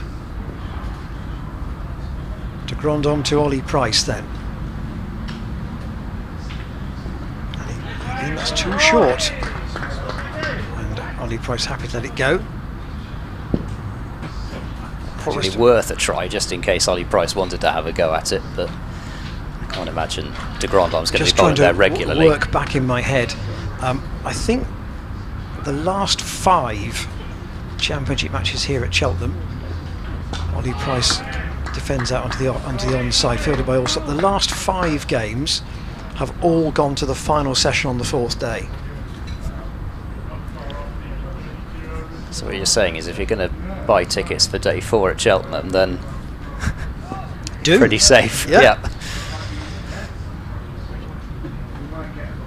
De Grandhomme to Ollie Price lets that go outside the off stump once more. These two came together when the score was 270, so they've added 26, but they've also soaked up more than 10 overs. That's the other thing they've done. Price waits with his bat raised. De Grandhomme to bowl to him, and again defends out to Brad Wheel. De Grandhomme having a good dig at the landing area there. You've got to imagine it's got to be pretty hard out there by now, even if there is quite a bit of dust on the top surface. Ollie Price, brother at the other end, again defends out to Gubbins. It's a bold defend repeat at the moment, and De Grandhomme giving nothing away, and that's, from a Hampshire point of view, that's also important, because every 10 runs matters from their point of view. Ollie Price waits, De Grandhomme trots in again, it's short and lets it go. So another over, and 15 to Ollie Price, 12 to Tom. De Grandhomme's overall figures: 10 overs, 3 maidens, 1 for 29. After, I wonder if he'll have maybe a burst from Wheel after tea. He's been out of the attack for a little while. Yeah, well, we're going to see him at some point, aren't we? And Barker could come back as well. He certainly looked a lot more threatening in the last spell that he bowled than he did throughout the rest of this innings so far. And Crane into his 34th over of this innings. Probably 3 overs until tea, you would think. Yeah, they'll probably get one more bonus over in, as it were. Crane is in, and Tom Price plays that one the soft outside edge down to backward point, and he's basically had the entirety of Crane's bowling, Tom Price. Crane moves in, and it's very full. That's exactly actually where Tom Price wants it to be bowled, because with that forward stride, that was bowled exactly to where Tom Price has been getting to.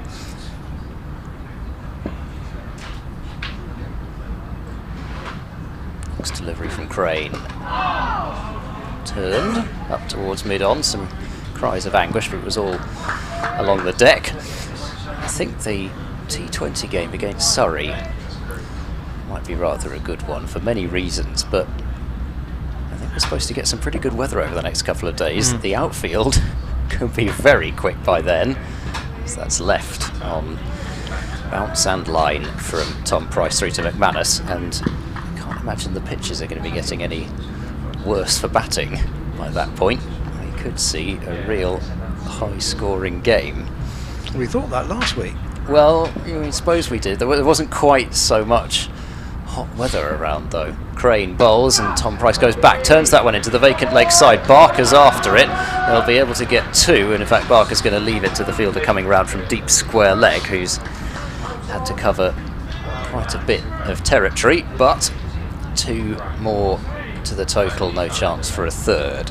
14 now to Tom Price. Gloucestershire's lead up to 41, so I guess another 10. You're looking at blocks of 10 ticked off at this stage. Crane bowls. Oh, goodness me, that one. Different from the other times Price has been beaten. This time he went back to a fairly full delivery, but it passed his outside edge, and another over has been bowled. 33 minimum remain. Looks as though we'll get an extra one in before tea. Yeah, they'll get to 31 by the looks of it at the tea break. Take off 2 for the change of innings, and as soon as one ball is bowled, it'll be down to 28.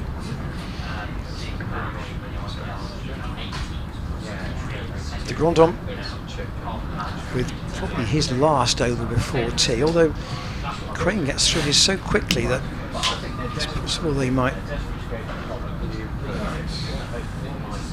another one, but the Hampshire actually aren't hurrying too much over there. They're feeling it. To quote Joe Weatherly after the first day, Hampshire wanted to keep Gloucestershire out in the field a long time because they felt they were weary after the Middlesex match. Well, same could be true here. 116 overs in the field, Hampshire. Ollie Price waits for De Grandon and steers that out on the bounce to Mason Crane. There might have to be a boot problem or some such thing. To ensure it's only 2 overs. Well, you can imagine how that would go down with Hampshire if that did happen, but there we go, that's the game, isn't it? The game's within games. 298 for 7. De Grandon to Ollie Price. He's clipped that down to fine leg and will hold on and stop it. He will. They've done really well to haul that in, but Gloucestershire will get 2, and that's the 300 up. And from a position where you're 257 behind, that's a good effort. Yeah, it's been a good innings from Gloucestershire, and it shows you, those big scores. You need those big scores. They got one from Tom Lace in this innings, and that's held together the other scores, because after that, George Scott's 29 is the next highest. Ollie Price waits again and steers that again down to Crane at backward point. Yes, 3 other scores in the 20s. And extras at 30. Lest we forget. Yeah, quite a few no balls. In fact, actually, it's been a pretty even spread. Price waits for De Grandon again. Solidly head over the ball. And he's been out there now for just under an hour. Ollie Price.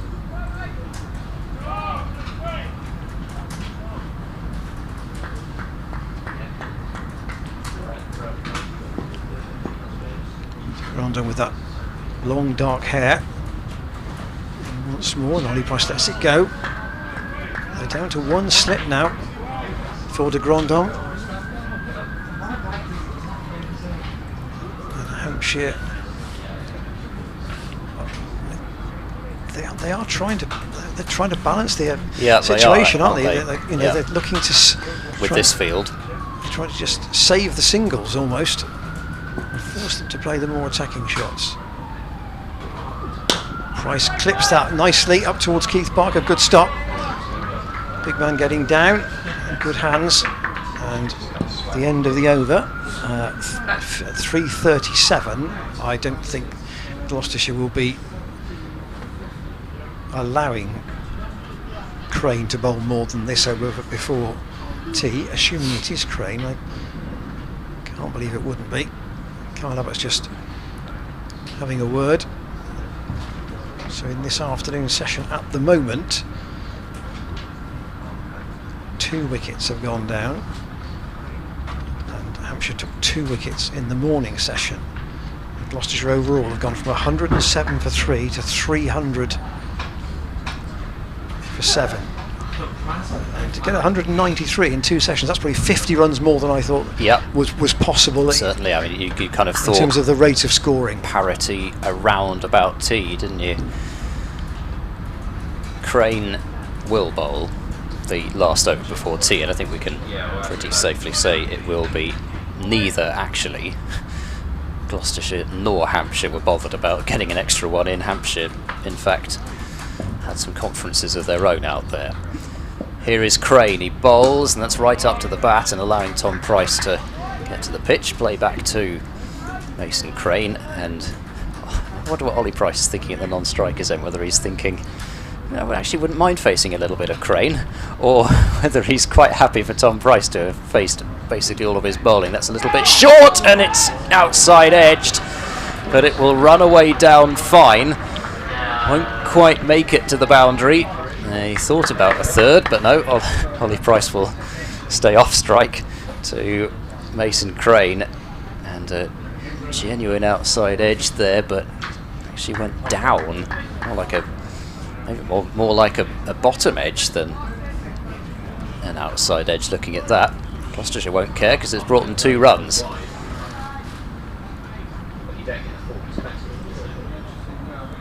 2 slips and the leg slip, and a short leg. It's more allowing Price to play off the back foot up towards Barker at mid-on. So we've reached 3:40 on the clock. Not that there was too much doubt that wouldn't get another over in, but we know that now for sure. Crane bowls, and that's wide, driven hard straight to Gubbins at cover. He hit that one with really good timing, Tom Price, but not quite able to work it into the gap. Crane bowls, and that's edged, and that's just short of de Grandhomme at second slip. I don't think that was a bump ball.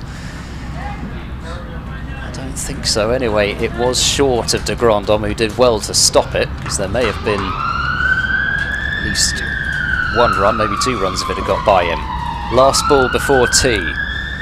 Crane to Tom Price, who's forward in defence, playing back to the bowler, and there's the encouragement for the Price brothers. Pricey, not quite sure which one that is, but terrific work from both Tom and Ollie to see Gloucestershire through to tea. There's a lot more work for them to do in the evening session. Minimum of 31 overs left, but Tom Price 16, Ollie Price 17. Between them, they've batted for 94 deliveries. Need another 94, really, you'd have to say, Gloucestershire, but terrific effort from both of them, and Hampshire have been stymied after what looked like it might be a potential match-winning moment when Tom Lace padded up to Joe Weatherly, LBW, for a magnificent 118. And he is still the story of the day for Gloucestershire so far. He is at the moment, but I'd advise you to be with us at 4 o'clock. Why would you not want to be with the situation as it is? 302 for 7, the lead is 45. In theory there are 31 overs left, 2 for change of innings. As soon as we bowl 1 ball it'll be basically 28. Can Gloucestershire see this out? If they do, then they will deprive Hampshire of a place in the top group. Remember, the sides are already there: Lancashire, Yorkshire and Somerset. Notts and Warwickshire favourites to join them, and whoever comes out better from this match here at Cheltenham. Another final session decider. Join us at 4.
welcome back to Cheltenham.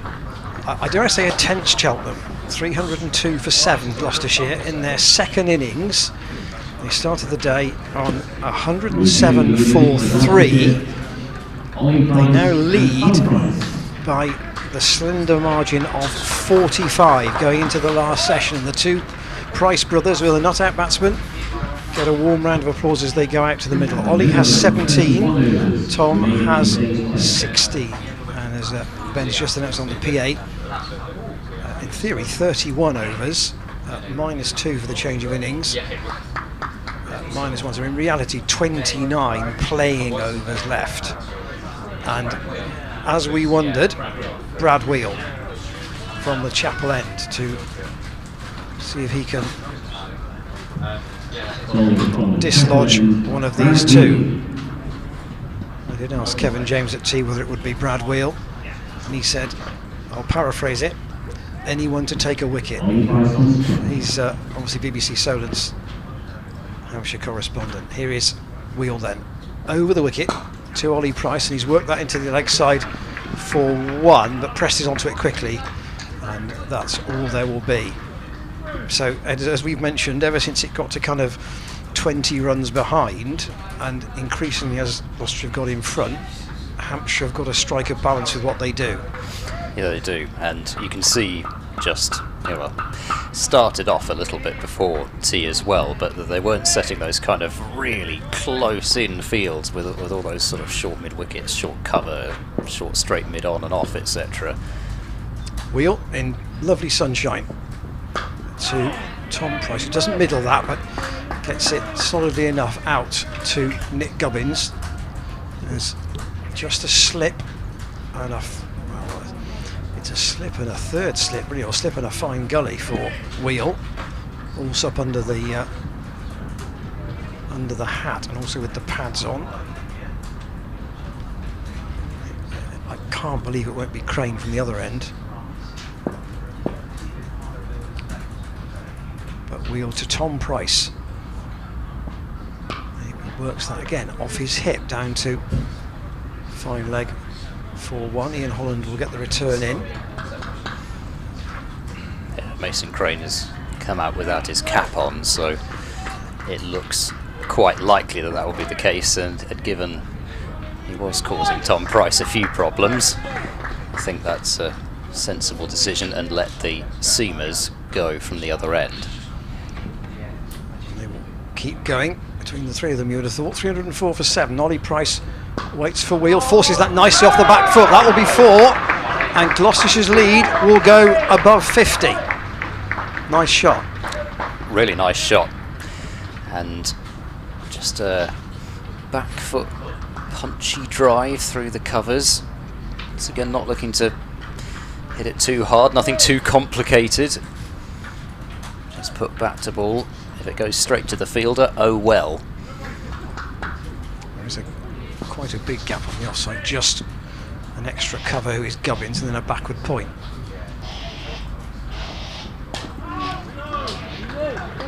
Price waits again, and Wheel fields off his own bowling. Of course, Hampshire will probably get a couple more overs in than the minimum allotted time, allotted overs I should say, in the time, but you don't really want to be rushing through your overs too quickly if you're Mason Crane, otherwise you don't give the seamer at the other end any kind of a break at all. Ollie Price waits for Wheel, who, if nothing else, has been relentless in his effort, his energy, and in this innings so far he's bowled 22 overs for 57 with no return. 308 for 7 Gloucestershire, so the lead is 51. Ollie Price has 22, Tom Price has 17, and the innings glued together today by Tom Lacey's 118 before he was LBW to Joe Weatherly, the, dare I call him, the occasional off-spinner for Hampshire. Wonder whether we'll see him in this evening session. Might be a good sign for Gloucestershire if they do. But Crane for now from the College Lawn end, and he bowls. And there's a shout for a stumping here, but I don't think his foot had moved. The usual response back from the section of the crowd. A Cheltenham cheer. He's beaten him on his outside edge again, though, is Mason Crane, and that's got to be at least 6 or 7 times. Be more than a full over's worth of plays and misses from Tom Price. Crane bowls. We're playing and missing it, that one, driving it without too much timing, but If you are batting at number 9, you're not going to be flawless against a leg break bowler, are you? well, no, this is true. Crane bowls, going back on it is Price. I don't think there was any bat involved there. Allsop went diving away to his right. It was too high to be LBW. I don't think it was inside edge onto pad. Here's the replay. Well, I don't know necessarily tell from there. There might have been 2 pads actually, but I don't think there was an edge. Crane bowls. That's right up into the, right up towards the feet really of Tom Price, and that just makes it very easy for him to cover up. It's the delivery that's just pulled back a touch from Crane that's caused the problems.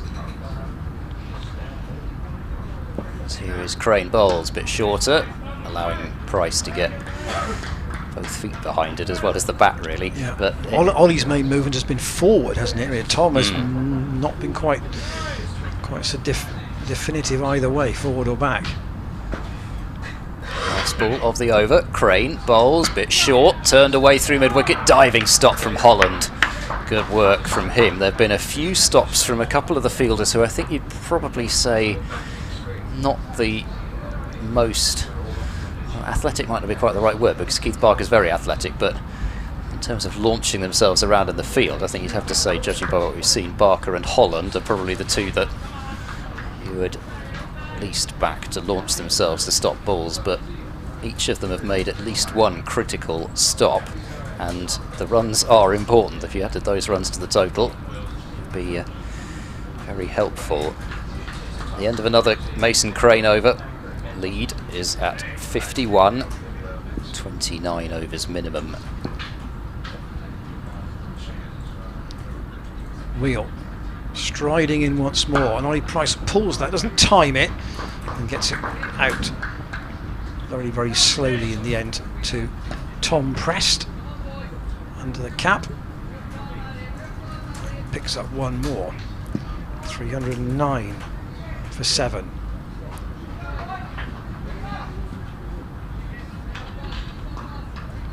There might be some people who find it difficult to watch at the moment. We understand your nervousness. Here is Wheel again, and forced off the back foot, but straight to mid-off. Not with any great timing by Tom Price. I can tell you what I would be doing in this situation, because I did it Pacing? in the reverse. Well, I spent most of the Shaw-Goodman partnership pacing around the living room, but the before that I was pausing the stream, going away and trying to do something else for a bit, and then coming back and whizzing through each ball to try and reduce the tension a little bit. Such is the beauty of YouTube. 309 for 7. Well, Wheel's just... he's got something in his eye. That's why he stopped.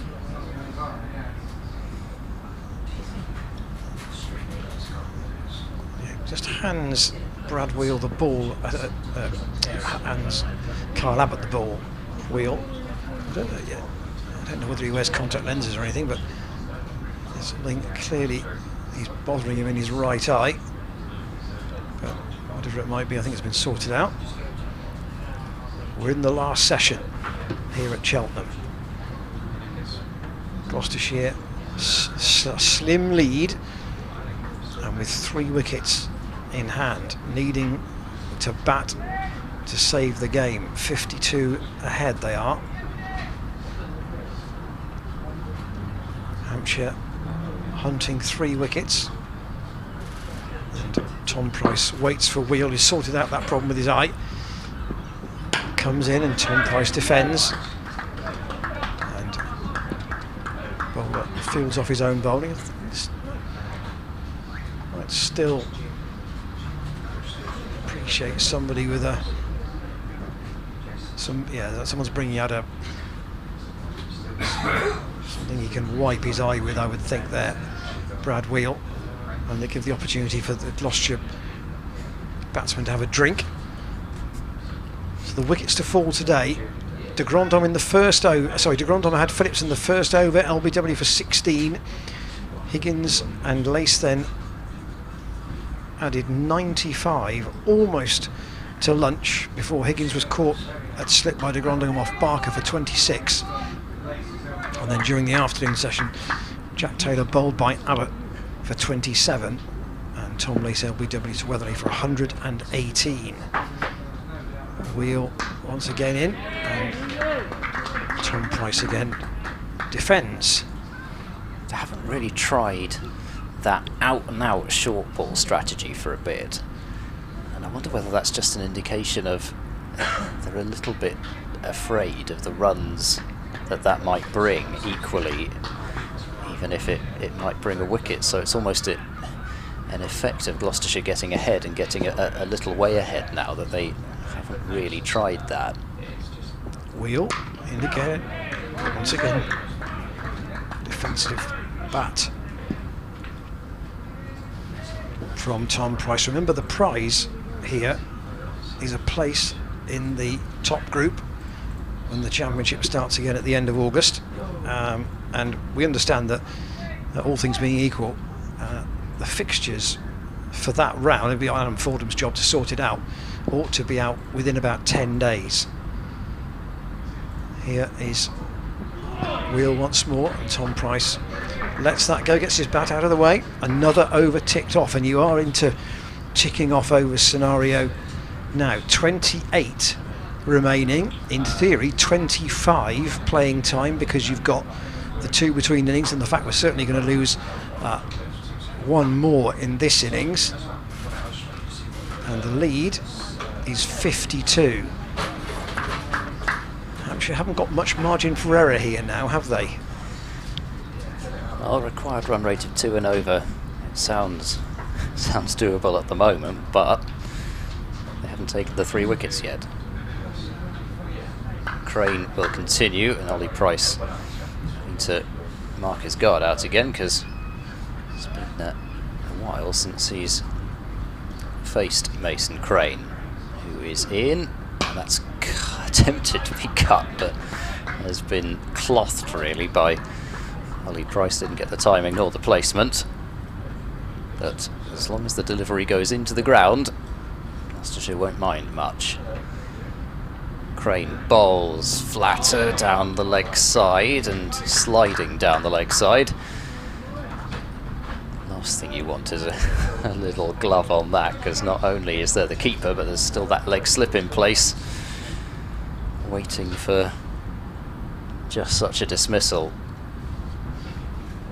Crane bowls. It's left. It bounced over the top of the stumps. Obviously quite tight to them. I haven't seen too much indication that Ollie Price is struggling to read Mason Crane, and even if Tom Price is struggling to read Crane and is covering up his off stump as such, it's worked so far.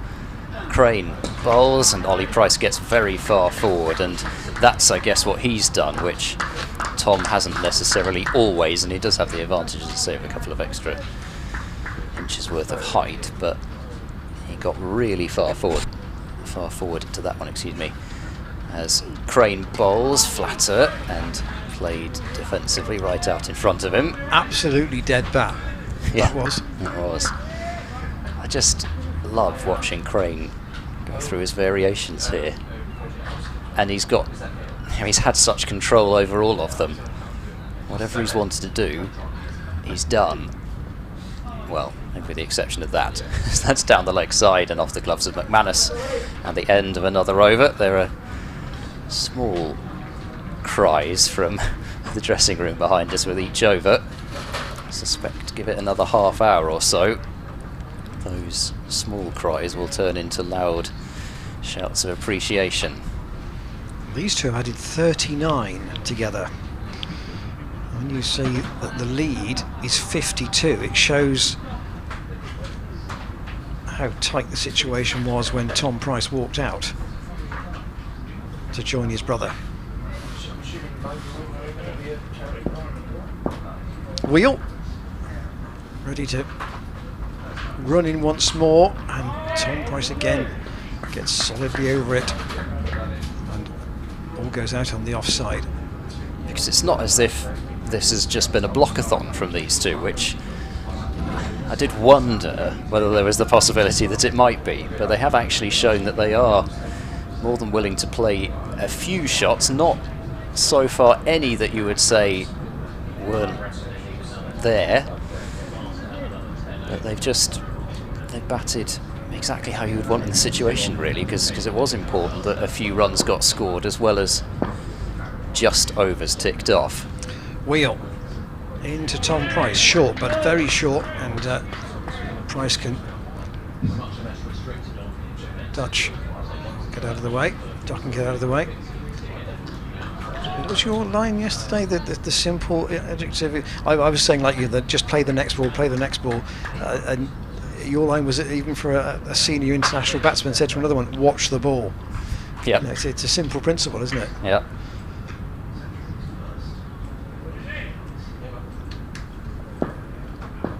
Crane just going to extra cover now. And Tom Price again lets that go outside the off stump. And even more so in a situation like this, where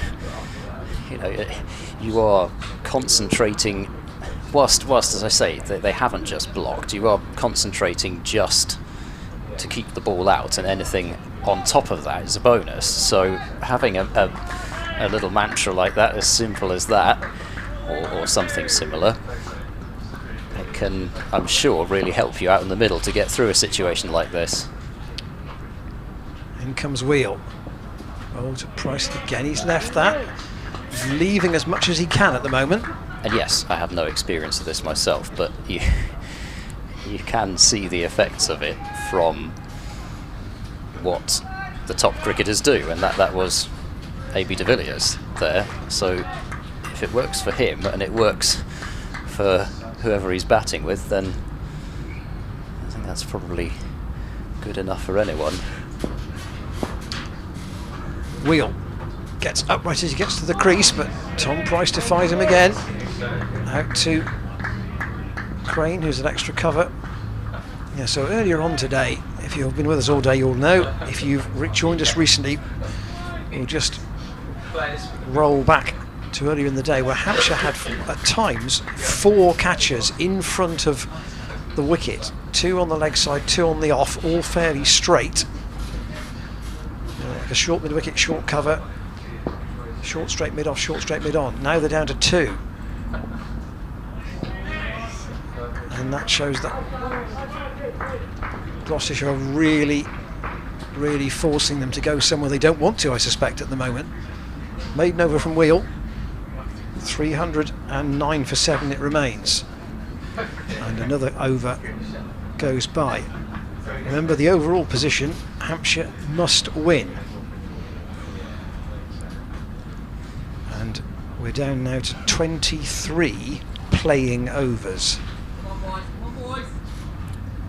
There was just one delivery in that over which maybe just stayed fractionally down on Tom Price, and that was fairly similar to the delivery that got rid of Jack Taylor from Kyle Abbott, the one that removed his off stump. But because they haven't been able to afford to bowl a whole lot of short stuff to the Prices for fear of conceding runs, the outcome was different. Crane in, and the Price has gone feeling for that one.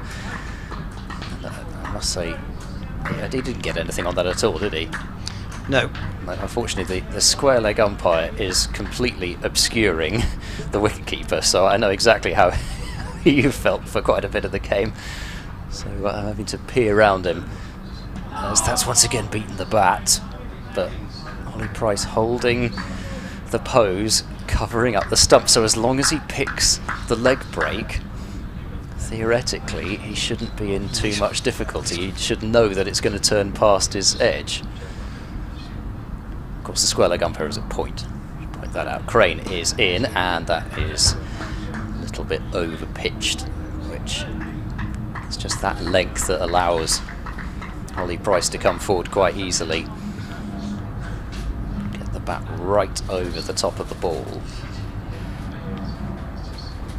Here is Mason Crane. Bowls further back of a length, dabbed away, wide of second, slipped to Grandon, made a bit of a meal of that, but he got down and, I was going to say, made sure there weren't any runs, but I don't think there would have been any runs anyway. Overs do go by quickly with Crane, but that might not be necessarily such a great thing for Hampshire. That's very short pull. Ow! That's off the helmet and caught. Can you believe that? Off the helmet of Alsop and caught at leg slip. And Ollie Price has to go. That is the 8th wicket. He went after a ball that was there to be gone after. Here's the replay. Pulled hard. It went off short leg, off his head, and caught. Another desperate dismissal for Gloucestershire. There have been several of them. George Scott pulling a full toss from Mason Crane straight to mid-wicket. The dismissal of Tom Lace leaving a delivery from the part-timer Weatherly, and now this one, which arguably tops the lot, because the ball could have hit the helmet and gone anywhere, and it goes straight to leg slip. I don't think I've seen that for... I've certainly never seen that live before. And my initial reaction was that I didn't know. I couldn't see. I didn't think that the ball was going to go to a fielder. My first thought was that's hit Alsop on the helmet. Yep. And of course, it counts as part of your person if you're wearing it, so that is out. And Price caught pressed. Well, Crane in the end it goes down as with a assist from Alsop, who we must say very glad that he is okay, because that could have been seriously nasty. The helmet has done its job. He's got a new one now.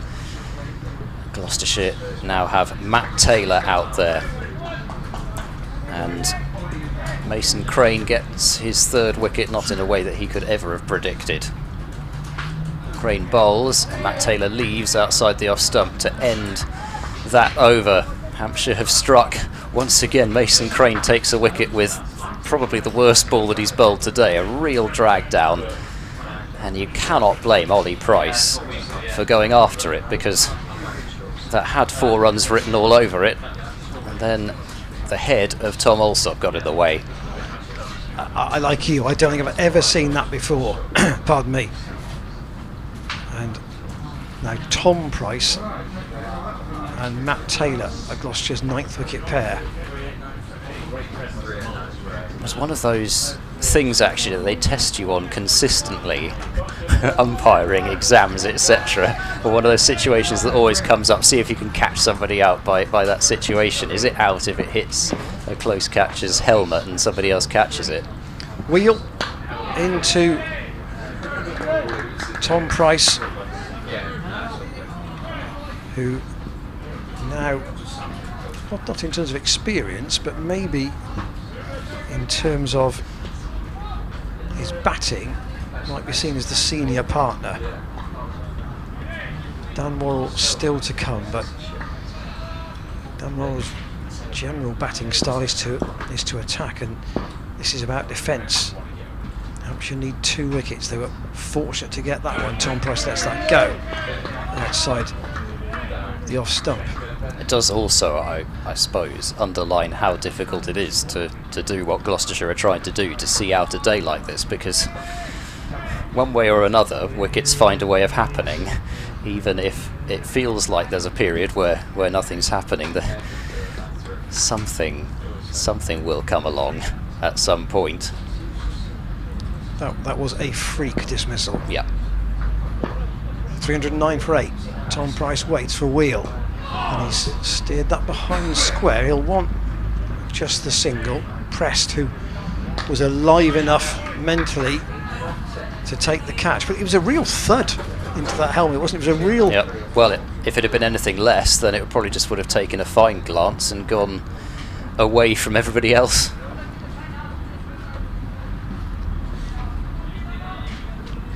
So I'm not sure that I can remember ever seeing that before. I can remember plenty of catches where it's hit another piece of protective equipment or hit the body or something and deflected to another field. I can't remember seeing one quite like that before. That was a fully bludgeoned shot. Yep.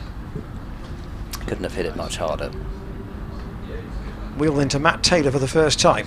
And as he's left that, he's LBW for not playing a shot. And Wheel has got Matt Taylor straight away. He tried to leave it. The ball flicked his pad, and umpire White said it was going on to hit the stumps. No shot from Matt Taylor, and Gloucestershire are now 9 down. Well, Matt Taylor batted for almost an hour in the first innings against Hampshire in the return fixture, but lasts only a couple of balls this time, and I must admit my first reaction to that was that it wasn't too high when we saw it from this angle. I'm sure those of you at home can slow it down if you so wish, but Matt Taylor has to walk off, and now we are entering the realms of another final wicket miracle needed by Gloucestershire, because Dan Worrell and Tom Price, they've got to bat for the best part of 10-15 overs, probably you'd say, to give Gloucestershire a good chance of defending whatever total they would set. And how will Dan Worrell go about it? Will he just decide that, okay, if I score a few runs, then that's as good as me surviving a few overs? Or will he try and dig in? Well, again, we've made this point before. It's a simple target, it's a simple task.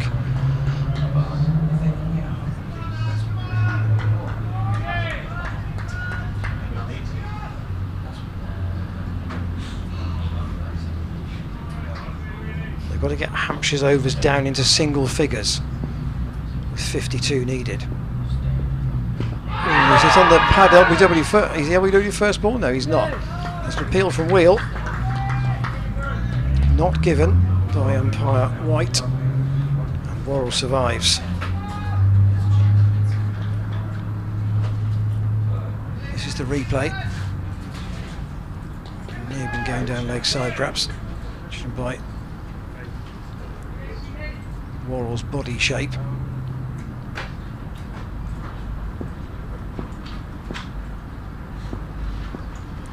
Gloucestershire's last pair together.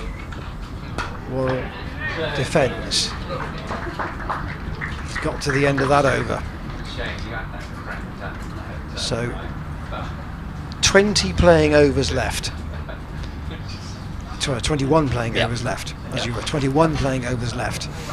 The lead is 53, and Gloucestershire's last pair are together. Wheels figures. Now, overall, 25 overs, 10 maidens, 1 for 59. Very interested to see if Crane bowls to Worrell, what kind of a field we get. Well, are they gonna send a few people back, or are they just going to allow Worrell to hit over the top if he can? Well, I mean, quite a different point. Can Tom Price farm the strike? I don't think so. I think it's going to be very difficult to do that with this field, and he may well lose his wicket trying to farm the strike, trying to get a single off a ball that there isn't a single there to be had. I think there's just too many overs left for him to farm the strike to give it another argument, personally. Crane bowls flighted, and Tom Price guides that one down behind square on the offside.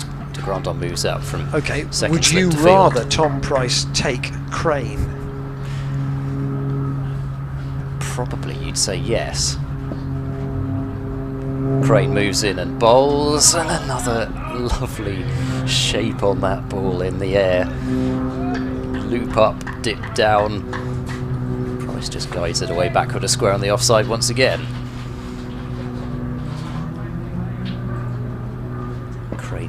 Crane will feel confident here, of course, as Price T goes forward and defends back to the bowler, but given the problems that he's caused Tom Price, he must feel like this is his man. But at the same time, I think you would definitely rather Crane were bowling to Tom Price. That's driven down the ground, will be stopped at mid-off by Kyle Abbott. So he brought out a bit of a drive, but didn't go through with it too hard. 70 deliveries now faced by Tom Price. Crane tosses the ball from hand to hand and comes in, bowls another short one, which is turned away leg side. He wasn't going to have a pull shot at that one, Tom Price. This also shows you actually do get reward for putting close catches in for your leg spinner. Admittedly, you're not necessarily thinking about that, but it does make it quite hard to hit it through them, as well as the fact that they're in for a catch. Oh, is that an outside edge? Either way, it's gone down from Weatherly at slip, and another cheer goes up. I'm not sure whether that was outside edge or off the body of Tom Price. Well, Crane, you could see Crane's arguable show of disappointment, dissent, call it what you will. I think he thinks that's definitely a chance that's gone to ground. Well, it's a life then in that case. Say I wasn't entirely sure what it had come off, so... well, you only had to look at the reaction of... No, that's come off his leg. Has it? Yeah, I think so anyway. I mean, I just had a look at this replay here. I think the impact's on the back thigh pad. Maybe Crane just disgusted at not getting the wicket. 310 for 9. Can Dan Worrell show the defensive bat to wheel?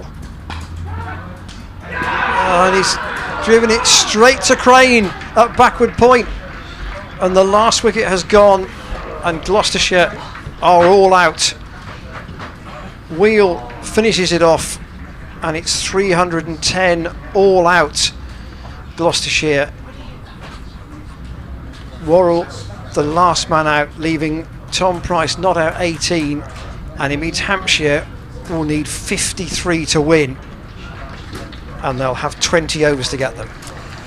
Yeah, pretty simple equation for Hampshire really, and the last couple of Gloucestershire batsmen, 10 and 11, both depart for ducks, and Worrell clearly made up his mind he wasn't going to fight his natural instinct. He saw some width, he went after it and was caught. So Tom Price 18 off 72, but I think kind of felt like a couple of things really. Gloucestershire had probably lost one more wicket than they would have liked coming into today, and they just needed one partnership to last a bit longer than it did, whether it was the Lace-Higgins partnership, whether it was with Jack Taylor, or it's hard to say anything bad about what the Prices did, because they performed and you could argue one of those partnerships. Incident, freak incident has turned the game Hampshire's way. So it's what happens sometimes though, isn't it? Because when you think back to what happened in that Middlesex game here, it took a clip to leg slip, which you would certainly not have drawn up as a mode of dismissal, for Gloucestershire to open things up against Middlesex, and it just shows you what we've, I guess, been saying all along on this pitch, which is that it's not that easy to get started. Once you get started, you can stay in, but there's always the possibility of some quick wickets, and that's exactly what's happened. I just think, you look down the balls faced today: Lace 241, Phillips 63, Higgins 86. I mean, of course, Phillips and Lace faced a lot of those deliveries yesterday, but Higgins 86 balls faced, Jack Taylor 56, Ollie Price 66, Tom Price 72. They all faced a lot of deliveries. I guess you probably just needed one more to get to the 100 balls faced and beyond, and Hampshire, as you said really in the previous session, Hampshire just took the wicket right when it was looking like they were desperate to take one, and they've just been able to make enough happen consistently to do that, and I don't think. I mean, Brad Wheel, he bowled so well for me in this innings. I think he really did deserve to get those couple of wickets at the end there, and admittedly it's one freak dismissal from Crane to get rid of Ollie Price, because, but Hampshire have deserved this position for me. They're probably they may be as little as 5 or 6 overs from really getting Hampshire under the pump. Yeah, that's how close they were, and that freak dismissal, literally a fully bludgeoned shot, pulled against the helmet of the fielder at short leg and rebounds to the man at slip. You kind of couldn't make it up, really. 310 all out, the Hampshire total.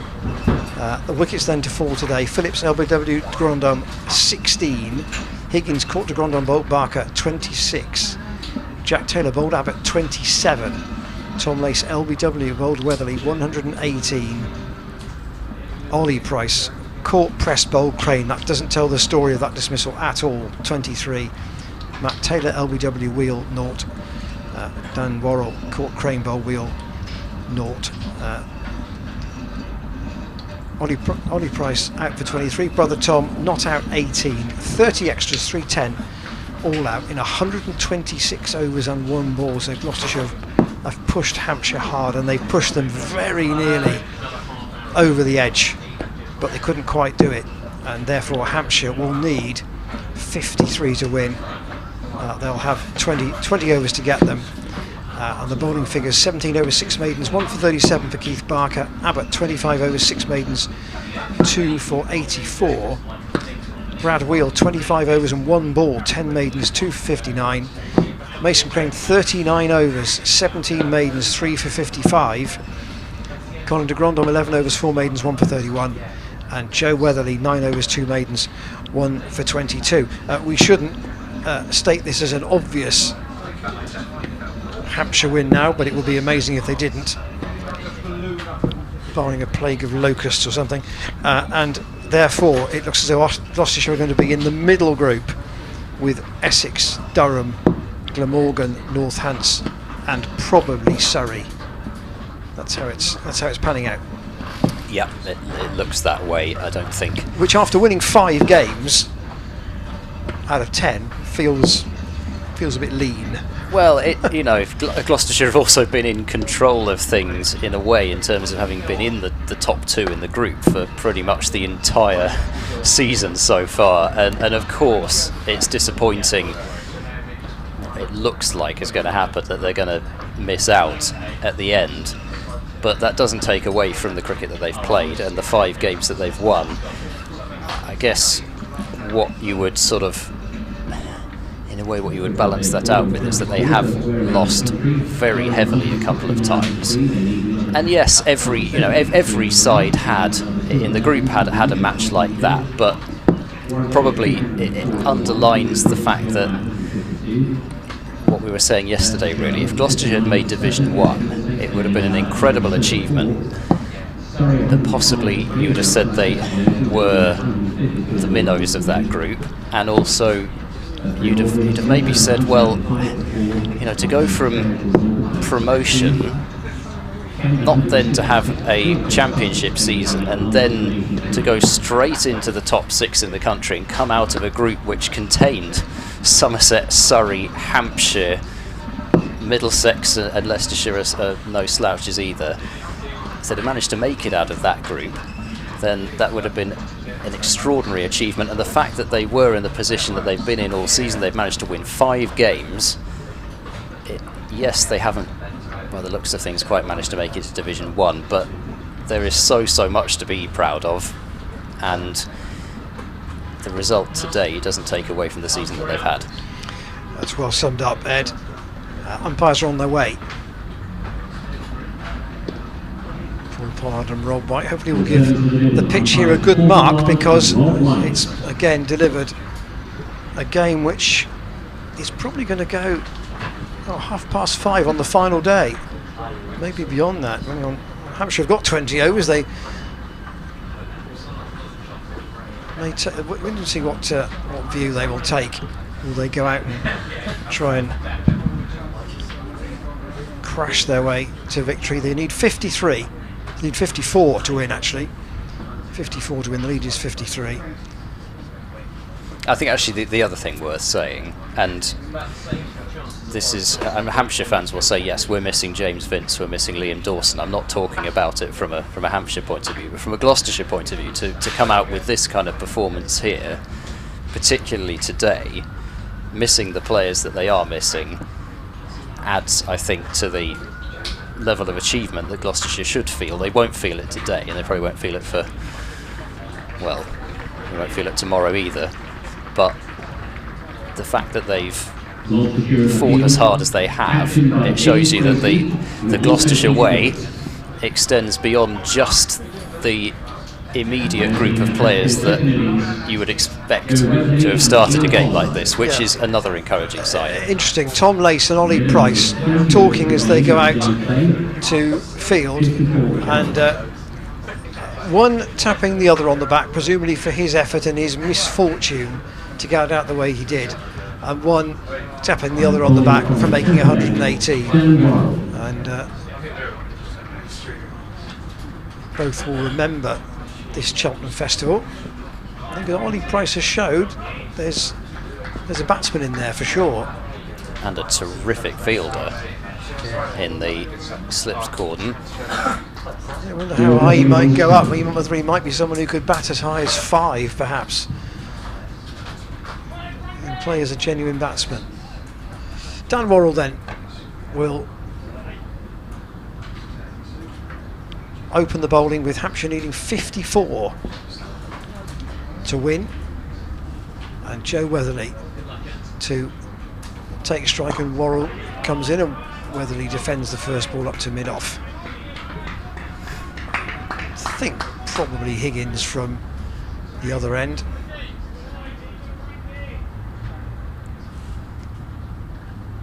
Interesting, I can actually see George Scott getting loose, but whether he will bowl, I don't know. Higgins does also have his cap off though, so I would imagine it will be Higgins. Worrell turns with the chapel in the background.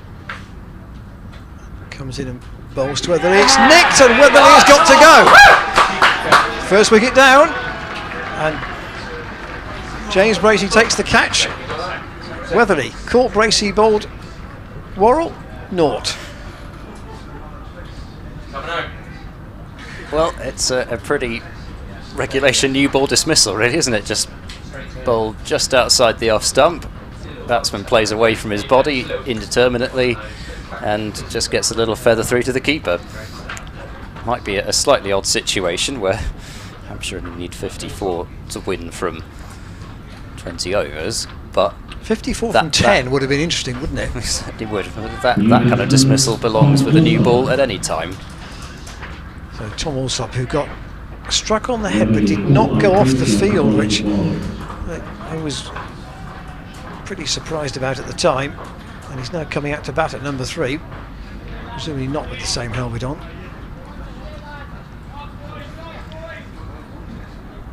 And Worrell will bowl to the left-handed Alsop.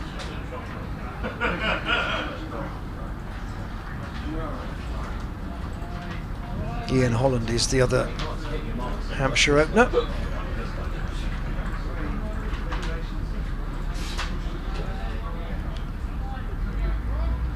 So Worrell's going to bowl round the wicket to Alsop.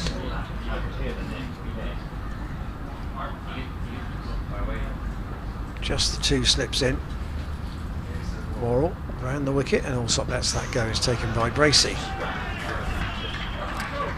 Certainly sharp enough through to James Bracey. I don't think anyone's told Dan Worrell how few runs there are to win. Yeah, he's definitely there's a number 11 there who really can only play one way, I think, batting wise. Worrell though, with a wicket already, comes in and bowls, and Alsop defends to Higgins at mid-on. If you've recently joined the stream, and I think surprising we're still playing. Well, Gloucestershire have really forced Hampshire to go to the well here if they were going to win this match. They made 310 all out in the second innings, century from Tom Lace. And Allsop's nicked that, and he's just fallen. Has Glenn Phillips dropped that? No, short. I think it's, for me, that looked like it did drop clearly short. Yeah, half volley. So he stopped it, but it was never a catch.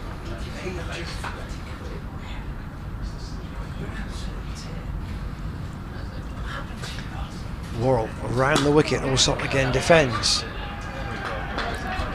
So a wicket maiden rather from Worrell, his first over, and Hampshire 0 for 1, chasing 54.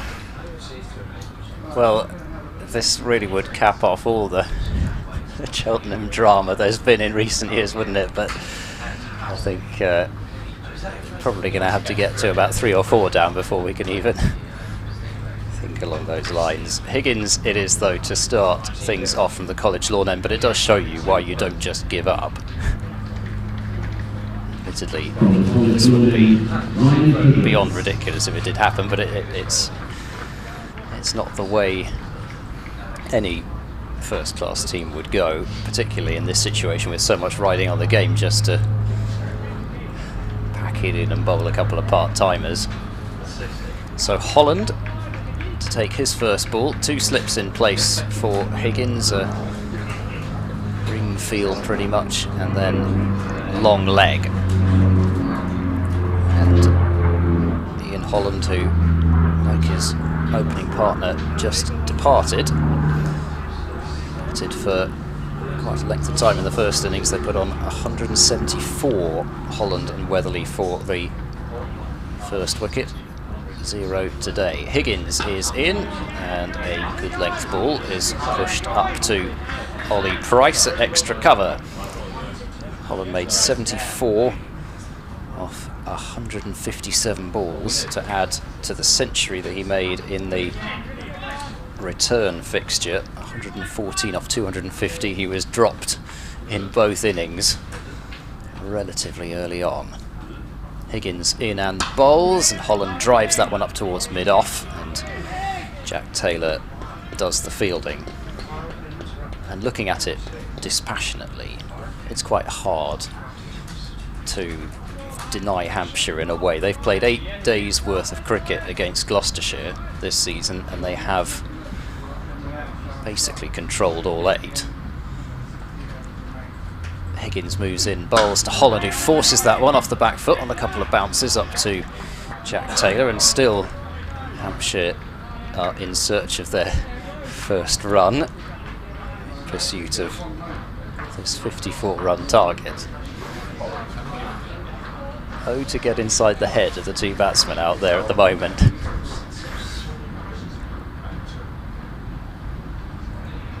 Higgins up to the crease, bowls to Holland, who once again tries that forcing drive, but 2 bounces up to Jack Taylor. I thought I was watching a replay for a moment there. Pretty much absolutely identical. Bit of gardening from Ian Holland. Surely there can't be any nerves out there from Hampshire, surely. Here is Higgins, he's there and bowls, and this time Holland flays it straight down the ground. Jack Taylor fields, and as we said, Holland did not run his bat in there. There seems to be a lot of first-class cricketers don't. Well, I don't know that he'd actually made his ground there, had he? He would have done if he'd put his bat down, but I'm not sure that he put his bat down. Anyway, it's 1 for 1, and Holland gets a single. As hard as he tried to hit that, only getting a single for it, he must feel a little bit irritated. But still not convinced that he put his bat over the line. Allsop now on strike. Already found the edge of his bat once. Higgins bowls. Allsop on the front foot defends up towards mid-off. So 1 run off the over. The required run rate has almost climbed to 3 and over. 53 runs off 18 overs. 54 off 20 at the outset. Matt Taylor was limbering up, but I'm sure he wasn't expecting to get a call straight away. Warren and Higgins always likely to share the new ball.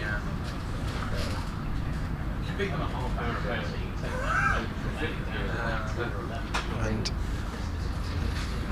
James British is coming up to have a chat with Dan Worrell, with the right-handed Holland to face, about the field. And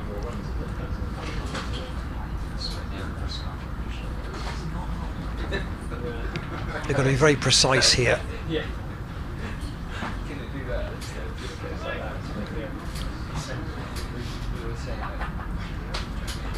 Scott is at backward point. There are still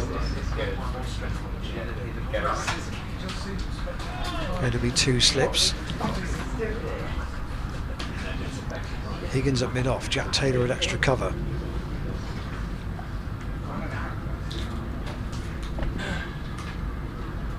And Worrell will bowl over the wicket for the first time to the right-handed Holland.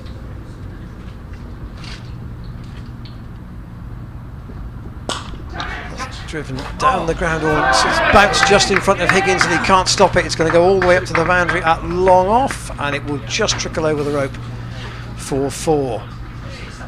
Probably heard the cry of catch it on our effects, Mike.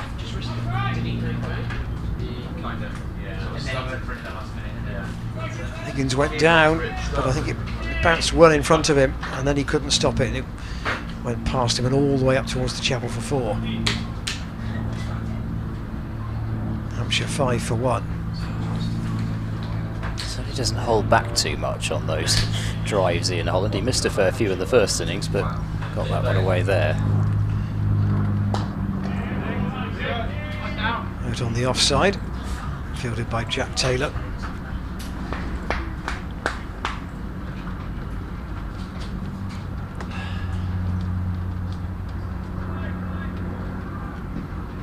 To draw an analogy from a different sport, Gloucestershire tried to park the bus today, didn't they, effectively?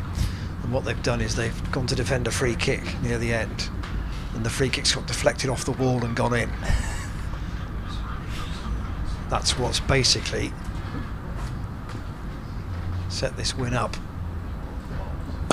Flicked off his pads by Holland, fielded by Tom Price at deep backward square. Because you have to say, neither of the Price brothers look like getting out.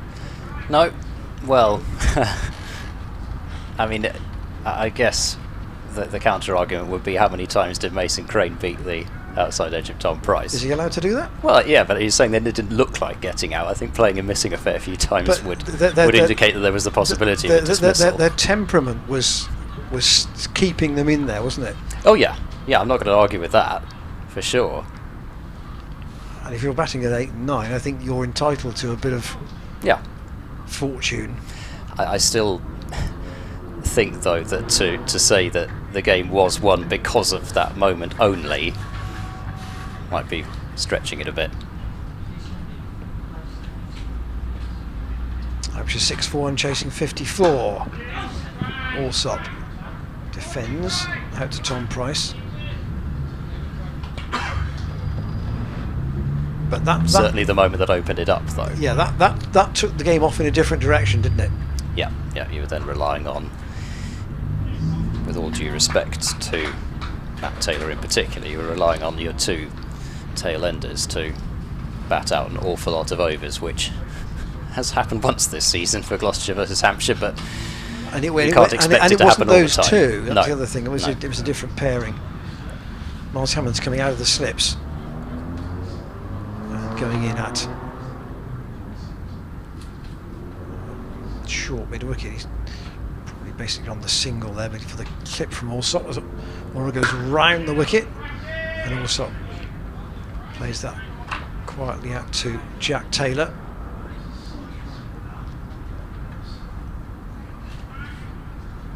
This is the 3rd over. You suspect this will be a crawl. to the Yeah. target. We've got, what, 5 minutes to go until 5 o'clock, and then, oh, pardon me, we've got 1.1 overs left until the theoretical last hour would be called. We can be pretty sure there's not going to be any more one more extra over, for example. 5 to 5 at the moment, so Given the way Gloucestershire are going about this. they're not hurrying. Here's Worrell around the wicket, and Allsop is hurried. By that, Miles Hammond does the fielding.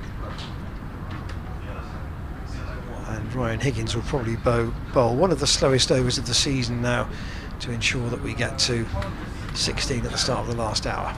Yeah, I suspect so. Already, well, Josh Shaw's come almost all the way out to the square now to collect the cap. Of course, it shouldn't make any difference, but you've got to try. You've got to try your best, haven't you? Long conferences between captain and bowler, and Phillips having a chat with Ian Holland as well. Lace going out. Deep square for the right-hander. I think one thing you would say, of course, would have been terrific, say it again, if Gloucestershire had qualified for Division 1, but come back to that after this ball. Higgins is in, and Holland whips that one aerially through mid-wicket. Nobody anywhere near it. Goes out to the fielder on the leg side boundary, and a single is taken, 7 for 1. The worry about the conference format is that the teams who are in Division 2 and 3, arguably, yes, more so Division 3, but the teams in Division 2, they don't have anything to play for.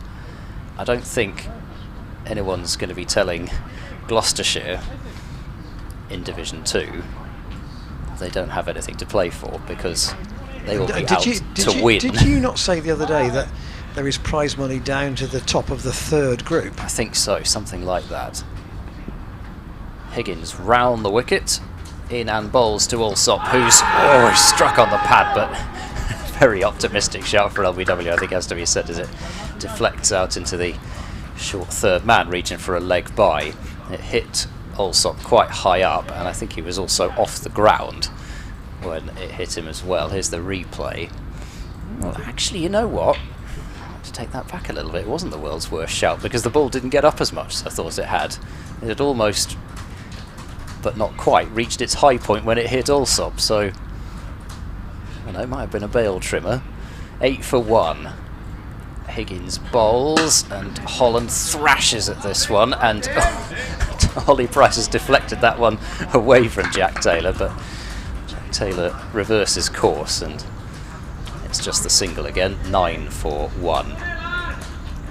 But that would be, I think it would be a big thing for the club to go out and win Division 2. Yes, you can have a side like Essex in there as well, but that almost makes it even more competitive. Higgins bowls, and that's clipped fine by Allsop, and that will reach the fine leg boundary. And 4 runs to get Allsop off the mark. Hampshire up to 13 for 1, and replay is coming. Allsop moving a little way across his stumps, which is why Ryan Higgins had his hands on his head. He certainly would have been going up if Allsop had missed that one. It wasn't a delivery which was well down the leg side. Allsop's movement across was what created the ability to clip it away fine. And you would say too, I'm sure, that for those teams in particular, it will depend who you play at home as to how you're going to do, because Essex and Durham in particular are very strong at home. Yeah.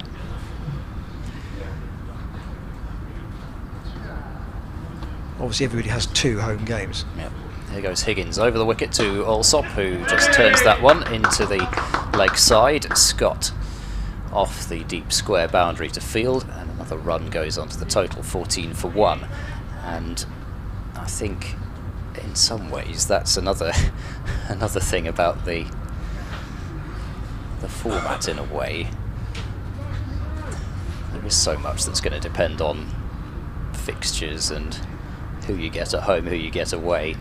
Higgins bowls to Holland, who whips that one backward a square on the leg side. There's a chase on for the deep square leg fielder. They're going to come back for 2 runs on the arm, and that a much more profitable over for Hampshire. 16 for 1 they are after 4 overs. They need another 38 runs to win from a minimum of 16 overs, and it will be 16. Last hour will be called bang on 5 o'clock. So 16 overs remaining. And Hampshire need from here 38 to win. Would have been very interesting if Gloucestershire just maybe 5 or 6 more overs with the batting would have really set this game alight. Forced by Allsop off the back foot, chase for George Scott and Jack Taylor, and the ball will beat them into the fence at deep point down to our right hand side. Hampshire 20 for 1. It's going to get a bit loud next to our left, I think, shortly. Yeah, I think we might have to turn the effects microphone down in a bit. Should say, of course, if you've enjoyed being with us over the last 4 days, don't forget Friday the T20 against Surrey will be here with a 2:30 start. Here's Dan Worrell in, and it's let go by Allsop, and that's kind of a winner, feels like a winner takes all kind of game as well. It's not quite that for Gloucestershire because they've got the insurance of the Somerset match, but they know that if they want to go to Taunton with a place guaranteed in the last 8, they have to beat Surrey here. Yeah, quite. Get it done at the first opportunity, that's what they'll be saying. You won't want to leave it to the last match.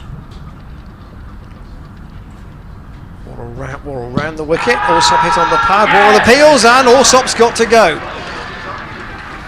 So LBW and Allsop departs. 20 for 2 Hampshire, and Worrell picks up a 2nd wicket. Allsop's hoping that that's going down the leg side, I think. Went quite a long way across. It wasn't. Quite a long way across. Yep. And Nick Gubbins, must have seen enough of him, coming out at number 4. At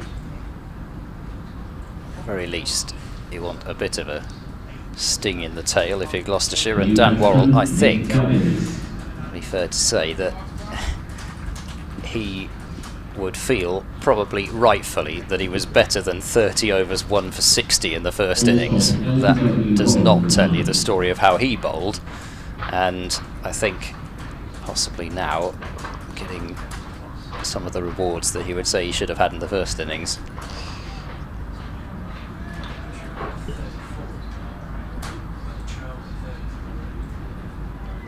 So another left-hander, Gubbins takes strike. 34 to win for Hampshire here on this last afternoon at Cheltenham. As we've said, this is the 6th consecutive championship game which has gone to the last session on the last day.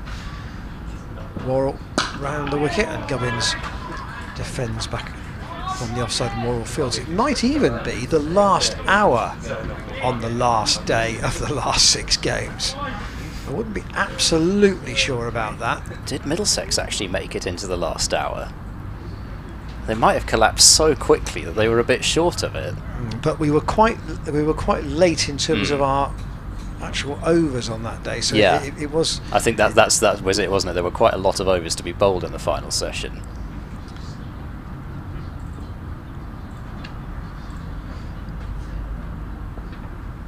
Worrell's got 2 close catches on the leg side in front of square. Gubbins steers that into the offside, and Scott fields Dan Worrell's 3rd over. This is. I don't think Gubbins is going to be hurried here, especially. I don't think he's going to take the view that he wants to get it done as quickly as possible. I think he's going to take the view that there's a not out to be had here, and I'm going to make it to the end. 30 dot balls potentially coming up. Worrell to Gubbins, so he pulls that into the ground actually for the pull shot, didn't get it. Bottom edge down into the ground, another wicket for Dan Worrell in that over, so he's taken 2 for 9 in 3 overs.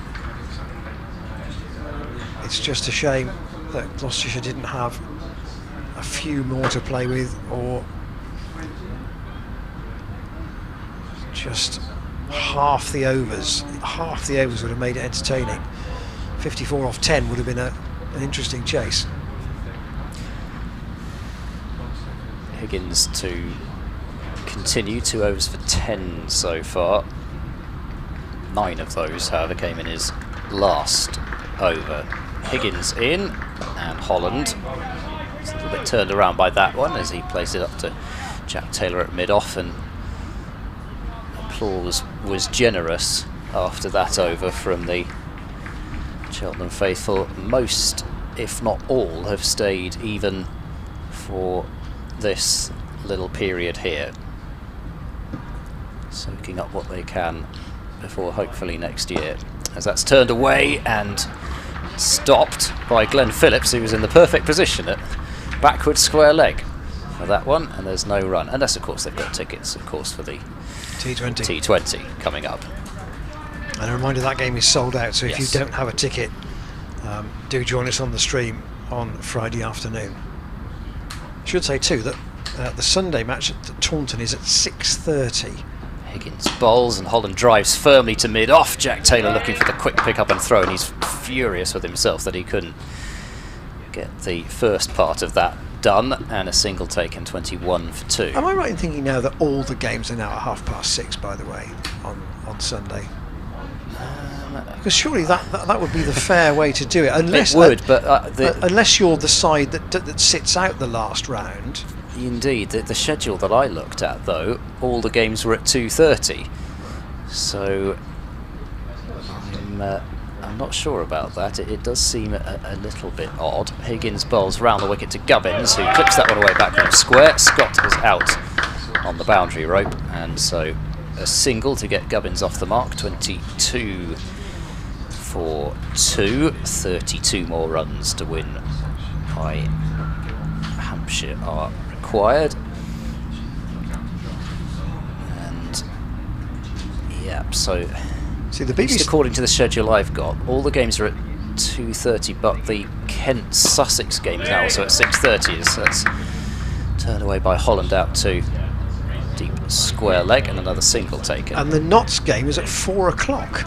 The schedule on the BBC website is different from the schedule on Cricinfo. Interesting. They've actually got that one at 6:30 now as well. Okay, so it may be 3 and 4 then, respectively. And Worcestershire is also at 6:30. So everything is all off. Nobody seems to know. As I say, I looked a couple of days ago, and everything was at 2:30. So that's all changed. Higgins bowls to Gubbins, who forces that one, and Higgins might effect a run out here. Who's going to throw it? Oh dear, he's going to throw it past James Bracey, and that is going to be 4 runs for Nick Gubbins. You can see why he threw it, because Gubbins was well down the pitch. He shied at one end, then the other, and then I think it's actually deflected off Gubbins, but there's nothing you can do about that. It's 4 nonetheless. 27 for 2, and the end of the 6th over, with Hampshire needing 27 more runs to win. Yeah, the target is 54. Gloucestershire have pushed them all the way today, and Ed and I might not agree on this, but a freak dismissal. Oh, I can agree on that. Has decided things. Bracey with a good take to a ball that was swung out hard by Ian Holland.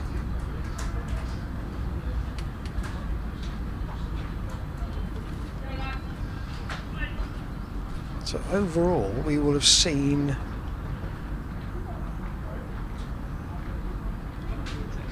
1,080 runs in this match.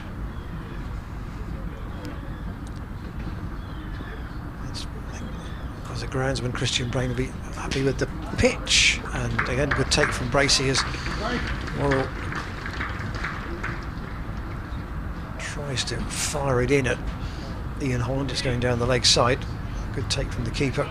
It's just also another indication that cricket on grounds where there is a slope is actually, there's always something, isn't there? There's always that slope, regardless of the time of the innings, regardless of the condition of the ball, etc.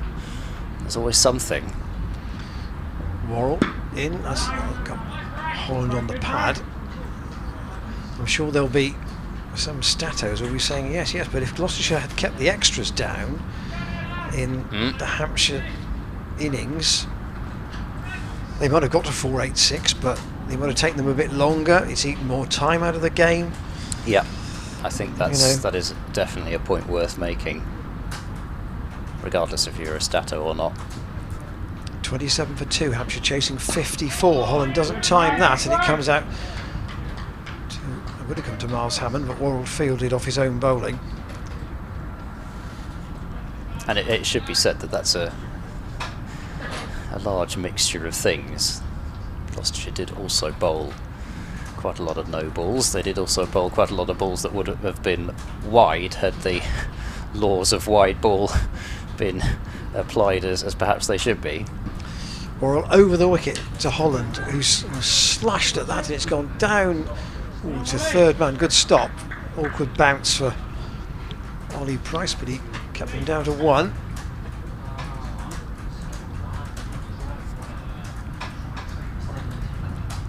He's going to put his back out if he tries to drive any harder, Ian Holland.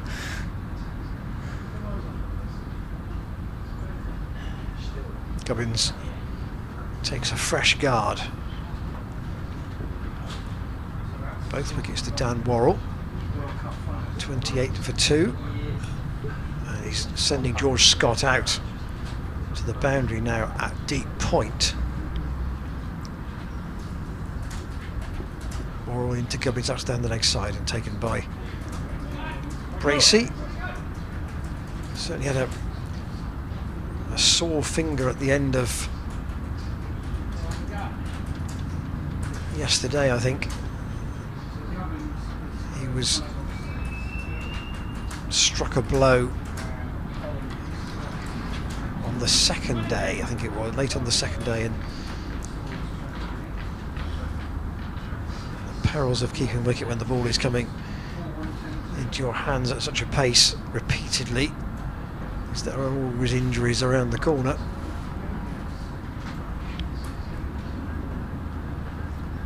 Higgins to start another over, and Holland takes a step down the pitch, and this time Higgins is going to hit the stumps, and it's going to deflect off down to fine leg, and that's going to be another run for Ian Holland. And I think that time, I don't think Ian Holland had actually, well, he'd gone out of his crease to come down the pitch to Higgins, but he'd not been out of his crease, I think, when the throw was delivered. And I think we might have had another penalty run incident if that had actually hit Ian Holland. Had another debate on that. Certainly if that one had been not called penalty runs and the Dan Worrell one from the Middlesex game had been, then here is Higgins. He bowls to Gubbins, he turns that one away through mid-wicket. Scott's making up good ground to make sure they're not back for a second run. And Hampshire up to 30 for 2, Gubbins to 6. It's worth saying that I think Gloucester's recent 4-day record at Cheltenham is played 11, won 7, drawn 2, lost 2. So this is not a feeling they experience of here very much lately. Higgins bowls, Holland drives hard down the ground, and that is 4. Been looking for that for a fair bit, and that was actually probably one of the shots of his couple of innings. Here's the replay of it. Higgins giving him a a half volley really, and Holland thundering it down the ground, straight as you like. Takes him up to 18, and Hampshire 34 for 2, 20 more runs required by them to win, as Higgins bowls a slower ball which is turned out into the leg side. Hammond's going to have a shy at the stumps at the non-strikers end, but Jack Taylor is ready to back it up at mid-off, and Holland up to 19. Hampshire, of course, still can qualify for the T20 Blast quarter-finals. I think I saw some stat which said they had something like a 0.3% chance of clinching an outright spot. As Higgins bowls to Gubbins, who forces that one up to mid-on. This is a very tight single, and it's hit the stumps, and the umpire says not out. And that is, I think, the end of the over, or no, in fact it's not, one more, just changing sides. The scoreboard was too quick for me. 36 for 2. Gubbins up to 7. I think that was a single that he would be attempting in other situations. Not quite sure why he attempted it in that situation. Higgins running into bowl before the umpire's in his position. He bowls, and that's over the head of Holland, and fine. So the end of the over. 8 have been bowled in this innings. There's 12 left after this one. Holland 19, Gubbins 7, 18 more to win.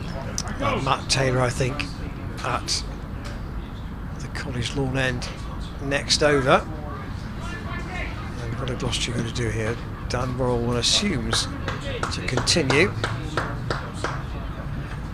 And Gloucestershire have taken this into the final hour, really courtesy of Tom Lacey's 118, but also because of the support he was given right down the order.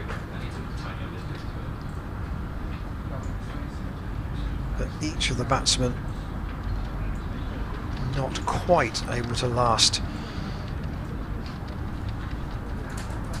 long enough. 26, 27, 23. The scores. Gubbins punches another single out to Miles Hammond.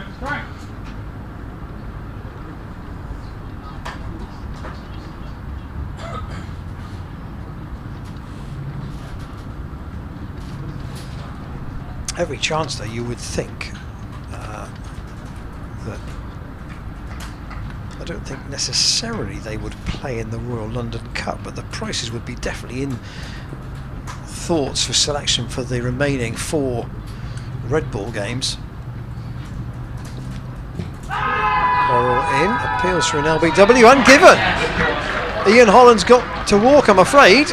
Only Worrell really appealed, but Rob White said, yes, that's another LBW I'll uphold, and Hampshire are 3 down. Well, as to be said, it doesn't look that bad from that angle at any rate, but surprising that only a couple of people appealed. Yeah, I think it was only 2. Only the key. I think Bracey did go up. I wonder what Ian Holland's thinking at the moment. He probably can't, probably couldn't send it out over the stream. And de Grandhomme comes in with Hampshire 37 for 3. Holland, LBW Worrell for 19. And Dan Worrell having 3 wickets in this short chase.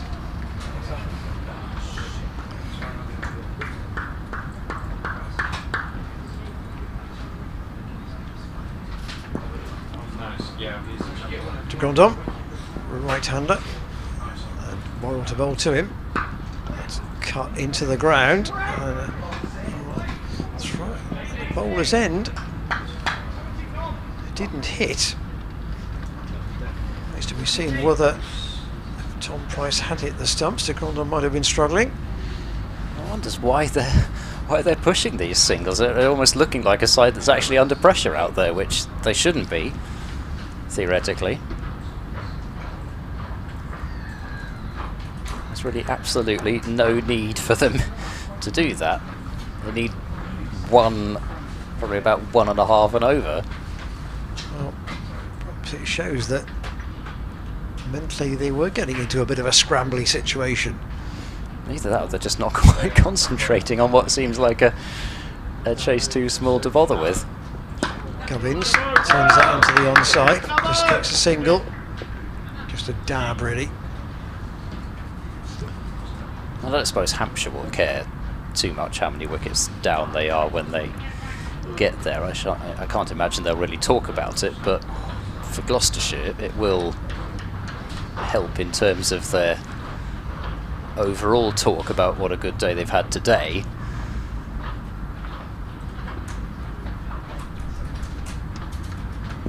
.15 needed. De Grandhomme waits for Worrell. Gets that. I think may have just got a faint feather on that. No, nothing off the bat, just the pad. And Worrell has 3 for 13 in this spell. Yeah, it does. I've already said it, not just the first innings though, really throughout the season. I think possibly some payback here for Worrell for some wickets earned elsewhere.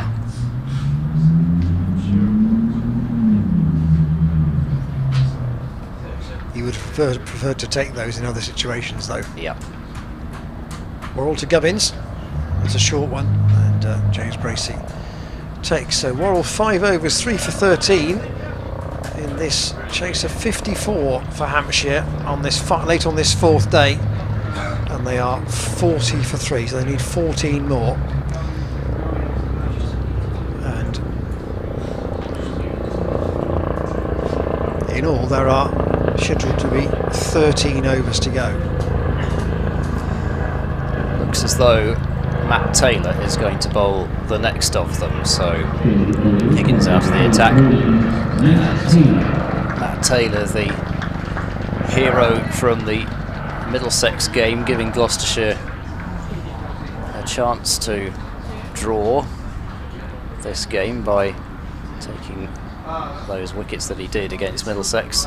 He's now going to get a chance to try and add some bonus wickets to a season tally here. He bowls to De Grandhomme, who drives hard straight down the ground. That beats Jack Taylor at mid-off and goes to the boundary for 4. I think De Grandhomme, fair to say, not the type of player that's too interested in just knocking a couple of singles around. He's going to try and finish this one off quickly and in style, and he's a very strong chap, and he barely got any of that, and you can see the pace from that angle there that has whistled to the boundary with.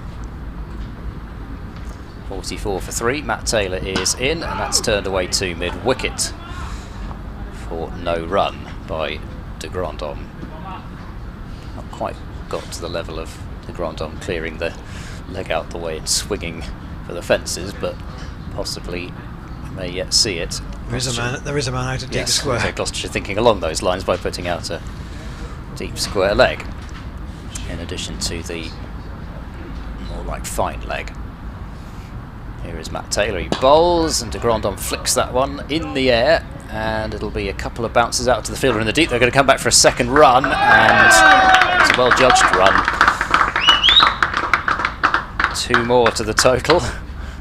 I'm sure we're going to treat every run like they're chasing 300, and Hampshire 46 for 3. De Grandhomme up to 7.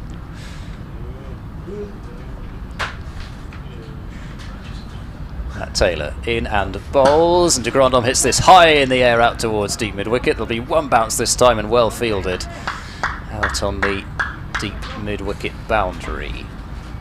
And so far away, but I think it's Tom Lace out there, is it? Yes. It looks like him. We got a very, very long way away from him. 47 for 3, and just 7 more runs needed by Hampshire from 10.2 overs. Taylor over the wicket to Gubbins, who goes forward and tries to push a single out into the offside, and it's stopped by Miles Hammond under the sun hat. An extra cover.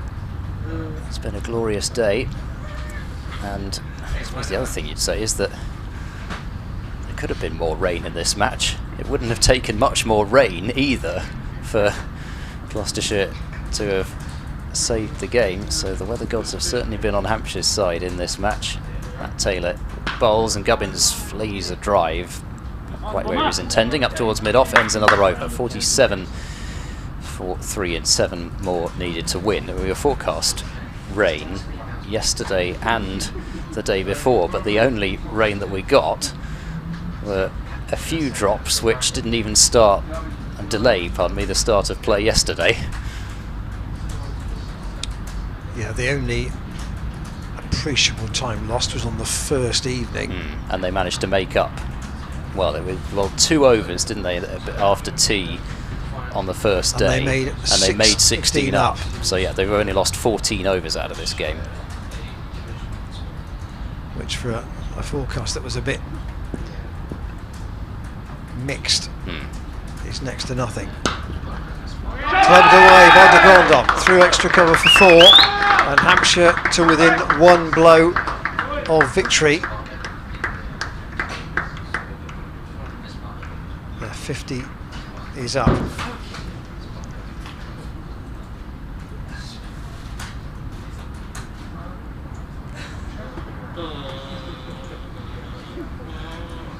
So they've been left to chase 54. And now 51 for 3. Dan Worrell in his 6th over. De Grandon will be thinking it might be the last.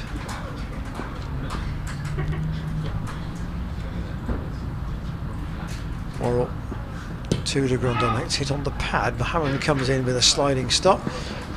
Hits the stumps at the non-striker's end.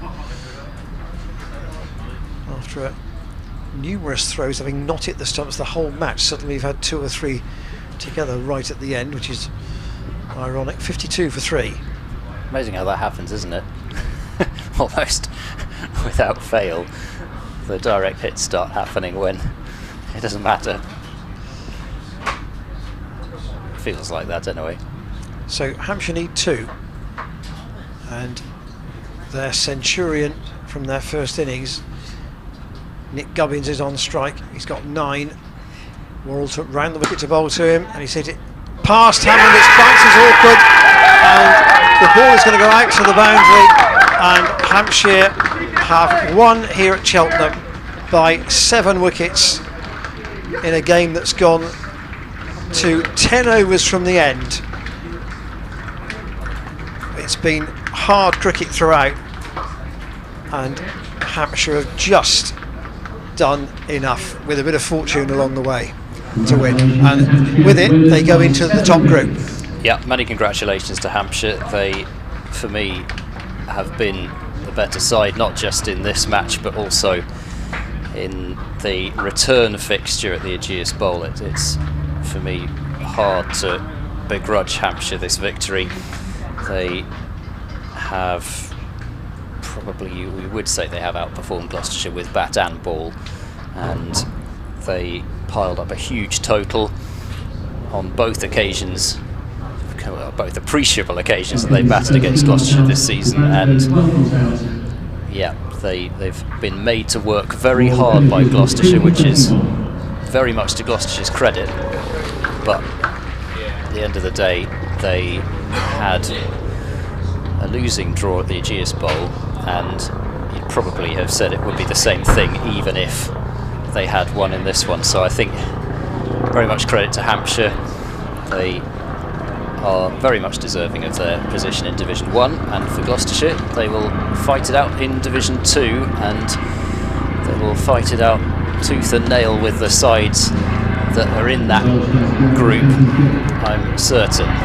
And there are still some very good 4-day games in prospect in the second phase of the competition. You think particularly of the likes of Essex and Durham, the chances to go head to head with them, potentially home, potentially away, who knows, but there's plenty of excitement left in the season for Gloucestershire's 4-day cricket and for the seasons to come, because there have been many encouraging signs, not just from this match but from the entire first phase of their campaign. So many terrific moments throughout the season, whether you think about the Surrey match to start off with, the Leicestershire chase on the final day, the incredible victory over Somerset at Taunton, where they had to come from behind a little bit in that first innings, and they controlled things so well after that. There have been some magnificent victories in this first phase for Gloucestershire, and the result today does not take away from those performances. It is a process. I hate to sound like a coach after a loss spouting cliches, but you know, there's a reason that you say those things.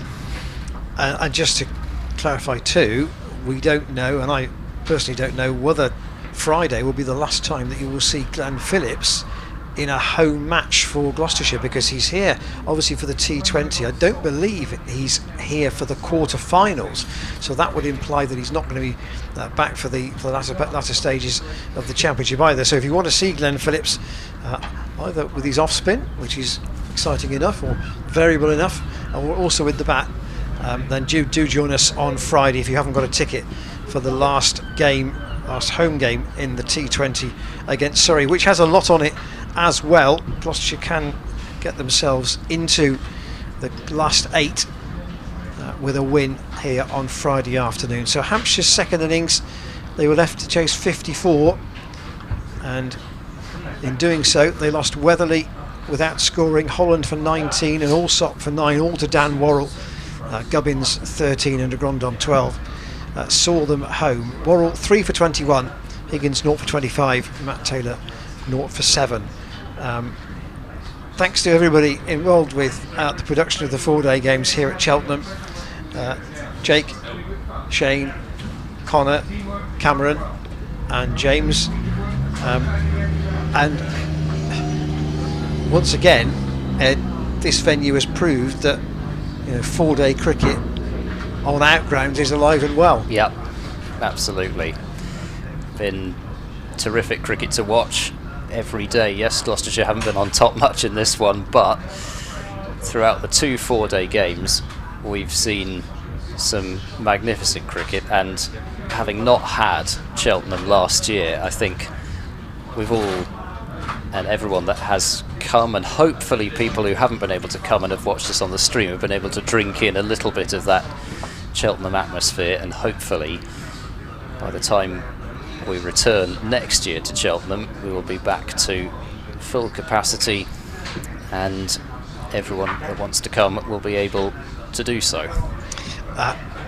Sold out on Friday then for the match against Surrey. Join us for coverage. The match starts at 2:30, but for now, from Cheltenham, where the ground staff are putting the pitch to bed, in fact, for that game on Friday, and everyone else is probably gathering up their belongings and having a nostalgic kind of chat, because they may not be back on Friday. They may not be back until next year.